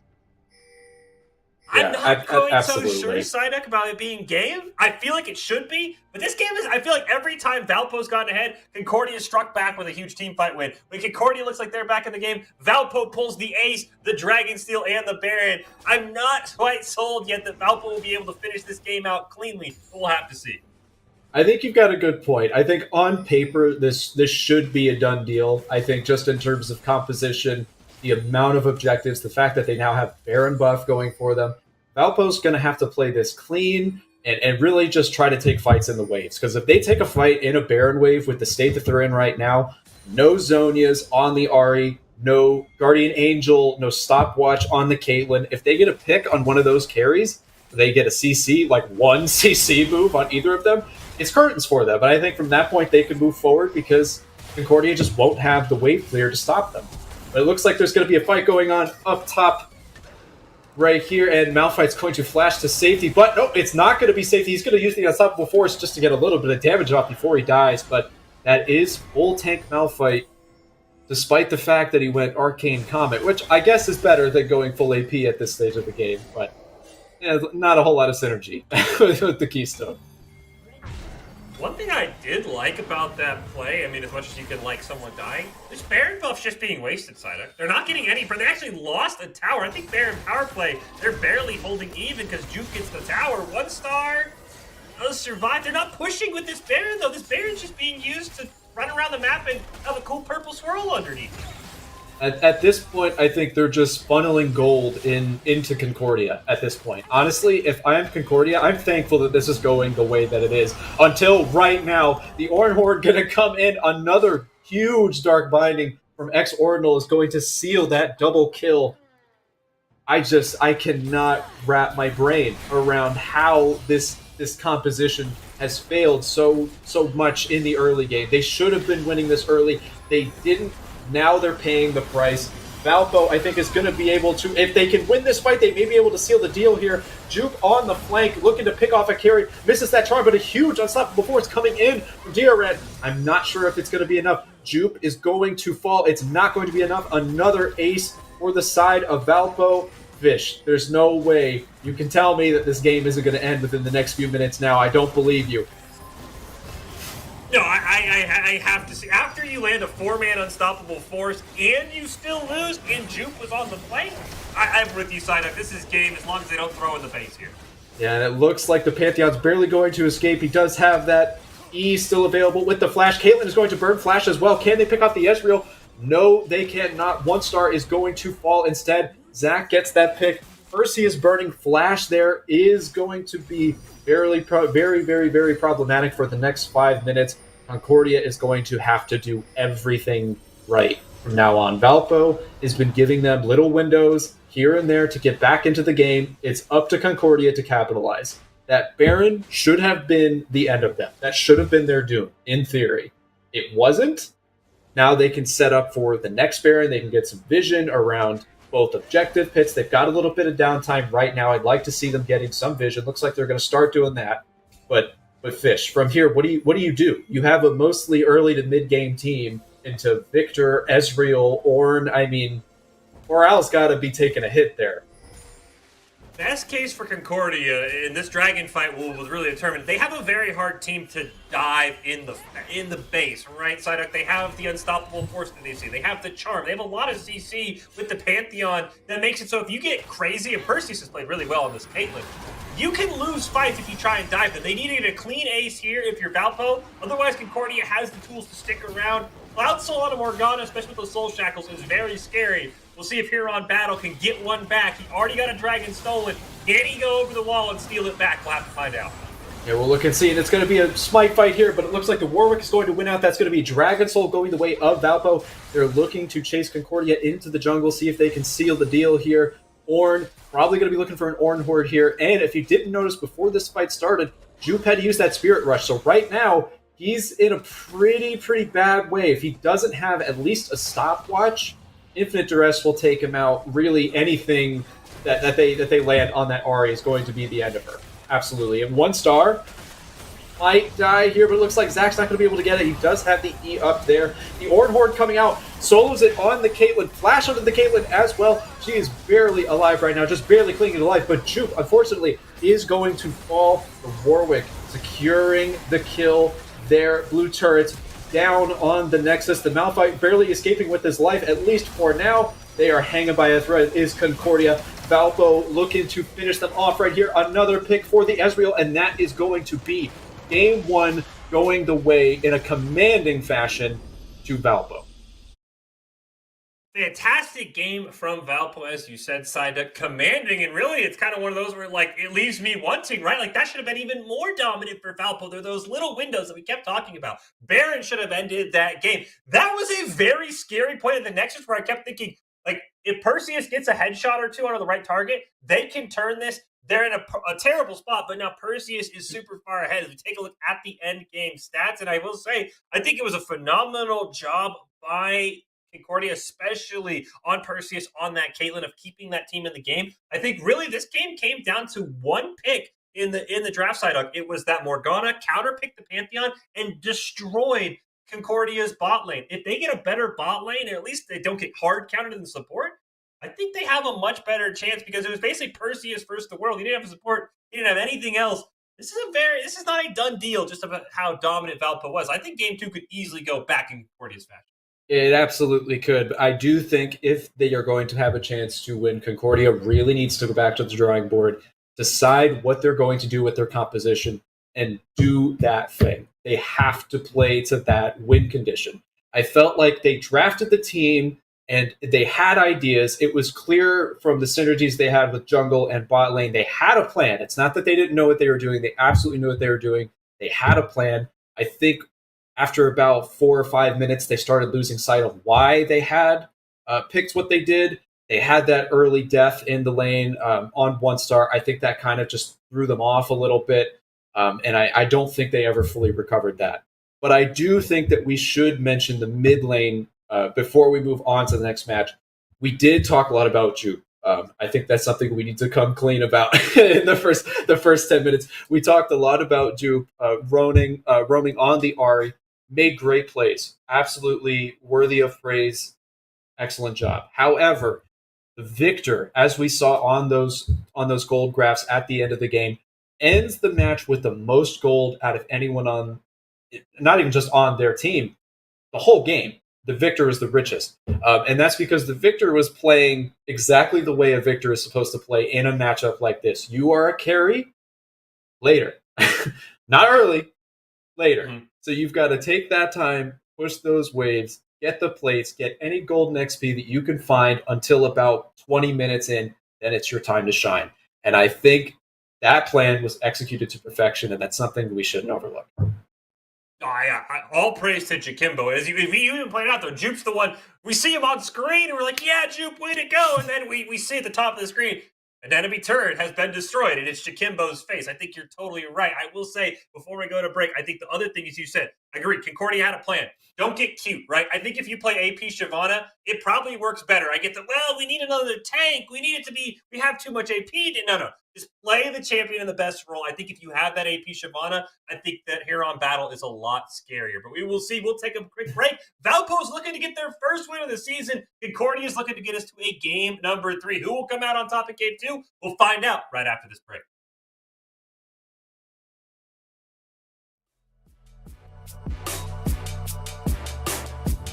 So complicated, don't mess it up. Feeling frustrated, it ain't enough to fix a love. If you're gonna break me, I know I won't stay. I don't wanna wait here, you push me away. If you're gonna choose, you don't know what to do. I don't wanna lose you, but don't wanna lose me too.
Welcome back in here to the NECC. We're getting ready to kick off game number 2 in our Emergence Navy division between Concordia, Wisconsin, and Valpo Esports. Valpo Esports picking up a Game 1 win, looking to pick up their first win of the season. Fish and IRL Psyduck here, calling all of the action. The pro draft just wrapping up. We'll get to you as soon as we have it. But I think Psyduck, we have the big question, I think, for me personally, coming off of that Game 1 is going to be what the matchup of Jakimbo versus Jupe looks like in the mid lane, because they both played their role phenomenally. You play an Ari, you're going to roam, you have the Spirit Rush, you're going to try and make plays across the map. You play a Victor, you're going to tower push, you're going to prep for late game. I'm very curious to see how that mid lane matchup goes. It seems like in the top lane, we're dedicated. We're probably going to get 2 tank fights.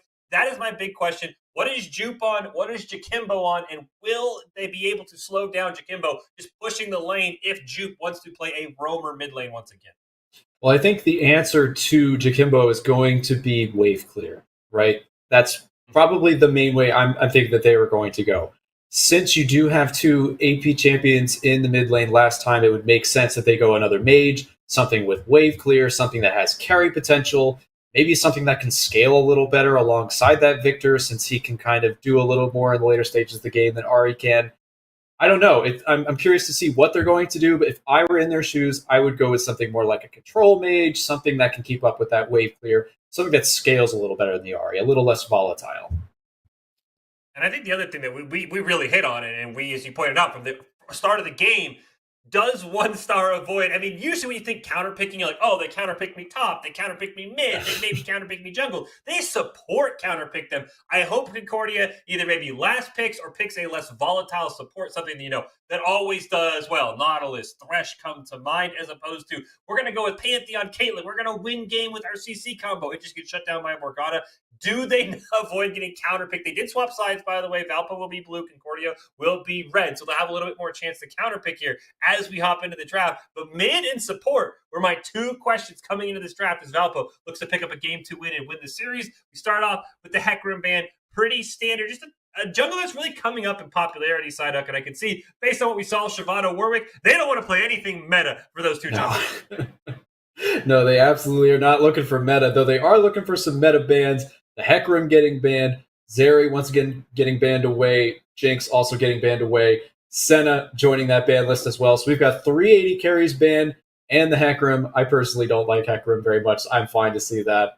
Trundle going to be joining the ban list as well. Concordia, let's see what they're going to wrap up the bans with here. And it's going to be Akshan. So we've got 4 ADCs, 2 junglers banned, and we're going to see the Gnar locked in from Valpo here, which is surprising because you're expecting more tanks. And I don't know, Gnar's kind of weird. He's like a hybrid between like a bruiser, marksman, tank thing. I've never heard anyone like properly classify Gnar. He's a really, really strange one, that. But we are going to see the Sylas, the Rammus, and the Zac. Very, very meta jungle pick for Valpo. Let's say, speaking of strange, the Rammus is kind of interesting. The Sylas, again, as we said, it is pro draft. I'm curious what that Sylas, because usually, Sylas is really good into things like a Malphite, things like a Twisted Fate, where you can hijack the Destiny, go all over the place. I'm curious what alt, maybe it'll appear that Diorant decided to go with the Sylas for, because I don't think you could steal Mega Gnar, right? I mean, I guess you could steal the slam into the wall, so there's not like an all in those first 3 picks that are like, yes, Sylas was the right pick. It seems like a very odd one to go into a range matchup as Sylas here in the top lane. I think the only ult I would really be worried about so far would be the Zac ult, because you can get a lot of disruption, and Sylas wants to get in anyway. The Mega Gnar, you can't steal the form, but you can steal the push into the wall that Gnar does. So you do have that, but we are going to see the Ornn banned away, Set as well. Malphite getting banned, a little bit of respect between the 2 top laners. But my question is, where is the Sylas going? Is that Sylas top? I hope it's Sylas top and not Sylas support, because that's not very good. But we are going to see the Jarvan banned away, which is surprising because I think we already have both junglers locked in here. But Thong Senpai going to be on the Ezreal once again, this time into the Misfortune, which you would think you would have had last game with the Pantheon pick. But it looks like they're going to lock in the all-reliable Morgana, star of the show, last lane, I would say, into the Misfortune Leona. That is going to be a very, very, very volatile bot lane. They did it again. I mean, if there's a standard support that Morgana hard counters, it's the Leona. Leona plays the same way as Pantheon. She wants to get in your face. She wants to land a stun. Morgana, I mean, we saw this in the previous series. Even Morgana just counters Leona. She has the binding if you try and Zenith Blade. She has the Black Shield if you want to go with the Shield of Daybreak. I do not understand that Leona pick. That is crazy. It's almost as crazy as the Sylas pick to me. We were talking about the mid lane, though, and I think that Orianna kind of fits what you were going with, Psyduck, right? The control mage, the wave clear. Jakimbo's not going to be able to shove as well into the Orianna, though Jupe's not going to have nearly the roaming potential that he had on the Ahri. So they counter the one aspect. I'm curious how Jupe and Jakimbo will go 1v1, but I think you're right. That Sylas pick really sticks out like a sore thumb. Is it top Sylas into Gnar? Is it, do you even dare send Orianna into Gnar and you go Sylas? Sylas just doesn't make sense to me in this comp. Everything else for Concordia, Wisconsin makes sense. It's just not that Sylas. Yeah, it is a really strange pick. It looks like he's going to go with the Conquer. I'm pretty sure that that's a Sylas top. He is going with the Last Stand as well. It's clear that the Sylas is going to be looking to fight. Probably going to be pretty aggressive into that Gnar before the Gnar can get too tanky, can get too many grasp stacks. Probably looking to bully out the Gnar. Like you said, I am still very curious as to why you lock in a Sylas with this team. I feel like a hard engage tank would be really, really good for this. I understand that you have the Leona. I understand that. I feel like the Leona isn't going to be able to do enough if the Morgana plays properly, which, if the first game is any indication, she probably will.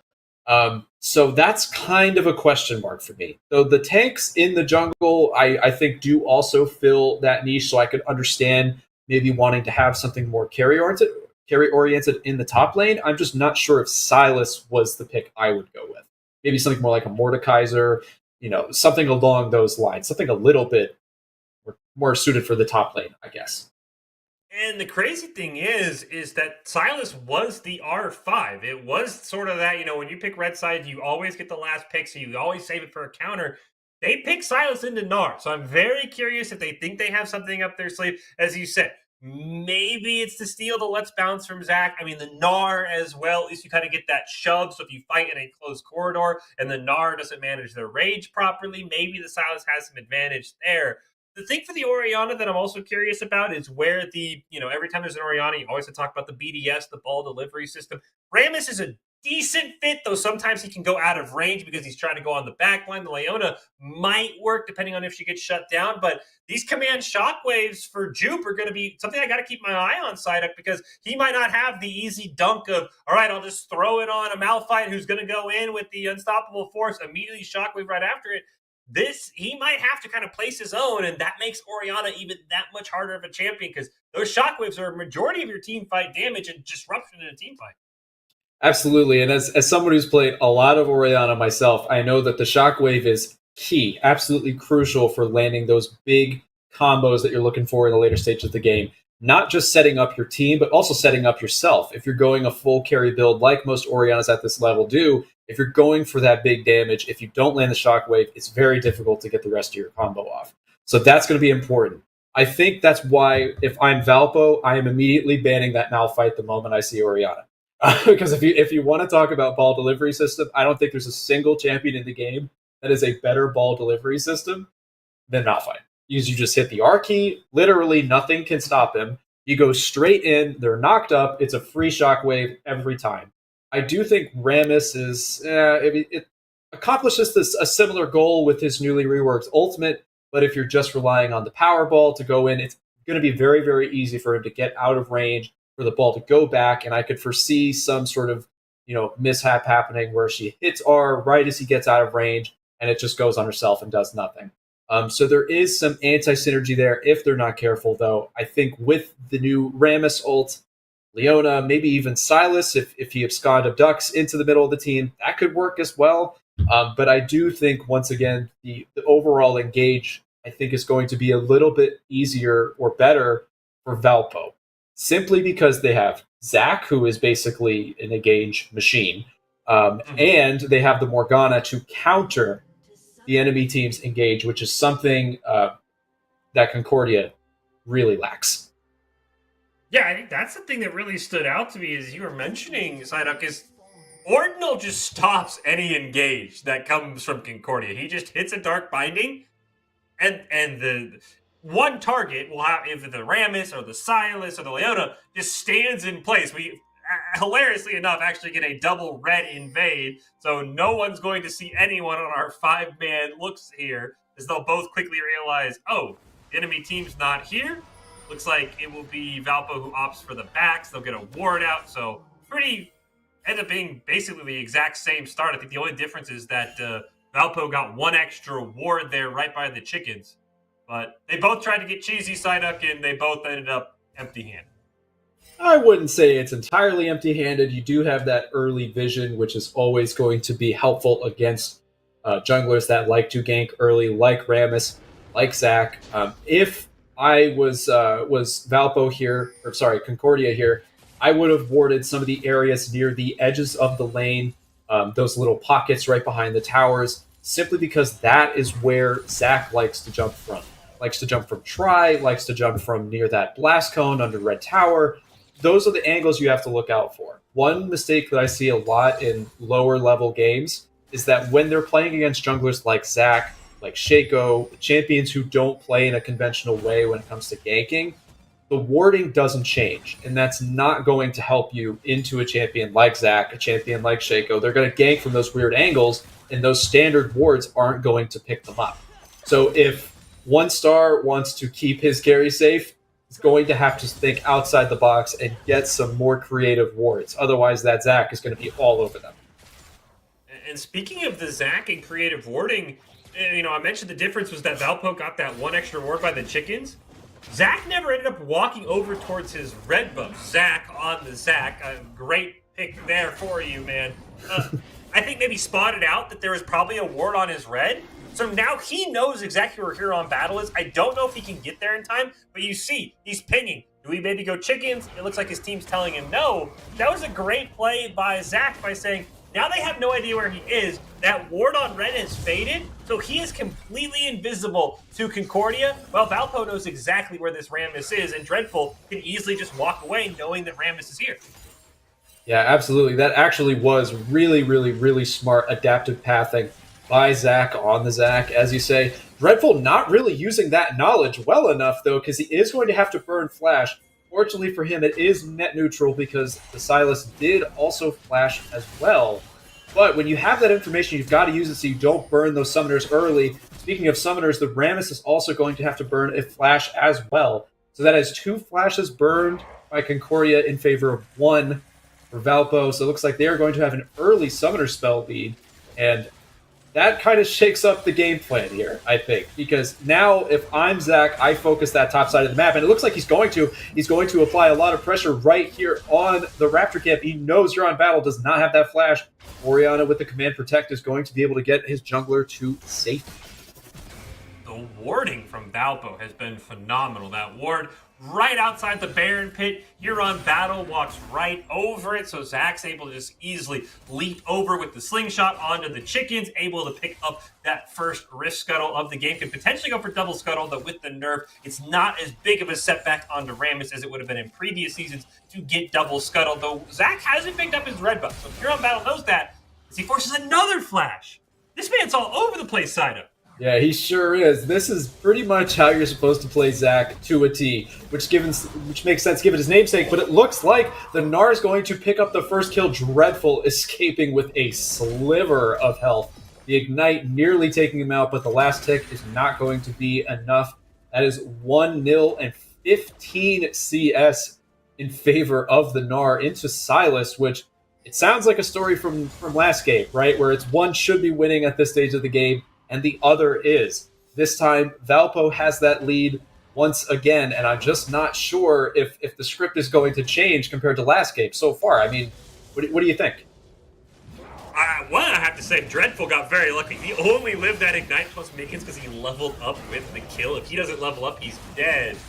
But this has been a clinic. I was very concerned. Zac's performance on the Warwick Wild was great, everything, but the ulting, it left me like, okay, is he going to be able to handle the ulting properly? He's been phenomenal on the Zac. He steals an early first dragon for his team. He has forced a flash from the jungle. He has forced a flash from the mid laner. He didn't really force the flash from the top, but Dioran has used it. And I think you're right. I think the one thing that is in the favor of Concordia is Jakimbo isn't dominating this matchup, right? It's actually very even because Jupe isn't leaving the lane on the Orianna. So now I think that is the one bright spot. That Victor was dominating, as you said, at the end of the game, had more gold than anyone. That's not going to happen this time, Psyduck. And I think that's the one bright spot. And I will say, bot lane, they haven't done anything crazy. One Star's played very safe, hasn't tried to get aggressive. The CS lead, little deceptive because Leona does have the support item that sort of steals the CS, gives the gold over to Perseus, but it still is in favor of Thong Senpai, but they're not dying, which is always a lot better. You get out farmed, as long as you don't die, you'll always be in the game. Sure, and I think that's true to a degree. The problem here that I have with that is that it's a misfortune Leona. Right, it's a very snowball-heavy lane. You want to get that lane ahead early because if you do, they will stomp the entire bot side of the map. But speaking of getting stomped here, gets slammed into the wall is that Sylas, and then the Sylas is going to answer in kind, stealing that Mega Gnar ult away, and they actually end up pretty even on that trade. It looked like it may turn into a fight to the death, but looks like it's not going to. But as I was saying about the bot lane here, you do have Misfortune, who is better early than the Ezreal, so I would like to see them get a little more aggressive. I'm afraid that from last game, they had that early death with 1 star on the Pantheon, and it kind of shook their confidence a little bit, and they don't have that back. If you're in a situation like that, and you're going into draft on the next game, you know you're not feeling confident, pick a scaling carry. Don't go an early game carry, don't go for an aggressive lane. If you're not going to play that way, play for the later stages of the game. Because if you're going to play early, but not actually play for early, you're setting yourself up at a disadvantage for basically no reason.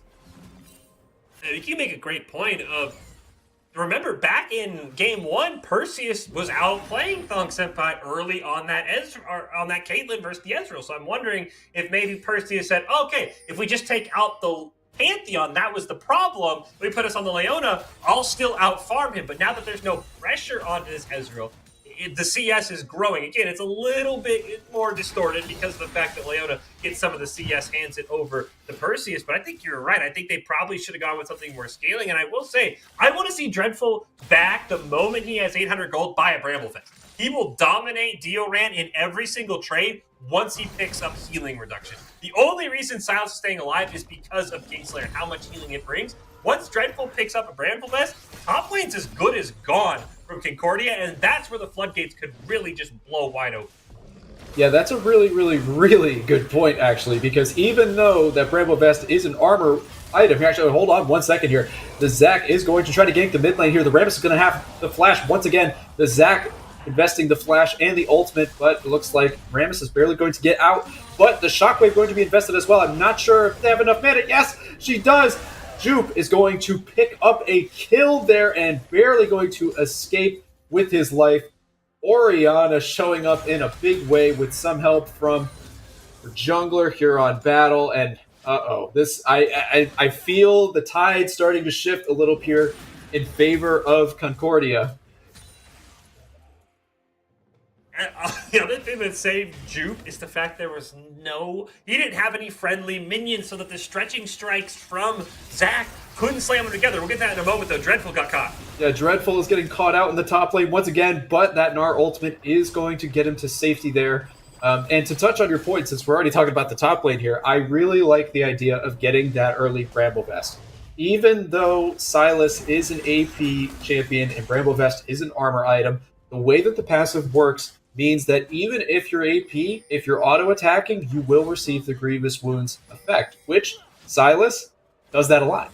Petricite Burst is a big part of his damage, and it requires auto-attacks after abilities. He's got to get in and scrapped a lot more than most other AP champions, but Zac looks like he's going to get caught out here on that Rift Arrow, does not have the flash available, tries to smite to stay alive, and oh my goodness, how on earth does he get here on Battle out of that fight? Dreadful's going to step up and try to help him out there. The Chaos Storm going to be coming out from the Sylas, actually, believe it or not, there. And MF Jakimbo going to pick up the kill here. Jupe running away for his life there. Is he barely going to get out? Looks like Dreadful's going to go Mega Gnar, may be able to catch up, but I think Jupe is going to get to safety. Shelly is just had to witness a bloodbath in her home there. Poor Shelly. And Zach survived too, by the way. The Cell Division passive works out. And Shelly actually almost killed Zach. I was kind of hoping we'd see, that enemy has been slain, that Shelly could get in on that bloodbath as well. But great vision from Concordia. They deny that Rift Herald. They're even maybe thinking about turning this into a dragon because, of course, they know Zach has to back. He can't be as reckless now that Cell Division is on cooldown. And let's see. Concordia stopped the objective take from Zach. Let's see if Valpo can stop the objective take for Concordia. Zach has Smite. He could easily go in if he wants to, but it's a 1v3, and he doesn't have Cell Division to help him be safe. I think this... No, don't disengage. It's a free dragon. It's a free dragon or Zach trolls, but they reset it. They reset it. That control ward is going to spot it out. I think he started Elastic Slingshot a little early here. He's probably going to go for some damage on it. The bullet time might actually help him out here, but Red Team is going to pick it up. Huron Battle is going to win that Smite fight with some help from Perseus's bullet time. Honestly, that was only the second Drake. I'm not sure if that was worth going after because you're right. Cell Division was on cooldown. He already made a play like that in the top side in Shelly's pit. That's how he got out of it alive. He had no business living if he wasn't Zach there, but he was. However, it does have a 5-minute cooldown, just like a Guardian Angel, and you have to wait that out. If you try to go in, make plays that you normally would while it's off cooldown, you're probably just going to die. You have to play Zach in a different way depending on whether or not you have Cell Division. And I'm not sure if that's something that Zach took into account there, but it looks like the Orion is going to roll up with the Shockwave, snipe that kill right out from Diorand. But honestly, if I am Concordia here, I would prefer to have the kills on the Oriana over the Sylas. Oh, now can they catch Jakimbo? Yeah, but it looks like Rammus is going to be going to the mid lane here. Huron Battle going to jump in with that newly reworked Rammus ultimate. Jupe is going to pick up a third kill. He is now on a killing spree, courtesy of his teammates who were just teeing him up perfectly to pick up a gold lead. That was a phenomenal full play by Jupe. He roams up because Dreadful has been so aggressive. Of course, melee into range. He should be winning all of those trades, but Jupe baits him into a tower dive. They get a perfect kill up. Jakimbo, much like game 1 Psyduck where we praised him, tries to punish Concordia, tries to go for the sneaky turret play, which he gets one, but then he gets caught out by the Rammus. I thought that was a phenomenal play by Jupe in the top and the mid lane. Though if Valpo's able to get this Rift Herald, they need help though. They need to be able to get Rift Herald before the plates fall. They need to be able to get Shelly's real main value in this game, but no one's helping Zach. I don't know if he's going to be able to take this down in time.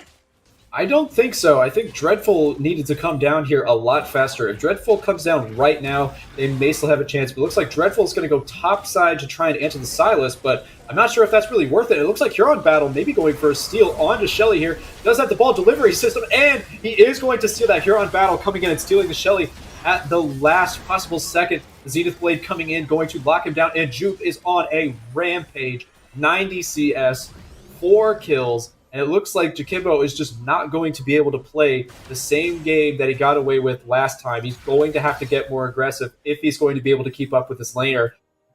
Meanwhile, Thonk Senpai barely getting out with his life, as does Perseus. But, nope, Thonk Senpai does not have the Ezreal ultimate available. The True Shot Barrage is on cooldown, so MF will be able to get to safety. They're going to dive Dreadful in the top lane again. He's just dead. Once again, Jupe goes up there, gets the kill with Diorand. I don't know how Dreadful didn't know he is there. He had seen him multiple times, though.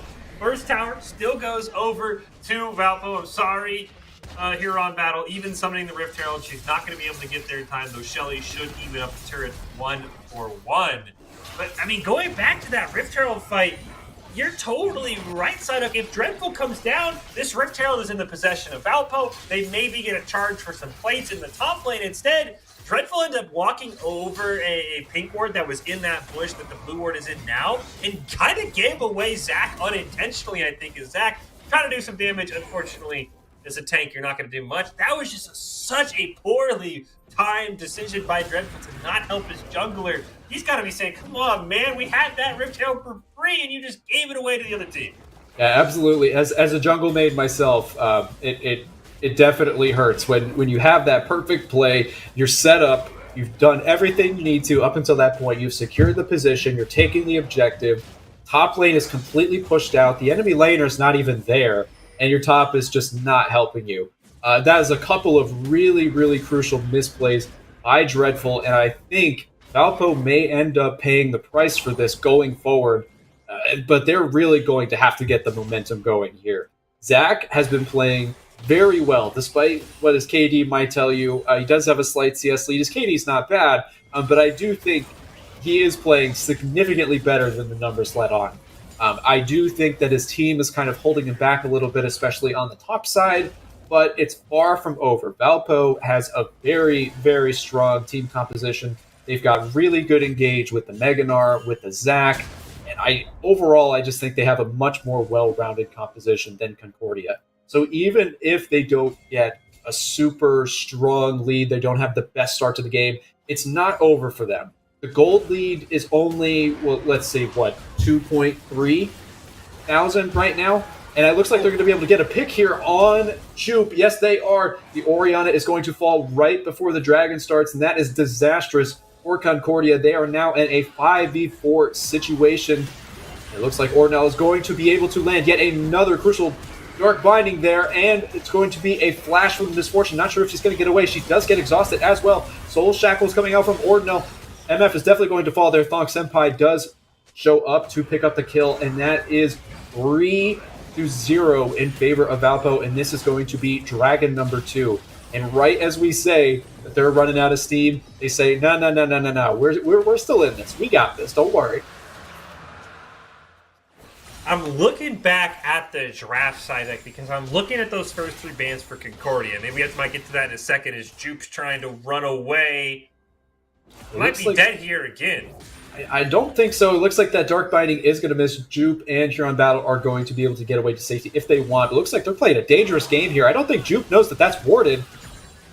Kimbo may be able to get a cheeky kill here. Nope, it looks like the stun field is not going to be able to pick up the full CC. Only gets a little bit of a slow, doesn't get the full stun. So Jupe is going to get out with his life for now, but I think mid-turret could fall here. Yes, and it definitely will. Valpo does open up the mid part of the lane here. Oh, but it looks like the Shockwave is going to miss, and there's a big engage from the Meganar, followed up by the Zach. Perseus falls, as does Dreadful. And it looks like the Leon is unfortunately going to get that kill, but she does answer with a Solar Flare, and this is just an all-out brawl. It could go either way, but Jakimbo is going to fall to Diorant. Silas is getting on the board now. Zach, Cell Division still up, barely getting out alive. Ordinal going to use that stopwatch. Zach still going in. He does still have the passive available, and he does have it get proc there. 1 star will fall as well. Thonk Senpai going to try to pick up the kill on the Oriana. Just barely can't get it. That's so unfortunate, but the Chilling Smite will finish off the Oriana, and a Chilling Smite in return from the Rammus Huron Battle coming in to avenge his mid laner, and that is an ace for Concordia. That fight had absolutely everything, Psyduck. That was a crazy long fight. The Cell Division, the fact that Jupe barely lives to get smited down for Huron Battle to return with the smite. But the thing that stood out to me, and it's something we talked about with Dreadful in lane, there's no healing cut for Valpo right now, and Diorant was able to sustain in that fight for so long because of the lack of healing cut. I think Thonk Senpai picked one up after he ended up getting that double kill plus the assist, so it is now online. That will help. I have to say, though, looking back, how did this Morgana get through in Game 2, Psyduck? Ordinal is absolutely insane. He started that pick onto Jupe that started that whole long fight. The fact that Jupe died twice is absolutely wild. These Dark Bindings are just winning the game for Valpo, and I think if we get to a Game 3, because this game is still teetering back and forth, the kills actually favor Concordia, but the gold favors Valpo. This Morgana cannot see the light of day in Game 3 if Concordia wants to win this series, because Ordinal is the reason why Valpo is still in this game. Yeah, absolutely. And I think this is one of those things where people see new champions and they're just terrified of them. You know, you saw the Action get banned. You saw the Zeri get banned. Yes, they're strong. Absolutely. Definitely not going to dispute that one. But you can't sleep on the older champions. You can't sleep on champions like Morgana. Is she very simple? Yes, absolutely. Is her kit relatively just straightforward to use and understand? Yeah, of course. Does she have like 5 whole pages of text just for a passive like Akshan? No. That doesn't mean that she's less scary, right? That Q, you land it, that's 3 seconds of you don't get to move. That is extremely, extremely valuable. Soul Shackles has the potential to stun an entire team if used possibly. Very difficult to do, mind you, but it is possible. And I think this is just one of those things where Concordia is just trying to ban what they're afraid of and not necessarily what they need to. Because this Morgana, like we were saying in the post game for game one, basically single-handedly won them the lane, and by extension, I think won them the game. And they didn't ban it. I honestly am not sure why, aside from maybe being afraid of new champions. The Zeri I can understand because we've only seen Thonk Senpai play the Ezreal. Maybe Zeri's not his kid. It's hard to say, but if he's on the Zeri, he would win this game 10 times over because Ezreal doesn't have the potential that the Zeri does. I think you're right. The action probably could get traded out for the Morgana. You're good to go. I will say the one thing, it reminds me a lot of the Jupe Jakimbo matchup that we talked about in game one, and it's really showing itself here, still 21 minutes in. The reason Valpo has the gold lead is they're doing the little things right. Look at the CS. They are winning the CS by a decent margin outside of mid lane where it's only 9. In every single role, top lane's plus 50, jungle's plus 30, bot lane's another plus 30. They're doing the little things right. They're not getting the flashy kills. They're not team fighting very well. But the fact that they're CSing is why they still really have command in this game. It's a 4K gold lead despite being down in kills, but now they're going to get engaged on. And it looks like Rambus is going to engage with that ultimate. They're going to pick up a free kill on MF Jakimbo, but it looks like it's not going to be as free as we originally think. The bullet time's coming in, but mostly going to hit teammates, actually. Zach's going to fall, does not have that cell division up just yet. Jupe also getting a kill onto Ordinal, but looks like the Leona 1-star is going to fall. Thonk Senpai has to be careful in a very, very dangerous spot here. Even though Dreadful is with him, that MF and the Sylas can take him out with ease. Looks like the Ezreal is going to get a pick on that Sylas. Dreadful going in. Oh, just barely going to live. The Command Protect doing its job, its namesake, living up there. But unfortunately, the Orianna is not going to have it for herself, and she is going to fall. Thonk Senpai 6-1-3, 182 CS on this Ezreal. Is it Zeri? No, but it is still Ezreal. Ezreal is a champion that you need to respect. Just like I was saying before, just because these champions are older, they're not brand new, it doesn't mean that they're not still shagadelic, baby. You know what I mean? They're still good. They're still good. Speaking of still good, I don't know if it's the champion, but with Shagadelic, that's what I would just say to describe Thonk Senpai. He came into this game as the guy for Valpo. Just when you look at the OPGGs, where you're kind of like, this guy stands out to me on paper, one of the higher ranked players in this game, who's probably going to be able to pop off. And game 2 has become the Thonk Senpai show. Dreadful kind of helped out there a little bit, stole a kill, but I think he's still there. Everyone else on the team is doing their job, but this really is going to come down to Thonk Senpai's positioning, if he's able to land multiple Qs onto the enemy. You see it right there. This Ezreal is the name of the game for Valpo. If he dies early, though it is hard to pick an Ezreal, it's GG. Concordia wins every single fight. Huron battle, Dio Ram, maybe even Jupe with a shockwave. How can you find your way onto this Ezreal? Because as long as Thonk Senpai's alive, this fight is not over for Valpo. Even if it's a 1v4, like he almost just won. Absolutely, and I think another thing that's showing up about Ezreal specifically, that just in terms of his kit, is that arcane shift, right? You've got Rammus jumping in. You've got Sylas looking for that abscond abduct. All he has to do is arcane shift at the right time, and all those problems go away. Not to mention the fact that he has flash. It's off cooldown right now, or it's on cooldown, but he does still have that summoner spell. So when he has both of those things available, he has not one getaway, but 2 getaways. And one of those getaways has a little missile that fires, which is doing pretty decent damage now, especially if he has someone marked with that Essence Flux. It'll prioritize that target, and it does a pretty good amount of damage, especially with that Essence Reaver Manamune build. It does a deceptive amount of damage. But I do think now that we're getting into the later stages of the game, we're starting to see where that Ezreal pick shines. The MF, like I said before, was not as aggressive as it needed to be early on, and I think now we're kind of past the point where MF is going to be better than Ezreal. I think now that scale has tipped in Valpo's favor. And to add on to everything you said about the Ezreal, don't forget, Psyduck, Ordinal's there with the black shield as well, so even if you land through the arcane shift, through the flash, you can just Black Shield the first amount of CC. Though I will say Ordinal has been a bit trigger happy at times with this Black Shield, which has caused some cause for concern. Is Zach, he's going to go right in on the Jupe. He's going to go right in. That's exactly right, Fish. And Jupe, it looks like he's going to get away just because of the flash. Dreadful throwing the little boomerang to get a little bit of extra poke damage. Jupe is looking a little on the low side here. Not too bad, though. He does still have the Corrupting Potion, going to be able to heal a little bit before this fight starts. Huron Battle not going to engage just yet, but it looks like the Gnar is going to right underneath the tower. A huge shockwave coming in from Jupe. Let's Bounce coming out as well. Oh my goodness, the damage coming in from Valpo directly underneath the tower, and that's something you never want to see as a Misfortune, but you have to use bullet time just for wave clear. Always feels bad, but what doesn't feel bad is when you're playing an engaged tank like Zach, and you have a play that happens just like that. I mean, you had a huge, and I mean huge, shockwave from Jupe, and it just didn't matter. Unfortunately, I was about to say that was a great bullet time because it saved the bot tier 2, and the top tier 2 almost went down from Diorant, but they ended up picking it off. And this is something that I noticed early in the game, and I was curious how it would play out. Diorant doesn't have teleport. And I honestly was full expecting, okay, Diorant's going to teleport in, Diorant's going to teleport in, and I look up at the top right, I'm like, wait, he doesn't have teleport. So if he wants to play split push silence, that's all well, that's all good. His team is going to get punished time and time again, just like that Psyduck, where Zach's going to pull the trigger. They're going to say, okay, it's 5v4. We can win these, which they absolutely did. I will say the Let's Bounce, slowing them down so the Chaos Storm could tick down Jupe and Huron Battle was absolutely phenomenal. Diorant now has to be a lot more careful where he split pushes because he just can't join the fight like Dreadful can. He will just simply let his team lose unless he's able to pick up objectives. And he couldn't even get that tier 2, pushing that entire time by himself.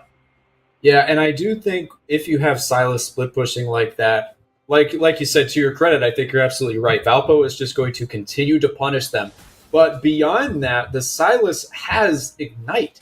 He doesn't have Teleport, which at this point obviously would be unleashed, so it would be able to help him join these team fights. He has Ignite, which means if he's on the other side of the map for these objectives like the Dragons or for the big skirmishes in the bot lane, he's not going to be able to join. And it looks like the Shockwave is going to get Black Shielded by Ordinal, and the Spell Immune is going to come in big, and there's going to be another engage here from the Zac, followed up by the Gnar Ultimate, and it is just an all-out brawl here in the Dragon Pit. Ordinal barely surviving thanks to that Zonya's. Dog Senpai barely missing the shot on Diorant here, but it looks like they're not done yet. They're going to chase Concordia to the ends of the rift, and it looks like one star will fall, followed shortly by Jupe. All 5 members of Valpo are going to stay alive, and it's just looking harder and harder for Concordia to find their footing in this game. I was impressed by the amount of damage Concordia did with no Shockwave, with no assist from Diorant. And I remember that I think Infernal Dragon was basically cleaving the backline of Valpo there. Morgana, right? This champion cannot be let through for Ordinal, I really think, ever, for the rest of the NECC season.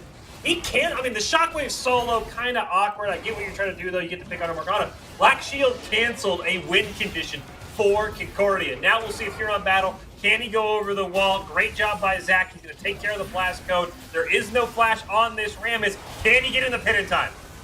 Looks like he's not going to be able to. The bullet time actually may have worked against him there, helping the Valpo team shred that Baron before their jungler could get around. He did not have ult. He did not have flash. All he had was smite, which obviously is very important, but if you can't get there, it doesn't really matter.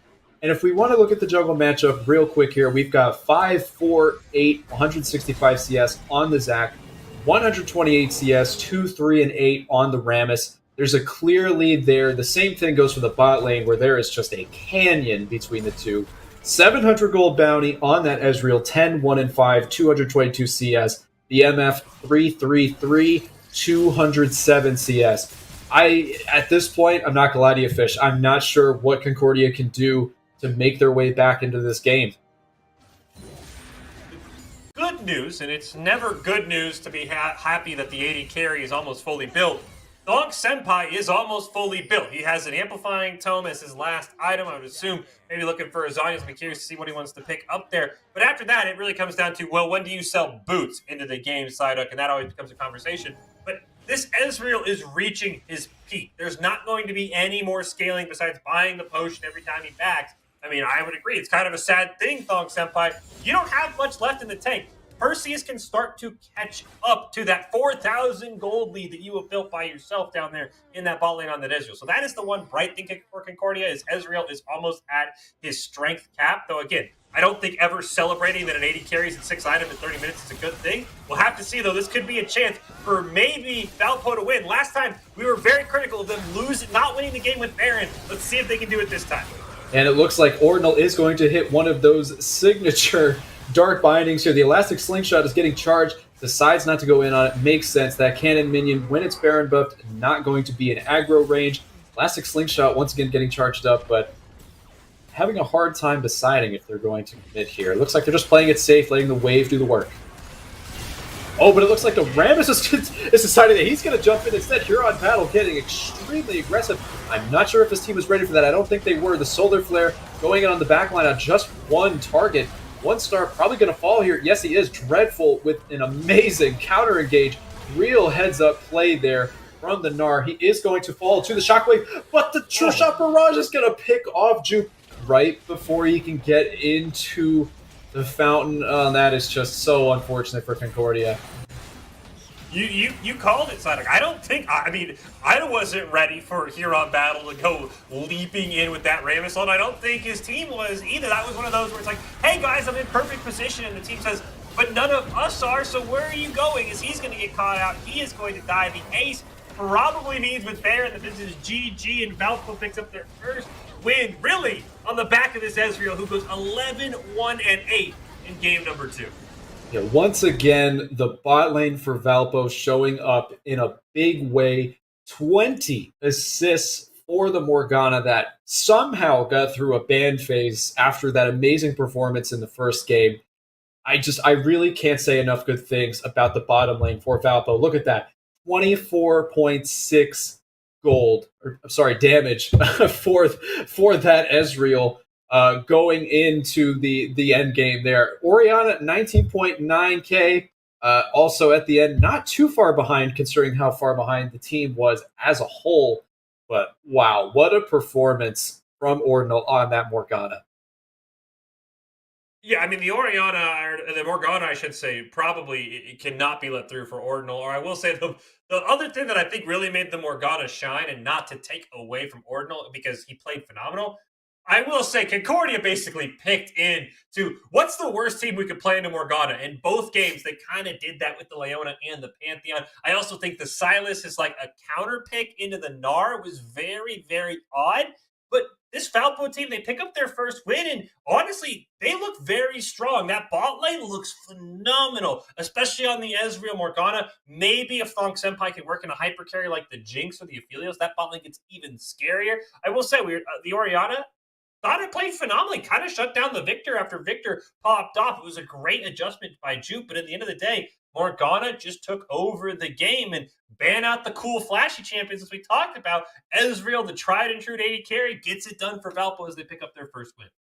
Yeah, absolutely. And I think there is something to be said for those older champions who kind of get overlooked. Orianna is one of them as well.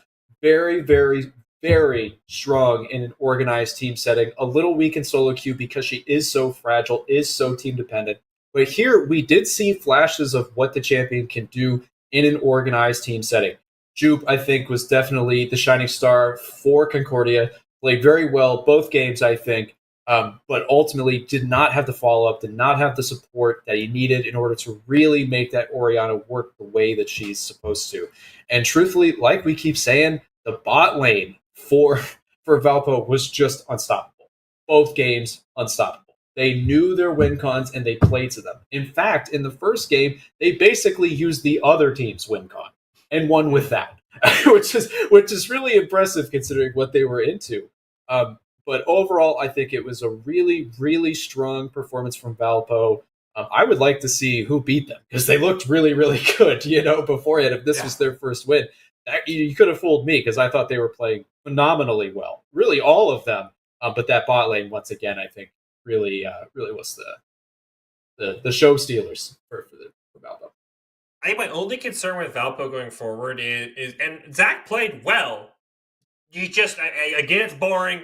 Xin Zhao, Jarvan, every game, just every single game. Yes, the Warwick was good, had some interesting ults. I thought the Zac was played phenomenally, but they're not meta for a reason. I think if they play Jarvan, that game's over even quicker. If they play Xin Zhao in the first game, they absolutely dominate because he just does everything Warwick does except for CC with his ult, and he just does it better. So I think if Zac can go with a little bit more meta, be a little bit more boring. I know I hate to say it because I love to experiment just as much as anyone else, but I think that's really the one thing where I look at Valpo, I'm like, man, you throw Xin Zhao in there, you throw Jarvan in there, this team gets super scary. And I think the same applies for Concordia. Yes, I think the bot lane probably needs to figure out how to beat a Morgana or just ban it away. But if they're able to get off of the Rammus and the Shyvana, I think here in Bao could do very well on a Jarvan or, a Xin Zhao as well. Gotta be boring in the jungle, I think. I know it's not flashy, but I think both these teams would really excel if they just got meta in the jungle. I do agree that having a little more meta, especially if you're going to go something like Shyvana, in a competitive setting, I wouldn't pull out Shyvana really in any role at any level, truthfully. I got to disagree on the Zac, though. I think Zac is starting to really gain some footing in the last couple of patches. Previous patches, especially earlier in the season, not as strong. He is starting to gain some prevalence. He's also getting picked as a top laner at times, support as well. He's very, very popular in Korea. I don't think he's had as much success here in NA, maybe because we're just not as organized, perhaps. I don't know. The theory is always out on that. Korea is always, ahead of everybody in those terms. But he's actually gained a lot of popularity there. I think we saw the power of the champion if you play him properly in the early to mid game. You get him into the late game, he's just unkillable. If you use that cell division passive properly, you can get out of situations like that fight in Shelly Pit that you wouldn't be able to get out on literally any other champion. So I think there is something to be said for the Zac, but I also agree that getting champions like Shyvana out of the pool, maybe the Silas top into Gnar, maybe don't do that one. There were definitely some questionable picks for both sides there, but overall, I think their core strategy, what they were going for with the team compositions, I think I could still understand. I could see what they were going for. Definitely still some work to do on the back end, but I think both teams looking solid going forward, just with some minor tweaks. We're not done yet here on the NECC. We've got one more game coming up, Emergent Science. It's going to be UBC Amber taking on Pitt State Esports. I believe Orbital and RMC will be bringing you that one. We'll take a quick break. Psyduck, a big shout out to you. It was a ton of fun. We were able to see Valpo pick up their first win. If you want to see one more Serious League of Legends, don't go anywhere. We've got one more left here on the NECC, and it's coming up right after this break. Each time of year carries memories, like a never fading whisper in the breeze. Oh, we will keep on changing all over again. Yeah, we will keep on changing, just like another season. Don't want another day without you by my side. Oh, this season.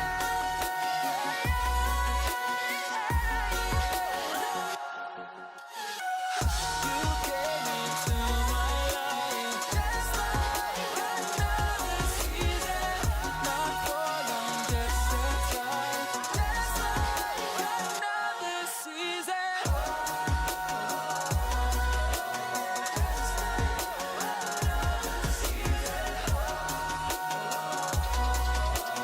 Just like another season.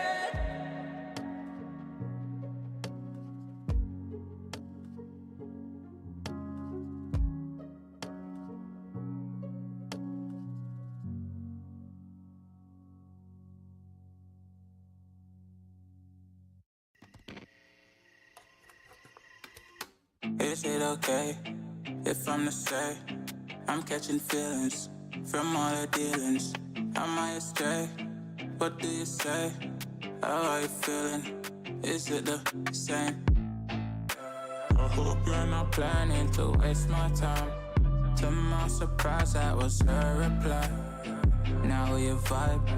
It's been a while and such a ride, the stars align. I love the fact I didn't let her go. She loves the fact that I just let her know. Now we're together, it's a different mode. We getting crazy in a different role. I love the fact I didn't let her go. She loves the fact that I just let her know. Now we're together, it's a different mode. We getting crazy in a different role. We getting crazy in a different role. She loves the fact that I just let her know. We getting crazy in a different role. We getting crazy in a different role.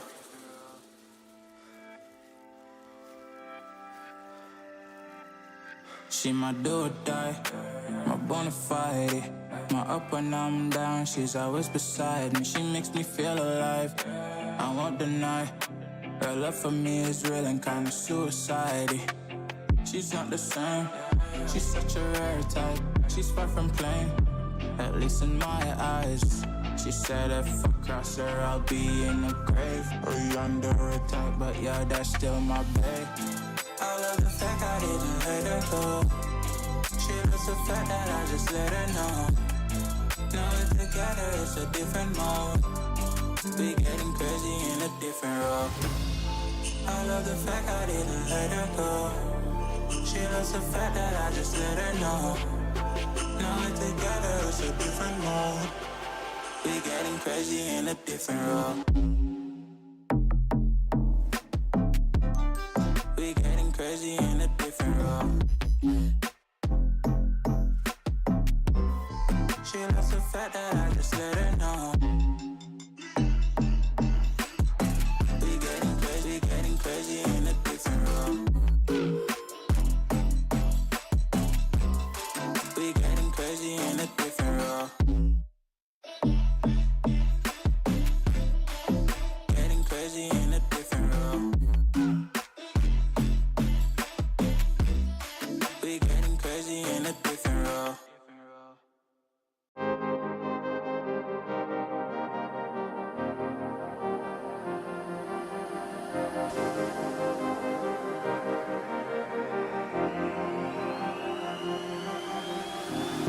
I'm cutting dice. Look at these eyes. They're not here to please you. There was a time you could be mine. Before all that you put me through, I knew that you were trouble, but I left that you were bad. I'm living in this bubble and it makes you so mad. You can say hello, but I don't need you to like me. Don't need you to like me. Don't need you to like. You can watch me go, 'cause I don't need you to like me. Don't need you to like me. Don't need you to like. You can say hello, but I don't need you to like me. Don't need you to like me. Don't need you to like. You can watch me go, 'cause I don't need you to like me. Don't need you to like me. Don't need you to like me.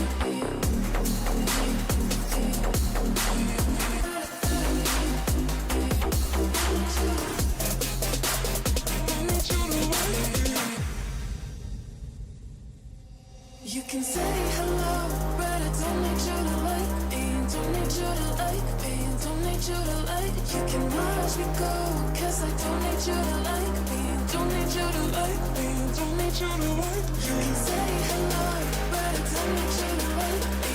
Don't need you to like me. Don't need you to like. You can watch me go, 'cause I don't need you to like me. Don't need you to like me. Don't need you to like me.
When you dream, do you see beautiful rays of light shimmering, guiding you through the night?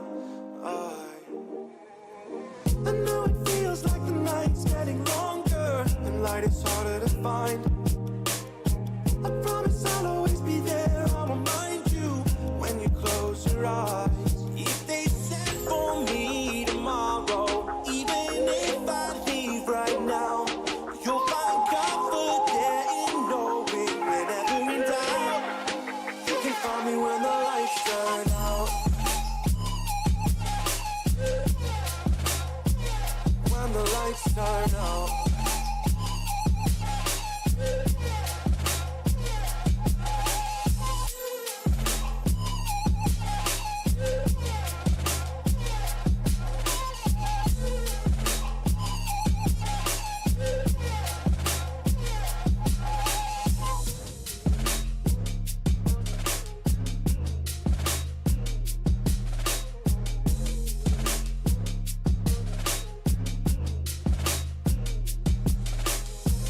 Even now, laying down hundreds of miles away, I can see you and me like it was yesterday. I know it's not the same, but I'm still behind you every step of the way. Look in yourself and I'll be there, I can guide you. All the love is the same. If they send for me tomorrow, even if I leave right now, you'll find comfort there in knowing whenever in doubt, you can find me when the lights turn out. When the lights turn out, you can find me when the lights turn out. When the lights turn out, you can find me when the lights turn out.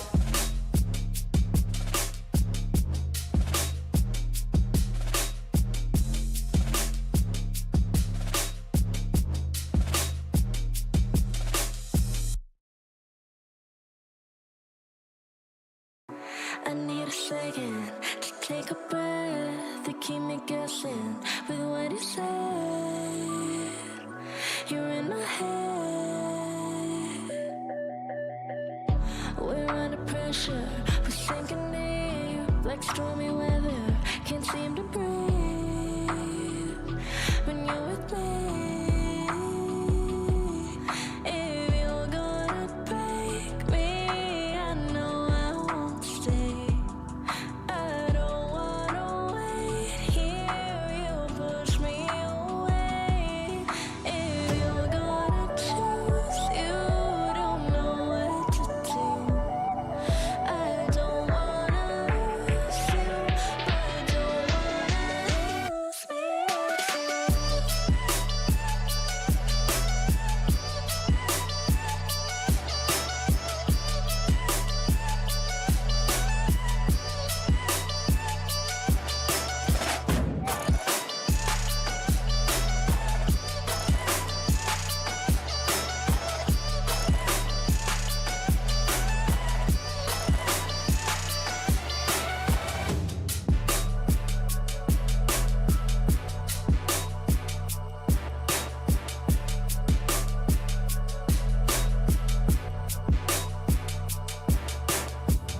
so complicated, don't mess it up. Feeling frustrated, it ain't enough to fix a love. If you're gonna break me, I know I won't stay. I don't wanna wait here, you push me away. If you're gonna choose, you don't know what to do. I don't wanna lose you, but I don't wanna lose me too.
message from a new world I'd never known. Something about it felt like it'd been waiting my whole life. Is this home? I can hear each sound calling my name, and I feel angels around when I start to sing, and suddenly it feels like heaven's not so far away. Tell me, can you hear the symphony?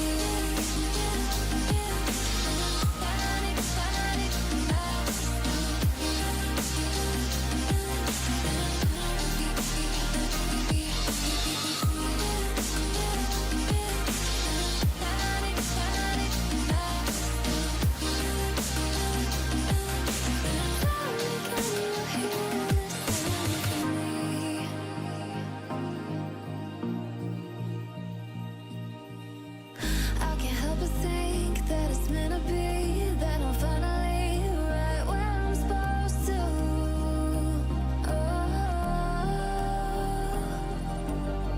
If I let you into the secret, would you listen? I can hear each sound calling my name, and I feel angels around when I start to sing, and suddenly it feels like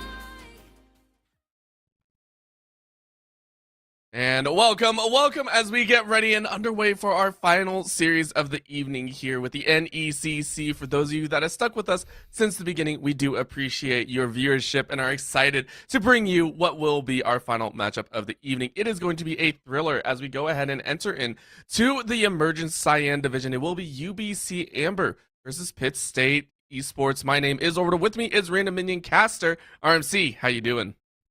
Doing good here, Orbital, and always glad to cast my alma mater here, UBC.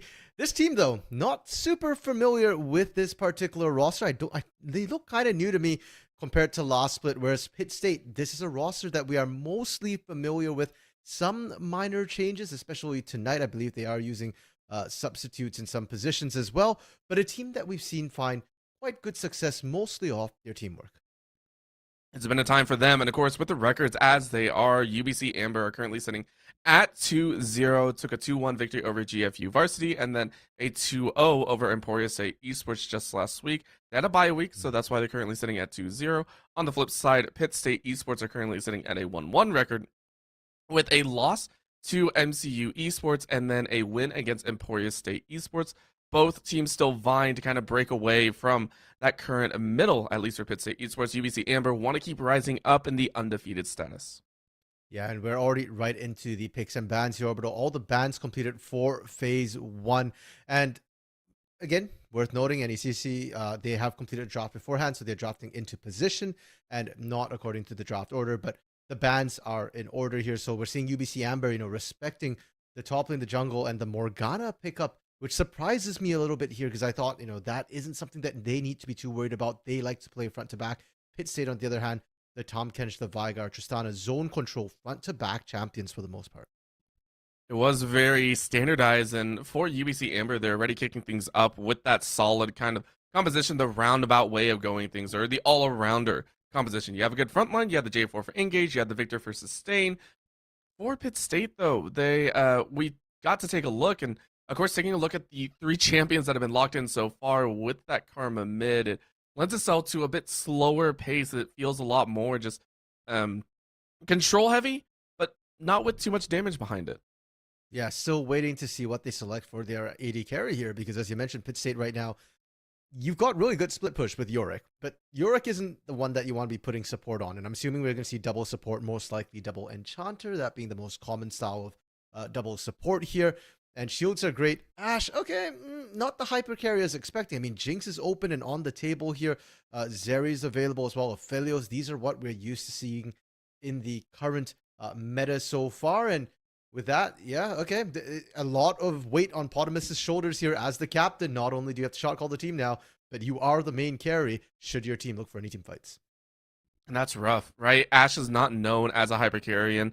Looking comparatively across the board, you got Ming SB on that Zeri plus the Soraka. So this is going to be a very, very fast bot lane. And then you take a look at the likes of what Lucinati is wanting to run.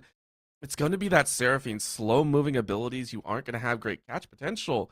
It's a difficult composition to catch and work with if you're going up against the likes of UBC Amber.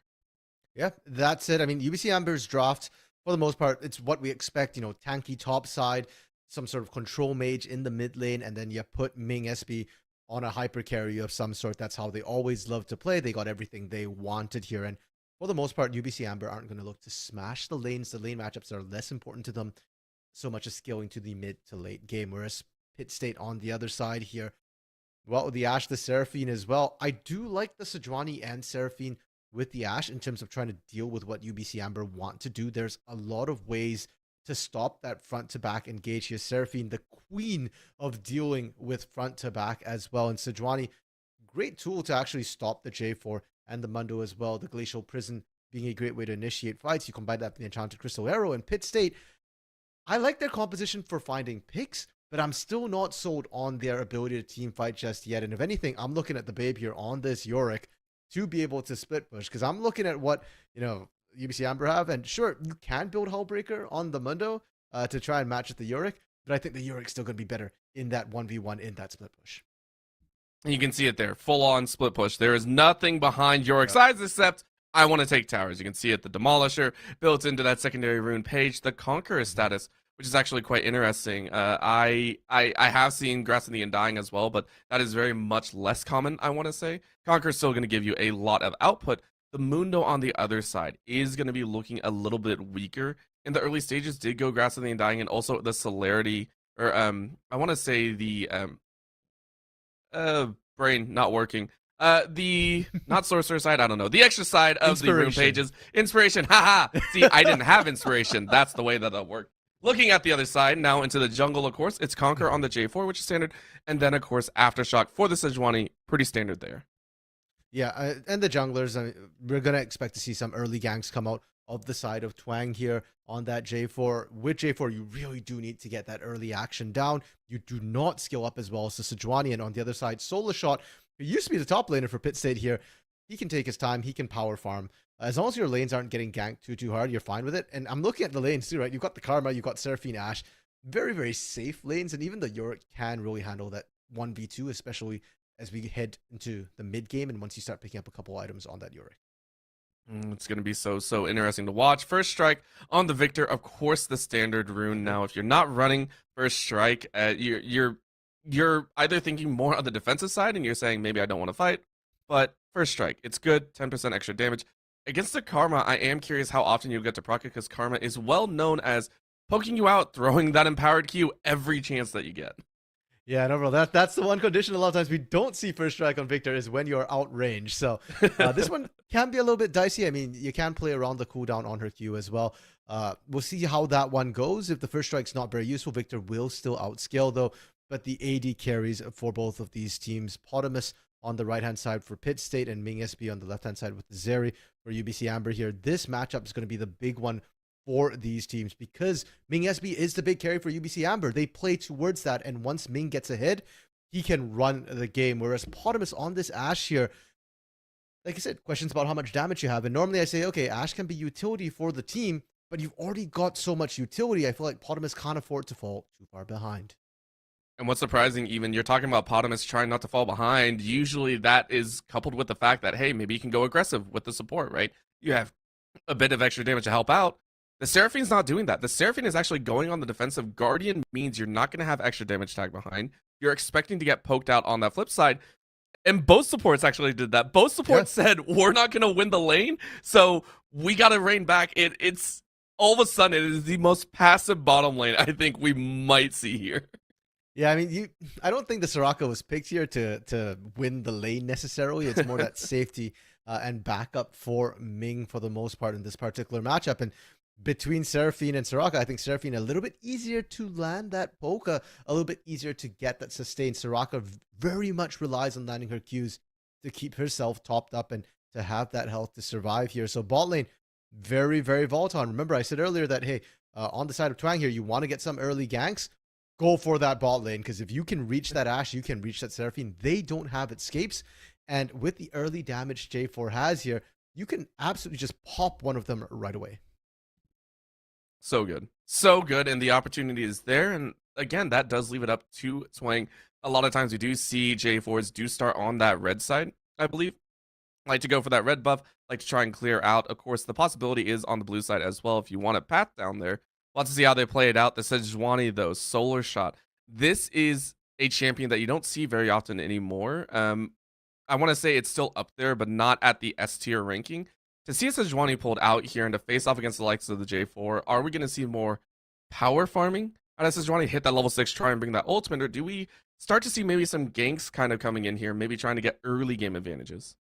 Sedge can actually gank quite early. Her Q knockup is quite useful and conducive to her lanes, but I'm just looking at her lanes as well, and I don't necessarily think that Solar Shot wants to be ganking early. Like, what are you going to gank? A Karma? Maybe if you land enough poke, you can kill the Victor, but you don't have enough damage on your own, and Karma doesn't bring that bot side. Ashe Seraphine, there's potential here. There is a lot of poke coming out from Ashe Seraphine as a duo. Ashe, actually one of the pokiest AD carries, especially in the early game here, so maybe a look down there. I think it depends on the lanes, but for Solar Shot, I'm mostly looking for him to just power farm to hit that level 6 and then get into the game, be that deterrent, body blocking all these melees, this J4, this Mundo, who's going to want to wade into that backline. Well, so far, the early stages are giving us a small taste of what we might see. A 5-stack here from Pitt State saying, listen, gotta do something. Gotta have a little bit of the cheese. Teddy goes, I'm pretty sure that was spotted out. Yeah, you can hear all the pings going down right now. Very, very nice spot by Teddy. And that is why you always stand outside of the bush, not inside. Yeah, I did appreciate, though, the Babe trying to find, that sneaky angle to sneak around the other side of the bush to try and maybe pincer Teddy a little bit. But they don't find anything aside from that one ward in Tribush. So that ward in Tribush actually isn't going to give you that much information. At most, you get to see when UBC Amber are coming back to lane. You can still fake a leash if you want to, whereas Heart of Africa, now this ward is going to give you a lot more information because it will be able to track Solar Shot a lot more. If you don't see Solar Shot at those Raptors, you know that they started bot side, and on top of that, you'll see it will be there when Solar Shot actually crosses over and does that Raptor. The start up is going to be slow, and as you were talking about, it is going to be a little bit of the same side. Good leash coming down from either squad. Solar Shot going to be picking up that blue buff, and the Flail will be sending a few stacks over to any of the camps that are going to be trying tested. Arrow in the mid lane, of course, looking for that early game damage, trying to make sure Devin does not get any sort of extra gold or extra damage down. Yeah, Devin actually winning out that trade for now, though. And bro, I want to talk about Arrow a little bit because the pick and the player both kind of confused me a little bit. First of all, let's talk about the pick, the Karma pick for the side of Pitt State. Up to this game, Arrow has not played it this season. It's been a pick that the Babe has been piloting mostly in the top side. I believe 3 games of Karma so far. So a little bit of a surprise to see it flex mid. And Arrow has been the big carry for Pitt State. Likes to play, those odd style picks, Tryndamere, Zeri, Vigar, things that take over a game. Karma is not one of those. So it feels like for the side of Pitt State here, they've really swapped things up. And I'm curious to see if Arrow can still dominate lane in the early phase with the Karma, because a lot of these supports, levels 1 through 5, even at level 6, they tend to do a lot of damage. They have very high base damages, not so great skill. That's a scary thought to have, and of course, we'll have to keep eyes on that. What we do see is a very early gank here on the top side. It is going to be the flash to follow, but the spell immunity comes right back up, and Heart of Africa loses a flash, but draws 2 from the opponents. Okay, a little bit surprised that Solar Shot, opted for that top gank. And if you look at the pathing as well, it's blue to red to gank. None of the small camps got cleared by Solar Shot, and the damage I didn't think was going to be enough. You saw the passive from Mundo as well. Yes, it burns the flash, but they don't find anything. And Twang making good on this because of that early ward. They know Solar Shot skipped it. Twang going to be able to take away those Raptors. It is going to be the Raptor stolen away, and Twang only eats about, I would say 15 to 20% damage, but we missed it on the top side. Babe was able to throw down with Heart of Africa, and the Mundo is eaten away for first blood. Yeah, and that's pretty significant for the Yorick here because the early levels actually favor Mundo. You normally need to pick up your Sheen item or Hullbreaker for the Yorick before you start winning those fights. Babe trying to accelerate this lead here. It is going to be an attempt at acceleration, but look at the damage that's gone down. Solar's actually going to body block and lock down Twang. If you can get the last hit, the passive is good. No healing coming through, but it is going to be enough. The flash to follow means that the root might do its work. Devin is going to fall here, but not before stacing up Arrow. It is going to be a fight between a Karma and a Mundo. The pseudo top lane matchup that we thought we were going to see. A nice dodge on the axe, but the double buffs are going to do so much work. A nice dodge once again, but look at the healing. The healing is too good. From Heart of Africa, that's 3 briefcases that have been dodged out. The auto attacks, I think, are going to do it. The last one hits, and Heart of Africa picks up 3 kills. Yeah, that was pretty big for UBC Amber there to be able to find that, because if not, Babe was about to start taking over this top lane, but all 3 kills went to Heart of Africa.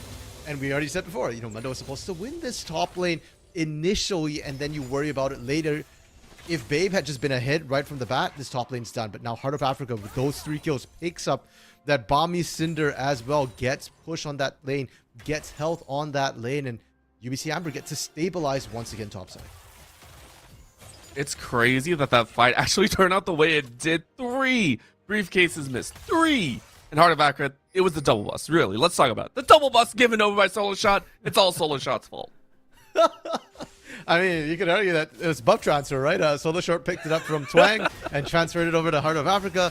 That will continue to be like, no, don't do Solar Shot dirty like that, man. Come on. We should have been watching topside because the double buffs were on Heart of Africa and still are. And we already said he was 3-1-0. We knew he was in an item lead, and now it's not just 3-1-0 anymore. It's 4-1-0. This topside going in favor of Corporate Mundo.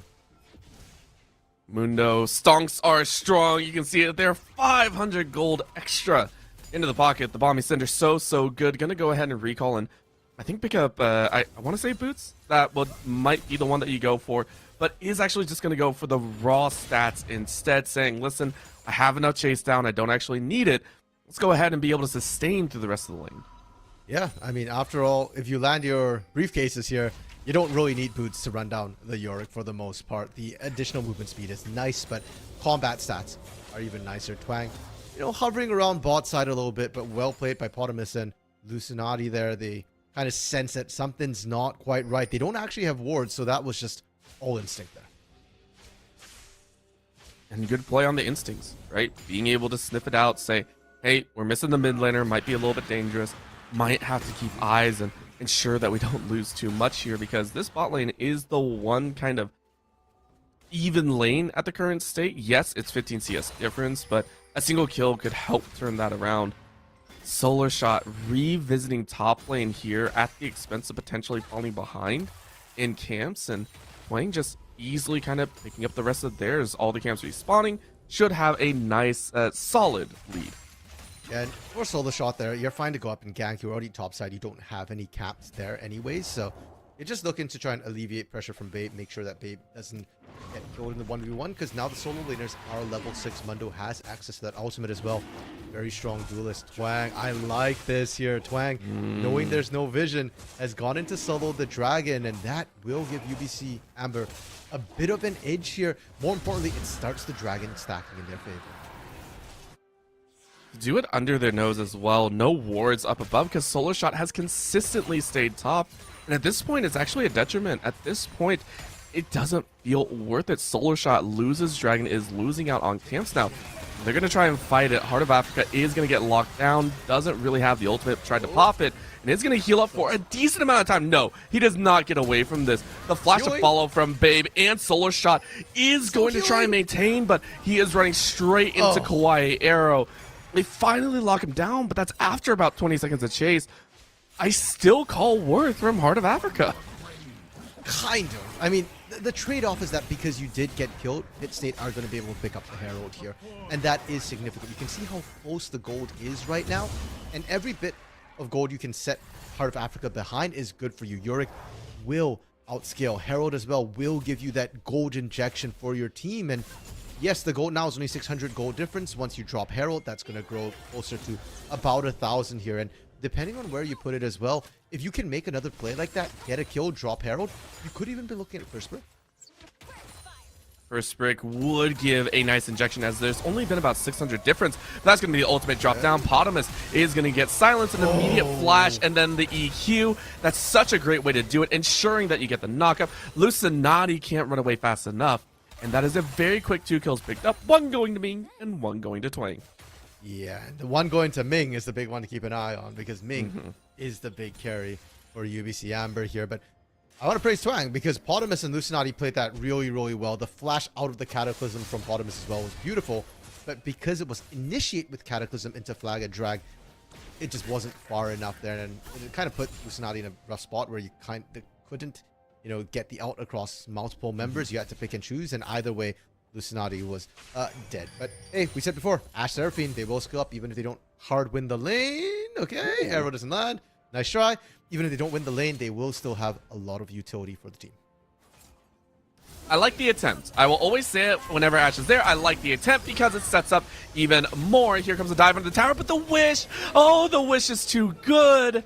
Zevin says, thank you very much, Soraka. I will take that kill in the mid lane.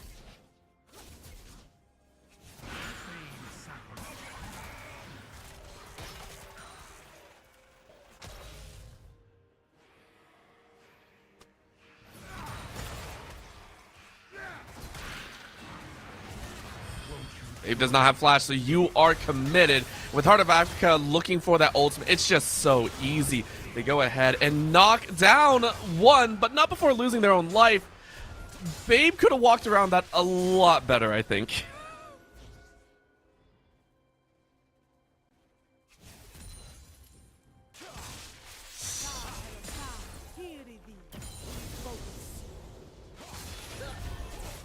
Good chunks are there. Again, this is a lost chapter type of game here, and Quiet Arrow is going to pick it up. The minions are doing a lot of damage, though, so immediately has to speed away. Oh, no! Oh, no! Oh, my lord! Kawaii Arrow actually running away from the minions almost sealed their death.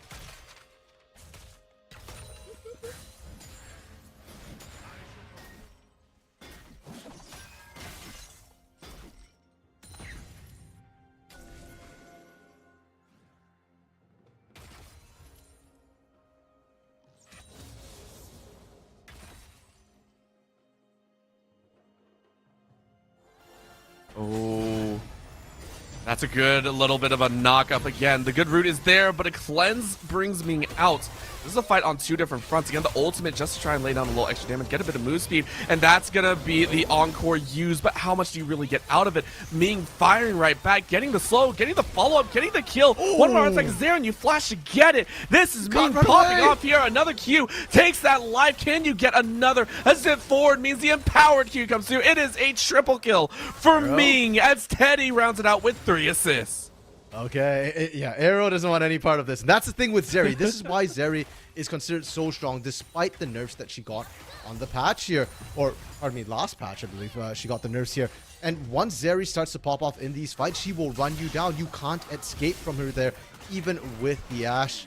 Upside, though, speaking of escapes, the Babe, no flash, still can't get away. And in the mid lane, Arrow is getting chased out. This feels like a 3-prong attack that UBC Amber are willing to take. Babe is down for the 4th time, does have the Hull Breaker, but for Hull Breaker, you gotta be alive to utilize it. Yeah, that is true. And it works in the 1v1. It's doing work, but in the 2v1s, it's just not enough right now. Herald did get dropped mid. Hit State was running out of time here, so they get the charge, they get the gold, but notably, Arrow didn't get the goal. Oh, solar shot. That's not the spot you want to be in. Heart of Africa even gets the wish on top of it, as it is going to be UBC Amber wishing for a tower to fall, but Twang, I mean, you can't do too much. Heart of Africa said, I'm not dealing with that today, so it is going to be the tower falling, I think, here in the next few seconds, if Heart of Africa can get the demolish off. I think he gets the plate. I don't think he can get the actual turret there. Babe is already back. We'll see, though. Demolish. Oh, Babe's actually not even going to let him get a chance. Babe said, listen, you can take my life 4 times, but you can't take this tower. The plate still goes down. I don't know if Heart of Africa was able to take the gold for it, but, I mean, flash for flash, I mean, you can kind of be happy about it. However, on the pot side, Ming already getting the Tiamat. That's pain right there. Yeah, and Trinity Force as well. You compare this power spike, and Potamus right now hasn't completed first mythic. So you can't really duel the Zeri in your lane, much less at the Dragon Pit here. And you can see UBC is starting to set up for that. Twang already in that Dragon Pit as we speak here, looking to try and flank around Potamus and Lucian. Heart of Africa is actually saying I want to keep fighting this, and keep in mind the item disparity there as well, right? We were just talking about the bot side, which has seen another kill as Ming SB is currently unstoppable. Top lane Heart of Africa can duel this out as much as you want. You have the completed Sunfire, you have the steel-plated boot caps, and you have that Bramble Vest. You have everything you need to really stop the Yord from doing anything. Yeah, until I see them at half health, I don't think a kill is coming in the top side, right? They're just going to do it out. Whereas bot side's highly volatile. Mid lane is highly volatile. Look at that damage that Arrow's putting down. But, again, because of the early kill onto Lucinati there, just can't contest whatsoever. And Heart of Africa, finally, that top lane target we're looking at, does manage to take it. That is first brick for UBC Amber. Not the final fifth plate that you would normally like, but it's still a massive lead. As the plates have fallen, it is going to be I want to say about 5k a lead. It is excessive, and it's growing out of control. All through here, Devin is the single target that you can really pick on. A good flash out is going to fall through, which is going to keep him alive for a little bit longer. And the extra shield is there. No, it's a zap good. Devin wins out in that pinch. The tower dive goes wrong. Oh, so very wrong. Heart of Africa says, you ain't getting away. Corporate Mundo wants your number. Ming comes in from the side, is now dominating at 6-1-1, and UBC Amber are cruising through this game number 1. It's brutal to watch. I mean, Heart of Africa right now with, shall we call it a corporate takeover, a hostile takeover in the mid lane there. Every time he shows up, I feel like Aero, unfortunately, ends up dying to the Mundo. And likewise for Solar Shot, every time they try and dive Devin, it doesn't work. And with this now, UBC up, what is this, 7,000 gold here with a composition which scales better as well. A team fighting composition. And this is UBC's sweet spot, right? Like, this is the mid game where they tend to thrive, when they start looking or the group fights here, and they're in a perfect position to do it. Now with Herald as well, I'm just waiting for UBC to pick a lane and force the play. It's just, I mean, look at the devastation, right? All 3 outer towers are down. And Potamus, I mean, even now you're kind of scared of you and pushing up this far. At this point, I'm pretty sure Devin and Ming can both blow you up very, very easily. You're still working through your mythic. You actually opted to take a curve over on the steel-plated boot cap, so you can see the armor currently stuck in their inventory. It's a detour that I'm not sure it's worth it to deviate from the standard mythic build. I mean, when you start falling behind, I think buying that early armor is worth it. It's not a bad decision necessarily, especially when you are on this Ashe. But the caveat to that is that as the Ashe, then you start playing utility. And I need to start seeing more Enchanted Crystal Arrows coming out, more Hawk Shots to give vision. And so far, we haven't gotten to see that. And that's why PSU, for the most part, has been on the back foot. A lot of the action we've been seeing instead has been around this top lane, punishing Heart of Africa, punishing Twang a little bit. Babe does spot them out and should be safe, but in a 3v1 situation, Babe probably just has to leave and abandon his topside turret. Ooh. Arrow says, I gotcha. Teddy said, no, you didn't. What hit? I didn't see any hit. Pretty much. The Soraka heals are kind of disgusting with Moonstone Renewer I as hate well. them so much. Yeah, we need to start seeing Healing Cut come through desperately for the side of Pit State. And here's the thing, it feels bad to buy this early. Like you said, you don't want to deviate from your build. But yeah, at this point, Teddy's already online, and it's 800 gold. So, just somebody spend it. Please. It's not going to be Arrow, unfortunately, because Arrow's about to die. Good arrow from the back end, though, from Potamus. They still can't get the kill because Devin was right there. Babe, you are left alone. The Babe is dead. Lucinati is next on the chopping block. That's going to be a slow, though, as Solar Shot is getting shot down here. The electricity is electrifying as Potamus is fourth to fall. It is 4-0 in about 20 seconds as Lucinati will fall as well. The Stasis claims an ace, and UBC Amber stormed the base. Shelly being dropped into the mid lane here as well. No one to defend. This will be the base broken before 20 minutes here for UBC Amber. And while that is an incredible record to see in terms of speed running things, you do have to be careful when you crack the base this early here. Supers are going to be pushing in. Pit State can just farm them up. Actually, Inhib doesn't go down critically. Doesn't go down, but what it does do is gives an opportunity for the rest of the team to push in. Heart of Africa Gonna go ahead and try and set up a flash forward again. Babe trying their best. Good root, and the heals come through, and just like that, everything Pitt State did now puts them on the back end. They push too far out. They're a little bit exposed, but they are able to get back to their base. UBC Amber lose nothing and gain everything in that push. Yeah, and Ming, meanwhile, just taking down the top side, the last remaining inhibitor turret with no one to stop him there. UBC Amber, we said, you know, they just need to pick a lane and play to it. Well, they picked every lane, and it still worked out for them. Baron coming up in 1 minute as well with a 13 or 12k gold lead here. They can just look to brute force the Baron, force Pitt State to walk into them, and if Pitt State don't check that Baron, well, UBC just take it and end the game. We've seen 20-minute Barons before, by the way. This is not anything new. The new thing is that we're calling that before Baron spawns. We are quite seriously seeing UBC Amber take over everything that they could want. I wouldn't be surprised if they literally go there 5 seconds beforehand and just dance in the Baron pit. Well, before you quite dance there, I do think you need to turn on the lights here. This isn't a late night disco with no lights here. We need the vision down to make sure that you can at least respond to Pitt State. And then if you want to dance, go for it. Maybe Baron will dance with you here. Baron now has spawned though, and we're not seeing UBC Amber look for it. Zeri, Ming has chosen to go towards the bot side instead with Twang to pick up that red buff first. I'm sorry, I lost complete track because you said Dancing Baron and all I could think of was Biomall and Twisted Tree Line, and now I'm sad that it's gone. I am so sad. We do see the risk scuttle go down though, so that will help Solar Shot. As you said, might not be able to get full advantage of the vision, but scuttle is one thing that you cannot take away for the next minute. At least it is a nice one to be able to pick up. Devin and Ming are going to go ahead and roam through, and we were talking about vision on the side of Pitt State. The deeper vision from UBC Amber is now starting to take control. You can see it here. Yes, there's a single ward. They just bounce right over and they say, screw it. We'll go ahead and take it. It is going to be a chase, though, as we do see Twang finally chasing in with the rest of the team. Solar Shot might be looking for a singular attempt at the cost of potentially their life.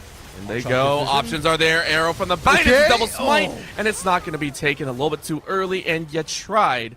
Still going to be taken by the side of UBC Amber as they look to hunt down the base.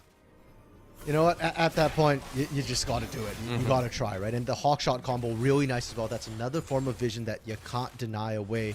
Didn't work out, and now Solar Shot's dead. There's no tank for Pitt State here. If the Babe groups up the rest of the team, Hull Breaker stats don't apply here, so you're actually very, very squishy. And UBC Amber, I think it's critical that they make use of this time. Solar Shot's coming back up in 5 seconds here, and you want to take at least one inhibitor, one turret before that happens. I feel like they're going to get a lot more than that. I honestly think they're going to take so much more than that. It is going to be 5 members up, but I mean, they don't really have anyone to cut through the other minions, so it is going to be a second inhibitor tower broken, possibly a second inhibitor, and the other one, the tower is about to fall as well, so feels like UBC Amber are willing to take all the advances. They take 2, go ahead and back up and say, all right, we'll leave you to deal with the mess that we've created. Yeah, they're going back to spend all the money that they've just made here. They're going on a shopping spree, and they're already ahead by at least a full item in almost every position here, Orbital. There's one last lane to look at. They're going to be up a whole bunch, right? What is that? 2,500 in the top lane, the differential between Heart of Africa and the Babe there. That is the biggest differential, and it's a very painful one to see. You don't need a split push. You've got super minions pushing down in either lane here. Just group up bot lane, and for Pitt State, you got one last chance, one big Hail Mary. I think Potamus just picked up his Mythic here, so this is probably as powerful as you're going to get in the next 5 minutes. Most powerful you're going to be while being 7k down across your opponent. That Ashe is going to try their best. I'm not sure if the best is going to be good enough. That's going to be a teleport coming in from the back end. Heart of Africa charging in just to try and push that lane a little bit more because, I mean, what else are you going to do, right? There is nothing else for UBC Amber to really try and fight on. The Victor is going to push in the mid lane. Down goes that tower. And it's do or die time. You have all 5 up. You're going to go for it. Twang is going to jump in with that glacial. It is going to pinch the Twang, and they're going to try and fire out. Arrow lands, but it delays, and that's all the ultimates down. This now means it's free reign. Free time to fire away by Amber as they go ahead and run rampant through the base. No kills so far. The laser's finally taken as Devin is finally dominating. Down goes Solar as the Zap takes it home. It's a double kill for Ming SB, and UBC Amber finish it off with an ace. Twang takes it home, and it's a 27-6 game at 23 and 45 seconds. UBC Amber run the show in game 1.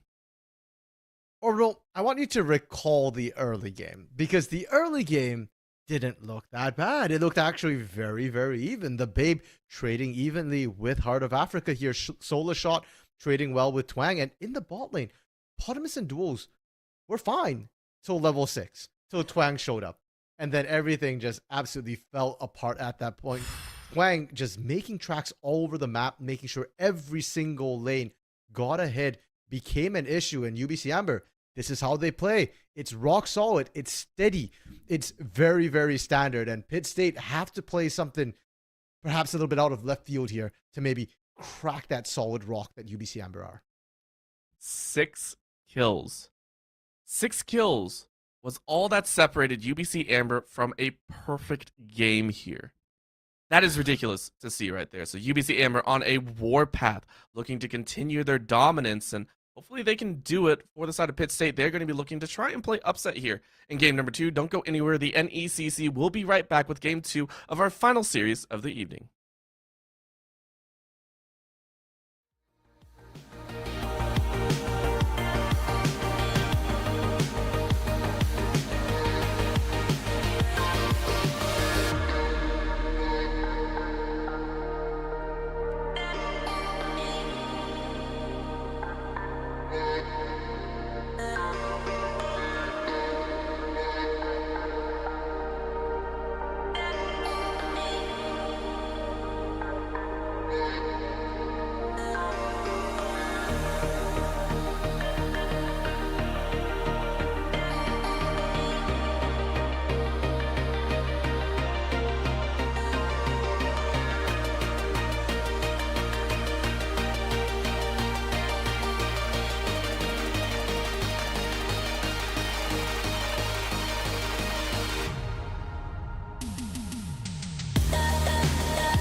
Left a star glowing in your eyes when I'm not aware.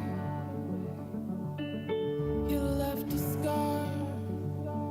I fall into your lies all again. Where'd you go? Where'd you go? Where'd you go? Let me be there.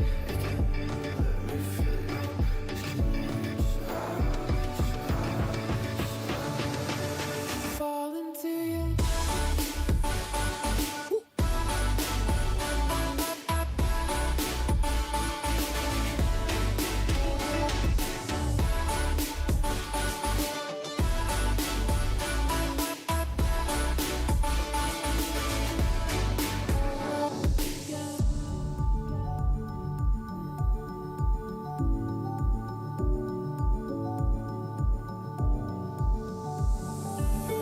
I found the rain dripping down your eyes when I'm not around.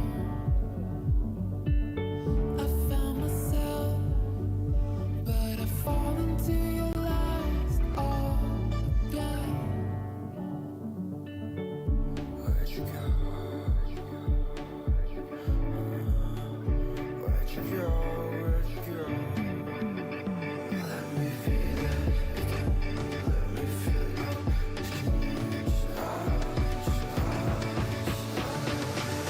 Fall into you.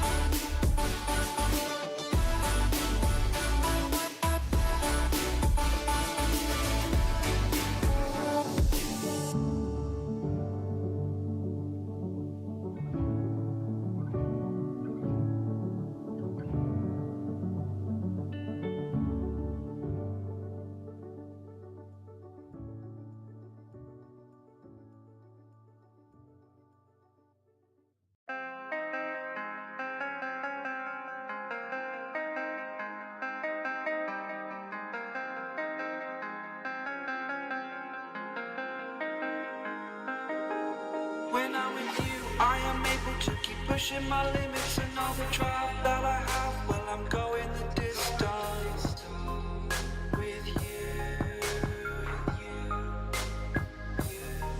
I didn't know what I had till I knew what was missing, and everything that I dread, well, I built a resistance with you.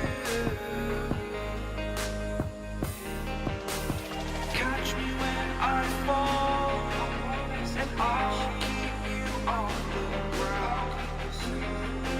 You were gone, I wish you'd stay. I could look at you for a day. Time was well spent, that's when I knew that I need to spend my life here with you.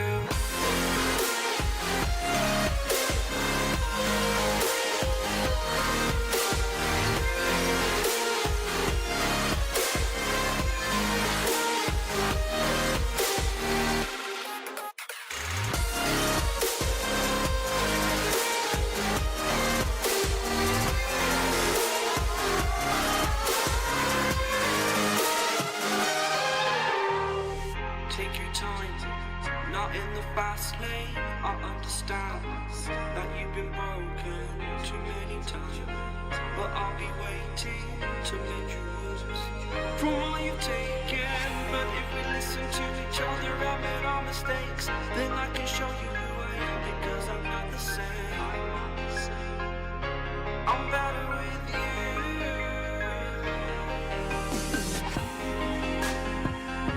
I'm better with you.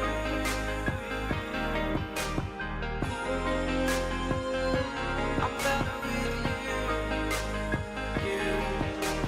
Catch me when I fall, and I'll keep you off the ground. That's when I knew that I need to spend my life here with you.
The seasons come and go like thoughts of you. Like a wave returns to the sea into the blue. They change but in a cycle that I can't lose. Each painful but delightful to live through. You came into my life just like another season. Not for long, just a time, just like another season. Maybe this time next year you'll reappear for no reason, but I'll cherish every day until you come my way this season.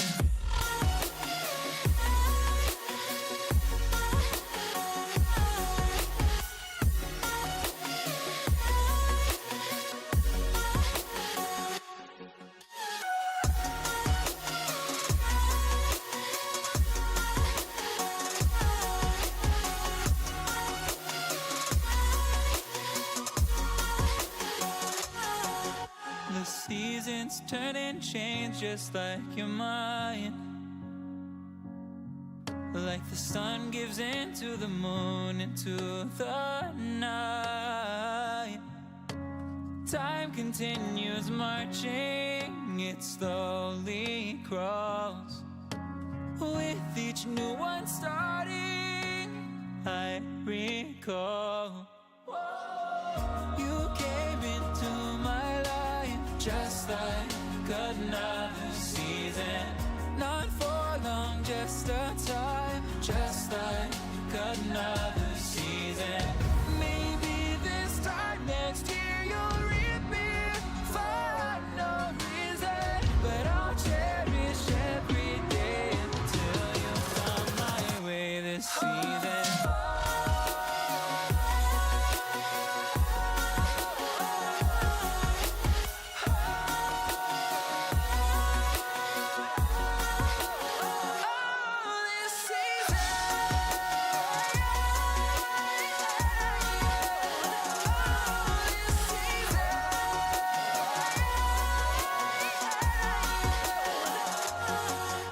Each time of year carries memories,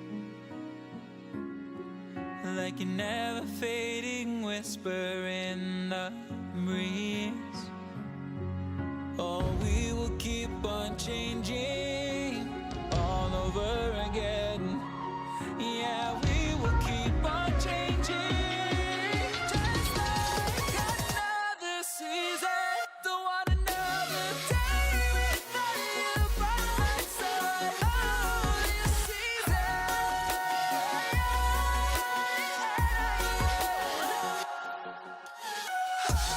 came into my life just like another season. Not for long, just a time, just like another season.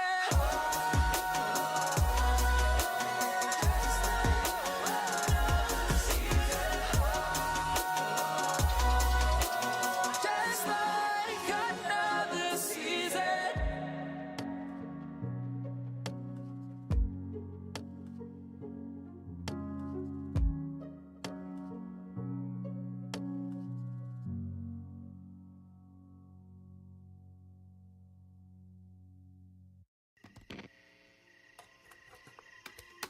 Is it okay if I'm to say I'm catching feelings from all the dealings? Am I astray? What do you say? How are you feeling? Is it the same? I hope you're not planning to waste my time. To my surprise, that was her reply. Now we vibe. It's been a while and such a ride, the stars align. I love the fact I didn't let her go. She loves the fact that I just let her know. Now we're together, it's a different mode. We getting crazy in a different role. I love the fact I didn't let her go. She loves the fact that I just let her know. Now we're together, it's a different mode. We getting crazy in a different role. We getting crazy in a different role. She loves the fact that I just let her know.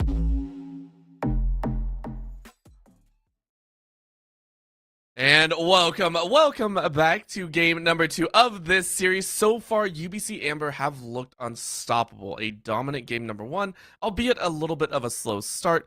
Pitt State, though, going to be hoping to run things a little bit quicker and a little bit more volatilely. I don't know, a little bit more chaotic, because playing standard does not seem to work against this UBC Amber squad.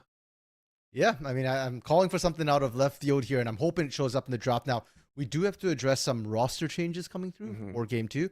Pitt State was playing with Potamus and Lucinati in game 1, but they are going to be swapping them out for Izanati in the AD carry position and Duels, their main support, back in for that support role here. So a bit of a change up. And yes, Potamus, I will acknowledge it. It is a scheduled change up, not based on the results of game 1. I believe I told Izanati actually got locked out of his house. So he's in the house now and actually gets to play. So that'll be nice. We'll have to see how things go. For now, though, the bans we see coming out are the same bans we've seen in game 1. Just keep it standard. However, the Zeri change is a big change up. So Pitt State, again, these players have drafted outside already in the pro draft scenario. So we're going to see some little bit of change ups here and a little bit of a speedy ban. But the Zeri was one that we were very curious about what they were going to ban and how they were going to change it up. And looking there was the J4 and next, which is 2 of 5 that were pivotal in taking the win in game 1. Okay, I like the J4 ban. I think that was a big problem. Twang was just everywhere on the map, ganking everything, everyone, whether it be champions, minions, objectives, turrets, he was doing it all. So I think that's a great ban. The Zeri ban, I don't know if it's necessary. I do think you could have matched it, countered it with the Aphelios and Jinx, which are higher priority in meta right now. But they say that, no, Ming's just too slippery. We don't want to have to deal with it, so we ban it. The picks already that we're seeing are vastly different here, Orbital. Tom Kench, Xin Zhao, that's new. And Nautilus Fiora as well coming up for Pit State. Very, very different. We're keeping eyes on this, and the reason the Nautilus and Fiora are surprising us, I'm not sure about any of this. We'll see where it goes. Of course, we'll see where it goes. Just keep eyes on it, because if that's actually an attempted Fiora jungle, the Xin Zhao might have a very, very fun time. So I mentioned this in game 1. The fact that the Babe was actually brought in to be their jungler, and Solar Shot was their top laner last split here. So there's a pretty good chance we just see them flip it. And then top lane Fiora and Nautilus jungle. That is actually something. Nautilus jungle was a thing at the beginning of season 12.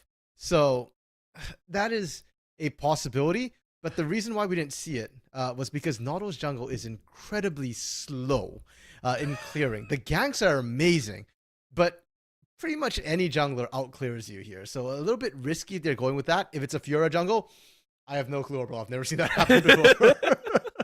That's like the attempted bust to like Zed and everyone. It's like, here, try this champion in the jungle. Just go for it. Go for it. Go for it. It didn't work. It didn't work. Pull back. Pull back. Pull back. It's try anything out to try and get a win. And at this point, like we said, left field. It doesn't look like it, though, as we did get a reset here into the draft. It sounds like that might have been a little bit of a mess up. Devin also, I think, might have been messing around a little bit. Locked in Yone. We didn't see any Yone in the draft, so might have been having a little bit too much fun.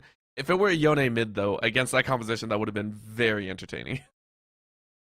I'm trying to think how, like, from what we saw there. I mean, into a Nautilus, into a Fiora, okay. Neither of those are the mid laner, so I'm not quite sure what the matchup for the Yone in that situation would be. But for now, Tom Kench still coming through. And for Heart of Africa as well, it's worth noting Tom Kench did get nerfed a couple of patches ago in solo lanes, specifically Grey Health.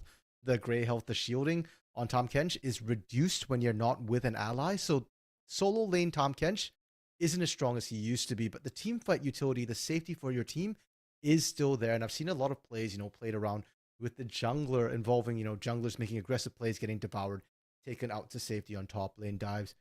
Orbital, it's still the Nautilus Fiora. It is still the Nautilus Fiora, and at this point, we have to assume that there might be some role swaps coming in here as well. We did see role swaps come out in the earlier stages of the week, or in the day here for some of the matches, and this...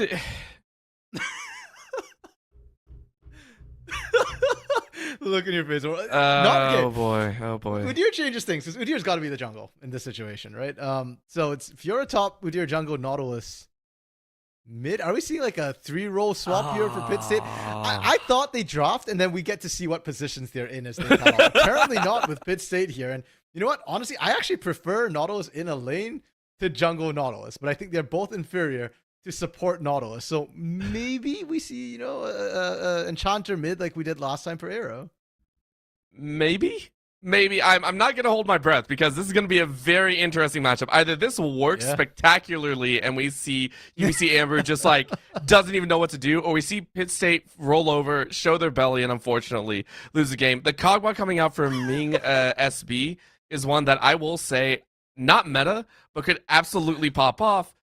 And now we're seeing the swap ups here. So, okay, so I'm not going to say this works, because I don't think it does. The Babe is currently on Yumi. Yeah. Oh no. Oh, okay. It might be my top support. No. I mean, they nerfed the support item so that objective bounties aren't as big a thing if you have a secondary support item. But if you're not that far ahead or you don't care about objective bounties, it's fine. It doesn't matter, right? And you're funneling into your jungle here, or your mid laner, whichever, wherever that Fiora and Udyr are going. Actually, Fiora jungle here isn't terrible if you are using funnel strat from that top lane here. So this could be interesting. If you're just trying to avoid that top lane altogether and into the Tahm Kench, it's actually a really good idea. The original sort of Janna support smite top strategy was picked into tanks because it doesn't matter how good a tank is CSing, their utility in team fights is going to be capped more by levels than anything else. So you can afford to just let them get perfect CS and then go help other lanes instead. It's a chance. And now we do get to see the summoner spells coming out here, and there is going to be a little bit of a weird situation here. Duels is currently running Flash Ignite, which does lead me to believe that we are going to see some aggression coming out here, but the Exhaust Ignite means the Babe. This could be, and I will say this in all sincerity, again, this is something we could see Pit State trying to bring about a new meta of complete, not even showing up to the top lane, giving it up, sending it to another area. You do not have it. And I wouldn't even be just surprised. Send the Udyr to clear and reach the top lane and even soak up some of that reduced XP as well. Yeah, no, that's 100% how that support top works. And Smite just made it easier. If you don't want to run the Smite, you can. It's just that you're probably going to miss more CS for the most part here. Like I said, we'll have to see, how this kind of works out here. We're still not confirmed on where everybody on Pit State's going because they are a team that can and does like to flex around a lot. So instead, overall, let's talk a little bit about how these compositions are going to work. And I'm going to start with UBC Amber because they, unlike Pit State, are pretty nice and straightforward. Thank you, UBC Amber. We love you.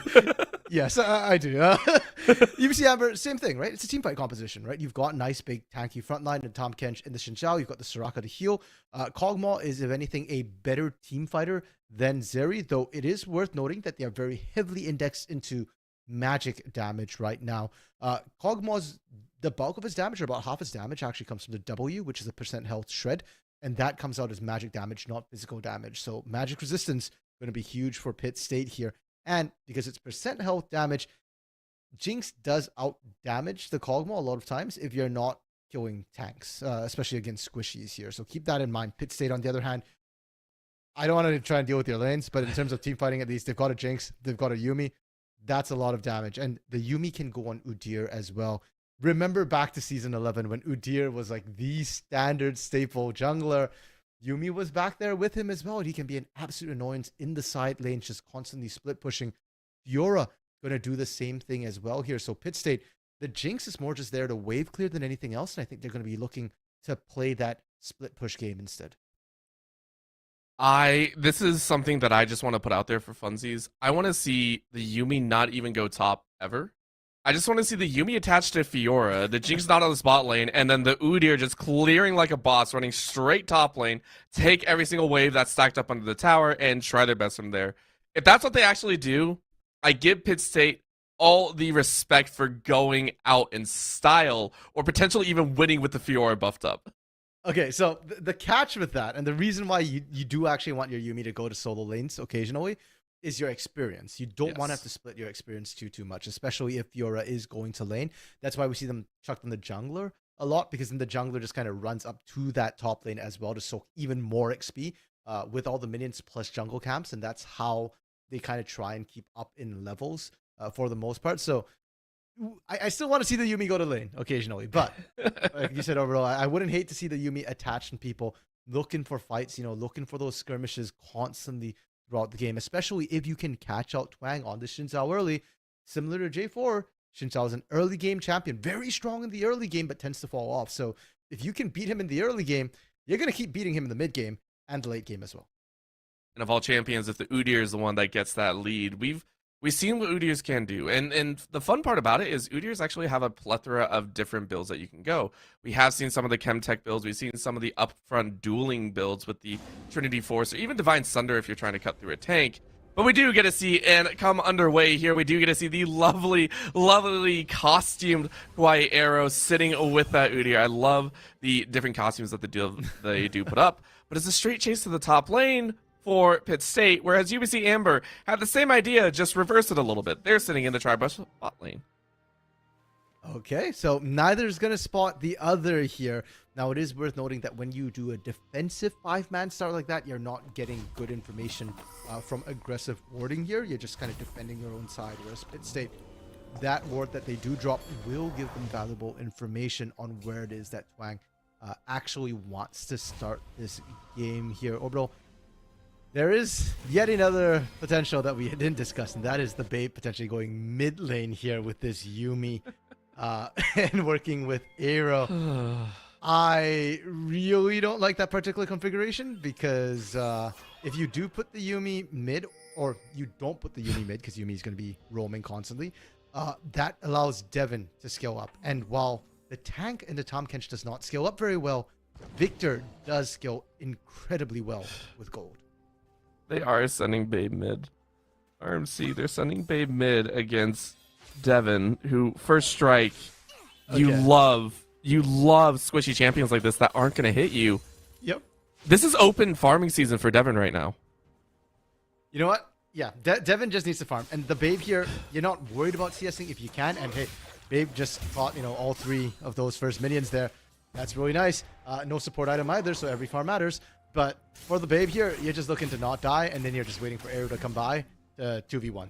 That's effectively what you're doing. The most important critical thing for the Babe here is you want to trade as heavily as you can with Devin. You don't want to let Devin get easy free farm. Really, really don't. But I mean, your entire kit is pretty much around having to be attached to someone, so it's going to be a straight lace queue. It's going to be random heals coming out here, and Devin gets an extra 14, I think, coming in here. Keep in mind, a little fun thing that you can do is, for a percentage, First Strike does allow ranged champions to be able to collect a little extra gold on top of the damage, and it ramps up because of the damage. So a squishy champion like the Babe is going to exponentially increase the extra gold that you get. It's a very nice setup. Yeah, definitely true. And I like what the Babe's been doing so far. I mean, we mentioned before that supports are really strong in the first couple of levels. Their base damage is really high, and I think the Babe has taken great advantage of that. But Devin is running corrupting pots, right? And that will restack every time he goes back. So for now, he's just going to keep chugging those potions. He's going to be perfectly fine. And if anything, I'm watching Twang for UBC Amber to try and kick something off here. You do have the early ganking jungler. Udyr can gank early, but is really more of a power farming clear style jungler. So it's up to Twang to make something happen here. And hey, your bot side, maybe you try and bait out duels on an engage and then look to try and punish that with a counter gank. Swing is also a little bit low, so might be burning that smite. I'm not sure. Quiet Arrow, though, has been on a warpath, cleared out extremely quickly. So looking at the kind of standardization, Arrow is actually very far ahead. You can see the immediate roam into the mid lane. This is going to be a gank, and Twang is nowhere close. So this could be the chance that we're waiting for. An immediate chase in does give credence, and that's going to be a flash, or not a flash to slow him down, but the stun is good. Devin trying to figure out the best path to go. That'll be a flash over the wall, but a flash to follow. Remember, Devin has nothing, and now you get the extra AP damage, and Arrow gets first blood. However, duels on the bottom side is going to fall low. The shield and heal is not going to be enough, as the second auto attack is there. The Q, though, not the Q, the auto attack, the empowered auto from Kog'Maw steals it right back, but it wasn't fast enough. First blood to Udyr and Yuumi. Yeah, we got to see, that race, and sure enough, because Twang stopped for the Krugs there. Krugs is the slowest camp to take because you have to wait for the mini Krugs to spawn after each time you kill a big Krug. So it takes a lot of time because you've got to clear all of them. And unfortunately, that came back to bite them. Great play from Arrow, but flash burnt from Arrow on that particular play there. Not to mention Babe, all summoners blown. So now that mid lane is gankable, and if ever Twang wants to go there, Yuumi tends not to build boots, so if she's ever past the midway mark, eminently gankable. It's so, as a mid laner, I would be so frustrated at this, right? Like, I would hate everything that it basically means you're always going to 2v1, and you have to figure out a way to do it, deal with it, of course. And losing out on that flash is going to be very, very painful. The CS lead is not even that great either. You're taking a look at it right now, right? This is a big minion stack. Babe misses a melee, but I mean, the range might be able to collect in, and Devin has to walk all the way back, not allowed to punish. Yeah. It hurts my soul as a mid laner. I mean, that's one of the times where you buy those early control wards, right? Onside hook lands. Hook landed, but not much really tossed back, and honestly, Ming came out a bit better on that. Duels actually ate about 3 auto attacks, so well fought again by the spot lane for UBC Amber. Yeah, Ming just actually walked up away from the support there and was winning that trade. That's A little bit scary to watch, you know, if you are that Nautilus lane because your engages no longer work for you. Now, was mentioning Arrow. I think Arrow should also look for repeat ganks in the mid lane. Right now, the pressure is very high on Devin, and Devin did not buy a ward. So right now, you're kind of going blind. That's why we're seeing Devin just shove the lane, back off immediately. Shove the lane, back off immediately. And you can't punish the Yuumi that way. So really well played from Pit State, playing a bit with the mental there, with the psychological aspect of this lane. But the downside to knowing that there's a support in the mid lane and you're going to draw a lot of pressure is the fact that Quiet Arrow might only look mid. That gives free reign for this jungle, and they immediately pop on Devin. Teddy is trying to run in and is going to be able to get down that heal, and that's going to help out. Quiet Arrow is going to chase out, and it is going to be the dragon taken. I think Teddy was actually roaming up to try and help Twang, but Devin needed the assist a bit more. Yeah, definitely came in handy, and I love it. Arrow, just keep going, right? There's no reason to fear. They can't really catch you, and Teddy has to be careful they don't turn around onto this rock. They are going to turn around now, but the slow is not going to be enough. Remember, Twang already flashed, so it's a quick out. Quiet Arrow and Babe, they do lose out on the dragon, but they save off death of their own. Yeah, and you don't have to lockdown to catch a new deer. What was the mantra of a deer back in the day? You run, you stun, your job is done, right? Like, you kind of can't lock down the Udyr right now with the Xin Zhao Victor, and with the Soraka here, all your CC takes time. There's nothing instantaneous, so Arrow can just be that massive annoyance where you just run in, smack people in the face a couple of times with a bear claw, maybe a chicken wing, and you're home free anyway. So UBC Amber, you kind of just got to ignore Udyr for now and just keep farming. You are a team fight team. Don't get distracted by the bear man pig thing. And I think they did just that. Remember, the whole reason that that fight kind of kicked off, or that chase, was because the dragon was actually down. It drew 4 members towards that bush, and it ended up that Arrow was actually just looking for picks on the back end. So UBC Amber, for how much grief we gave him for trying to catch the Udyr, they've done well, right? Yep. Still also up about 500 gold, maintaining their CS advantages in areas that they would like, especially in that bot lane. Ming has actually been left alone for a little bit. You can see the level 6 to the level 5 on the opposite side, so this Kog'Maw will start climbing out of control and might be turning into this massive tank shredder, cutting through duels in Udyr. Yeah, the fact that Ming is still up CS in the 1v2 is absolutely amazing. Part of Africa, though, might be able to turn this. Might be able to, but the stun comes through. Very nice riposte by Solar Shot. Well played, gets the kill on the top side. Yeah, I don't even think he got an opportunity to actually proc the gray health there. I think he got burst down a little bit too quickly. The delayed stun from Arrow as well after the initial damage came out was absolutely massive. And good play from them as well, because Solar Shot needed some help, was starting to get shoved under turret, already lost the plate on that turret as well, but Heart of Africa teleports right back in and can continue doing the same once again until Solar Shot starts picking up that first mythic. We're probably not going to see the Fiora win this 1v1 yet. Not really at all, and again, only the Caulfield's Warhammer has been used. Good dodges left and right, though, able to lock away from that CC, and Twang came up. Now we get to see the mid lane happen again. Teddy now helping out in that mid lane. However, the stun is good. The ignite goes down, and that's just the chase under the tower. Chaos Storm is going to do nothing more than tickle Arrow in the back.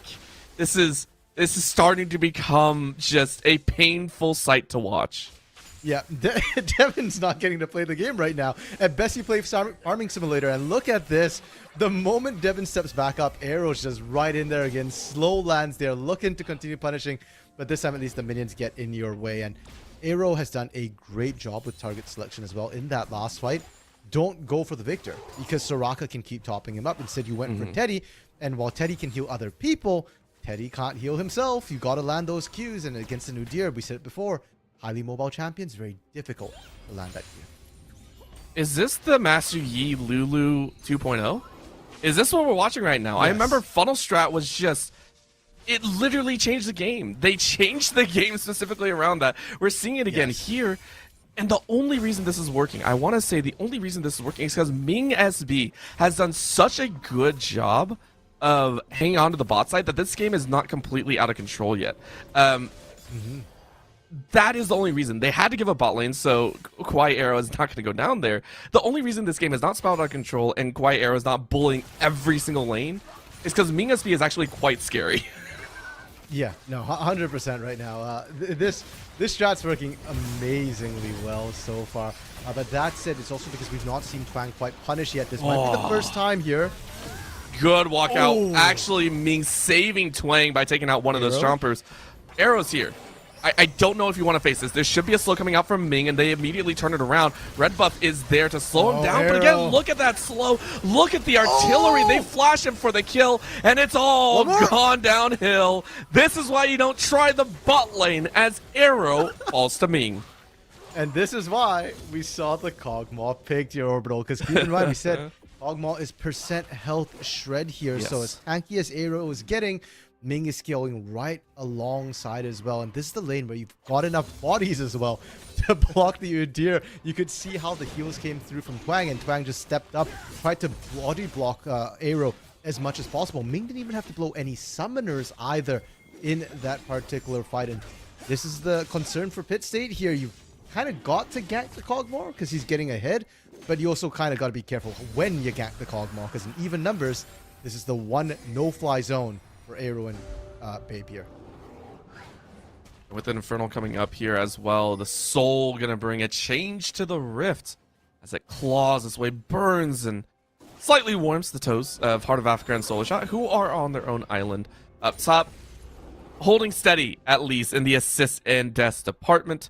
See the massive buildup of Ming is about to get dove on the tower. This is actually a good time to do this. Remember, without the Soraka, you're not going to get much, and you do pick up the kill. It only took 3, but it is enough. I take that back. It's 4 because I forgot Yumi's actually a champion, so there's that. But it is a kill. Shutdown goes away of, I believe, it was Izanati. Well played and well held, as Solar Shot is now going to field the rebuttal from Twang in the top lane. A little bit of a chase, a little bit of a health, and the lick to finish it off. Heart of Africa is now able to get some revenge. Okay, so really good plays from both of these teams here. We said that for the side of Pit State, they needed to punish Ming somehow here, but they couldn't do it in even numbers. They just looped around. They recognized that, hey, Teddy's been roaming mid over and over and over again. I'd have liked to see some wards, but they didn't use the wards, and they guessed right anyway. Big win for them. But UDC is answering well here. They went to that top side. They punished here, and oh wow, Devin has to blow out almost on cooldown right now to just stop Arrow from annoying him under his turret. Like, I say it's an annoyance, but if he doesn't burn that, there's a chance he gets killed by Arrow. Maybe not on this dive, but next wave or the wave after, Arrow's just going to keep going over and over again under turret. It's harsh. It's a harsh reality for Devin right now. You can already see that Oblivion Orb being built up said, hey, I have to curve to go for that item. I have to try and find a way to slow them down. It hurts. Now, the good news is that, again, in terms of levels, Devin is scaling up quite well. Level 10 to level 8 on Babe, so that is working in their favor. Ming as well is now climbing to level 9. These two are akin to solo laners at this point. Ming, of course, the one that is benefiting the most out of that. That is going to be a Blade of the Rune King built early, just to ensure that there's even more lifesteal coming out to keep the Kog'Maw alive. Yeah, and for all that we keep talking about Arrow and the Babe, anywhere where they're not at isn't winning right now for the side of Pit State. As I say that, Heart of Africa, though, I don't know if he wins this trade. I don't think so. You don't have the Devour, and because of that, the percentile damage is actually going to come from Solar Shot. Yeah, the great health is there. Oh, You the Devour, Devour? you're trying to throw it to Twang, but it's not going to be enough. You follow through with a bit more. Oh my gosh! No, Heart of Africa, you can't get away with that. That's dirty. Yes, That's you rude. can. That's mean. That's disgusting. We can't show this on stream. We just can't. Kawaii is running around now. Rocket comes from downtown, gets nothing, Babe. and the heals come through. The Babe coming in with the exhaust and the final chapter. You do all that, you lose your life, and you lost mid lane tower. My gosh, UBC Amber put on the moves right there. Yeah, I was getting worried for Heart of Africa because, you know, we said before that once the mythics start to come out, Tahm Kench doesn't really win that 1v1 quite as much anymore there, and wasn't going to, but Twang being there, absolutely critical. And the Babe for Pit State right now is the absolute MVP of a lot of these plays. Teddy gets caught. Wow, the Ignite goes down, but I mean, you don't get much. That's going to be a death charge going up. Does get a tower shot off. And the Zapper, but look at the heals. Teddy's just like, yeah, cool, I'm good. Arrow? But they are just baiting. They're waiting for Arrow to come down, and that's going to be the secret. Almost landing. It's going to be a little bit difficult to. They're going to try and drop the silence. Oh, The teleport's going to come in, this. and they turn it around. They get one. Ming gets one. How many more can you get? The Blade of the Rune King doing so much work, and they're going to try and turn it, but the dog is going to try and knock him up. They split, though. UBC Amber split up where they want to go, and in the end, the Eagle only gets nothing instead of a little bit of a cross-side section. Heart of Africa is going to try and slap down Arrow, as Devin is looking for some retribution. Very angry at the current situation of the mid lane. Is going to dance down, but guess who's out? Arrow says, let's enjoy a ride through the rest of the fight. Twang comes in with the Crescent Guard, is going to bounce in, but it's 2v1, and Heart of Africa doesn't get the knockup. Arrow is laughing his way in bear stance right now. There is no slow. Solar Shot is joining in. This is a minute-long fight, by the way, folks. This is not normal League of Legends. This is the Emergence League of Legends division. Kawaii Arrow is going to get chased down here. Is going to get zapped with a flash from Devin. Devin said, I'm done playing around here. Once again, Solar Shot is not enjoying this fight. Even got the heal up, but is going to be cut down. Ming came in with the kill. And in the Circus Fiesta music, as it finishes its finale, it is UBC Amber that come out 2 kills above. And Ming with a 150 gold bounty picked up 2 more kills.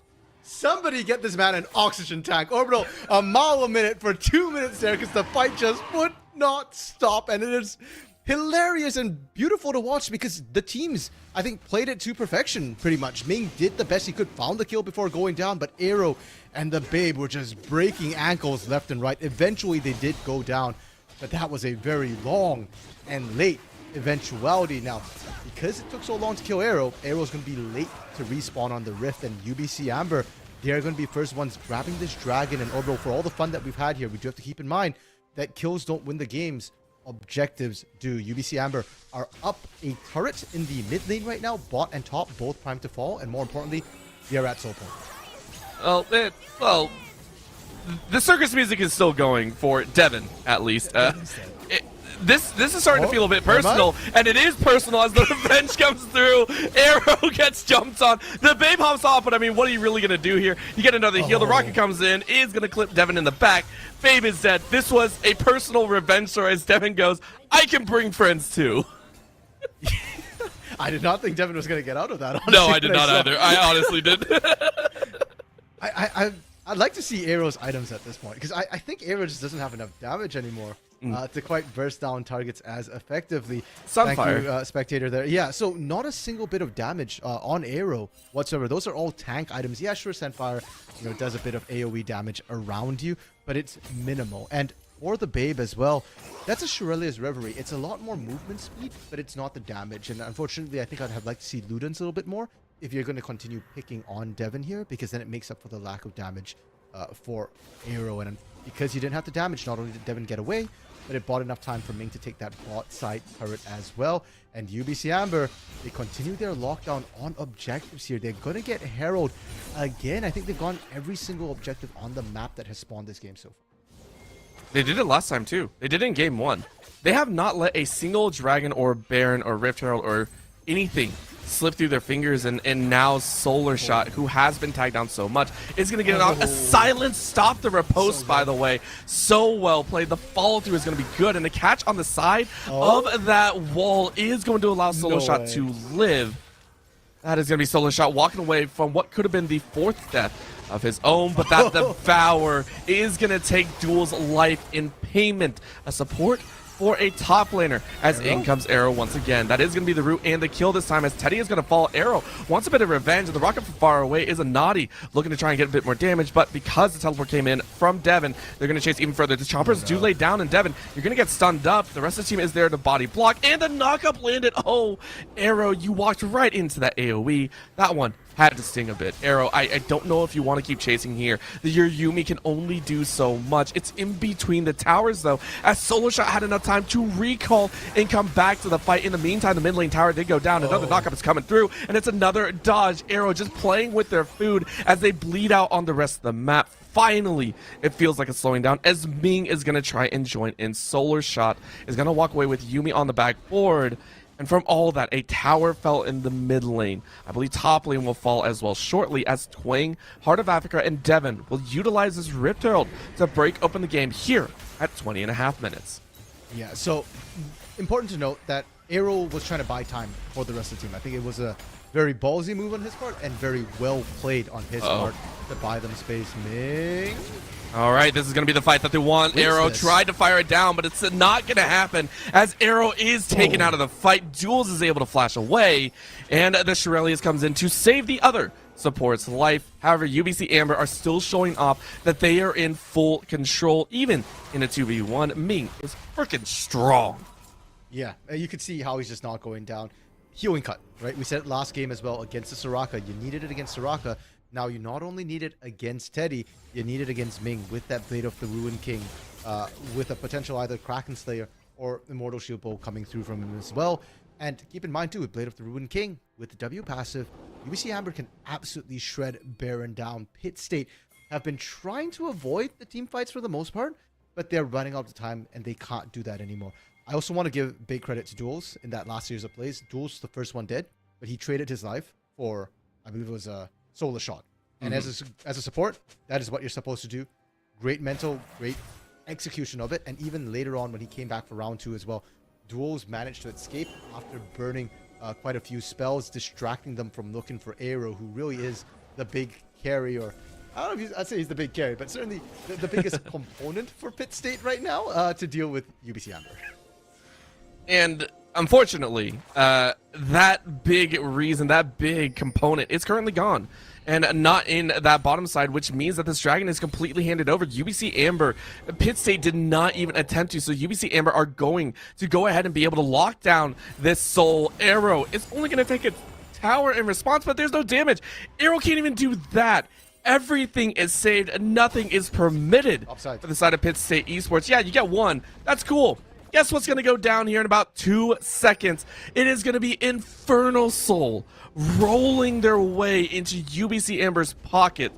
Unless not been Arrow, done yet. Arrow's going to try. Arrow's going to try. Immediately popped over the wall and realized, oh, this is not good. Dragon's going down very quickly. Do you get the smite? Oh. No, you do not. It goes down to 22 HP. It's still taken away, and Arrow's going to fall. Babe is going to fall right after. Why you walk into the wall? You have no flash. You have nowhere to go. That's going to be 2. A Dragon and Soul. UBC Amber have everything they need. Baron.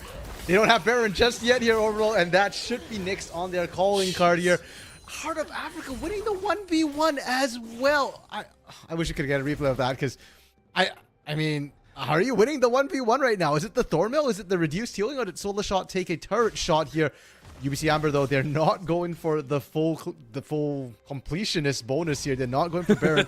They're just pushing in for now. They take the turrets, and because they didn't immediately turn and burn Baron, Pit State get to breathe a sigh of relief. Yes, you're down another turret. Yes, you're down 8,000 gold, but you can still fight them at the Baron. You will have everybody up for it. As we're talking about what's going on around the Baron, I would love to also point out Devin. I don't think Devin has gotten enough praise as we probably should give him. For all the pressure that Arrow and Babe put down mid, Devin has only died once. Like, that is freaking impressive. Like, when you're getting camped, to only die once is so good. And just huge props, right? Like, huge props for staying alive. Even 3-1-1, 149 on the CS score, and now bumped up to 152. Devin not only played angrily, but with a cool head, has sustained through that atrocious early game. Yeah, and now we're starting to see the Victor. Sure, you still can't quite deal with Arrow and Babe together, but you're able to buy enough time, and you can see what the Victor is doing for the rest of the fights, right? We've not seen Izanagi able to get into fights. Solar Shot's been forced out almost immediately every single time, and Duels as well has been the unfortunate recipient of Dev's. Oh, yeah. There you go. There's the Duel staying alive for a bit longer and is able to draw out the fight, but Quiet Arrow is going to get chunked out. One more auto attack might be enough. The tongue could slow it down. That's the Gale Force to finish it off. Ming is looking for a bit more, and they do chase away. They took the jungler in support, and that's all they need to turn for this Baron. UBC Amber looking to close the doors on Pit State series.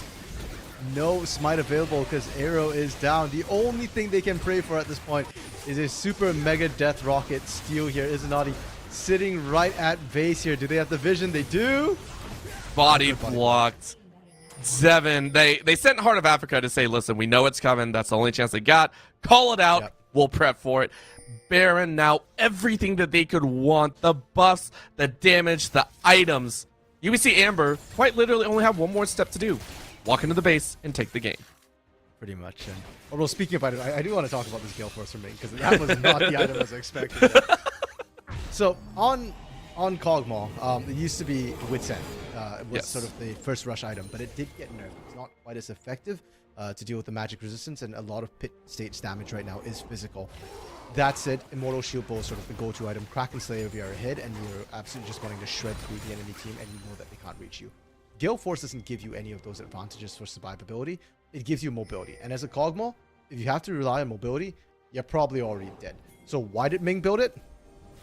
Because he can kill people better. Like what we saw, he's using to chase down targets. He is so confident. Instead of building a Kraken Slayer, he's going like, okay, I'll use the Gale Force instead to kind of execute targets. And against the mobility of Arrow, it's actually worked out better than I expected. Izanati almost died to Devin, and Devin flashes over the wall and says, hey, my turn to get away. Arrow is going to try and walk away. Of course, that means Solar Shot gets obliterated there. 3 shots is all it took. Devin is going to get rooted up. Death Charge is going to go through. Rocket on the far side doesn't catch anyone, and Duels is going to fall. Ming, that is the second Gale Force kill that he has gotten here today. Babe is going to attach over to Izanati as the base is going to crack. UBC Amber finally taking what they have felt they deserve the entire game. Yep, they're just pushing in here. Top side as well. The inhib gonna go down because Heart of Africa just split pushing Arrow. Oh, that is the bleed. That is just the shred coming out of Ming, who is dominating at 10-2-1. A 700 gold bounty is fitting for such a killer as him. The dog barks for the win as Twang is gonna walk it through. The Kog'Maw pick that we thought was going to be very interesting is one of the key role players in UBC Amber's win as they take the series 2-0. Yeah, and Orbital, huge props to both of these teams. I absolutely love the draft in this last game that we got to see. UBC Amber, the Kog'Maw, I was a little bit worried because they're very heavy on the magic damage. But you know what? They read the play even better than I did. They knew that the problem was going to be that Udyr, who just would not die. Same with the Nautilus.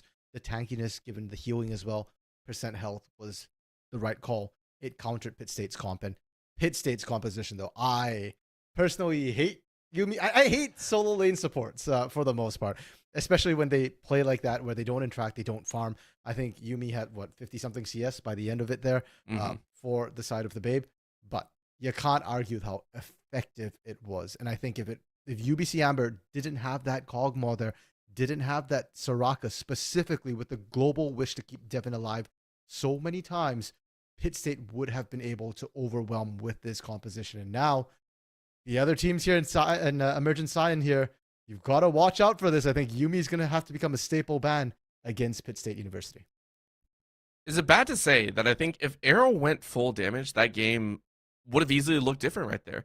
There were so many times that we were quite obviously saying, if Devin just had damage, if Devin wasn't tank, if it were just that raw damage that the Divine Thunder may have been there, or the Trinity Force or whatever, that could have been very, very different, right? The kills could have come through and everything. Unfortunately, it just wasn't there. So maybe we get to see it more refined later. Maybe we get to see the more refined composition come out. If we do, that's going to be great because I want to see that innovation come out. This is what these leagues are all about, finding that innovation, finding your own niche to take it home and push for the win. Again, that'll be a 3-0 series score for the side of UBC Amber, your alma mater, of course, RMC. For the side of Pitt State, though, they will have to try and work their way up from the ground once again, as they are now into the 1-2 region, I believe. So a little bit worrying moving into the second half of the season, but still plenty of time to work with. Of course, that'll be it for the NECC here as we have finished up our day. That is 6 series of League of Legends that has been played over the course of about 6 to 10 hours. I don't know the time. I guessed that. I'm so sorry. It's been a fantastic time, though, and thank you to everyone that has stayed and watched. We appreciate you so much. My name is Orbital, alongside Random Minion Caster, and on production side, we had PETA and Shiro here on the main channel. Thank you so much for tuning in, and have a good evening.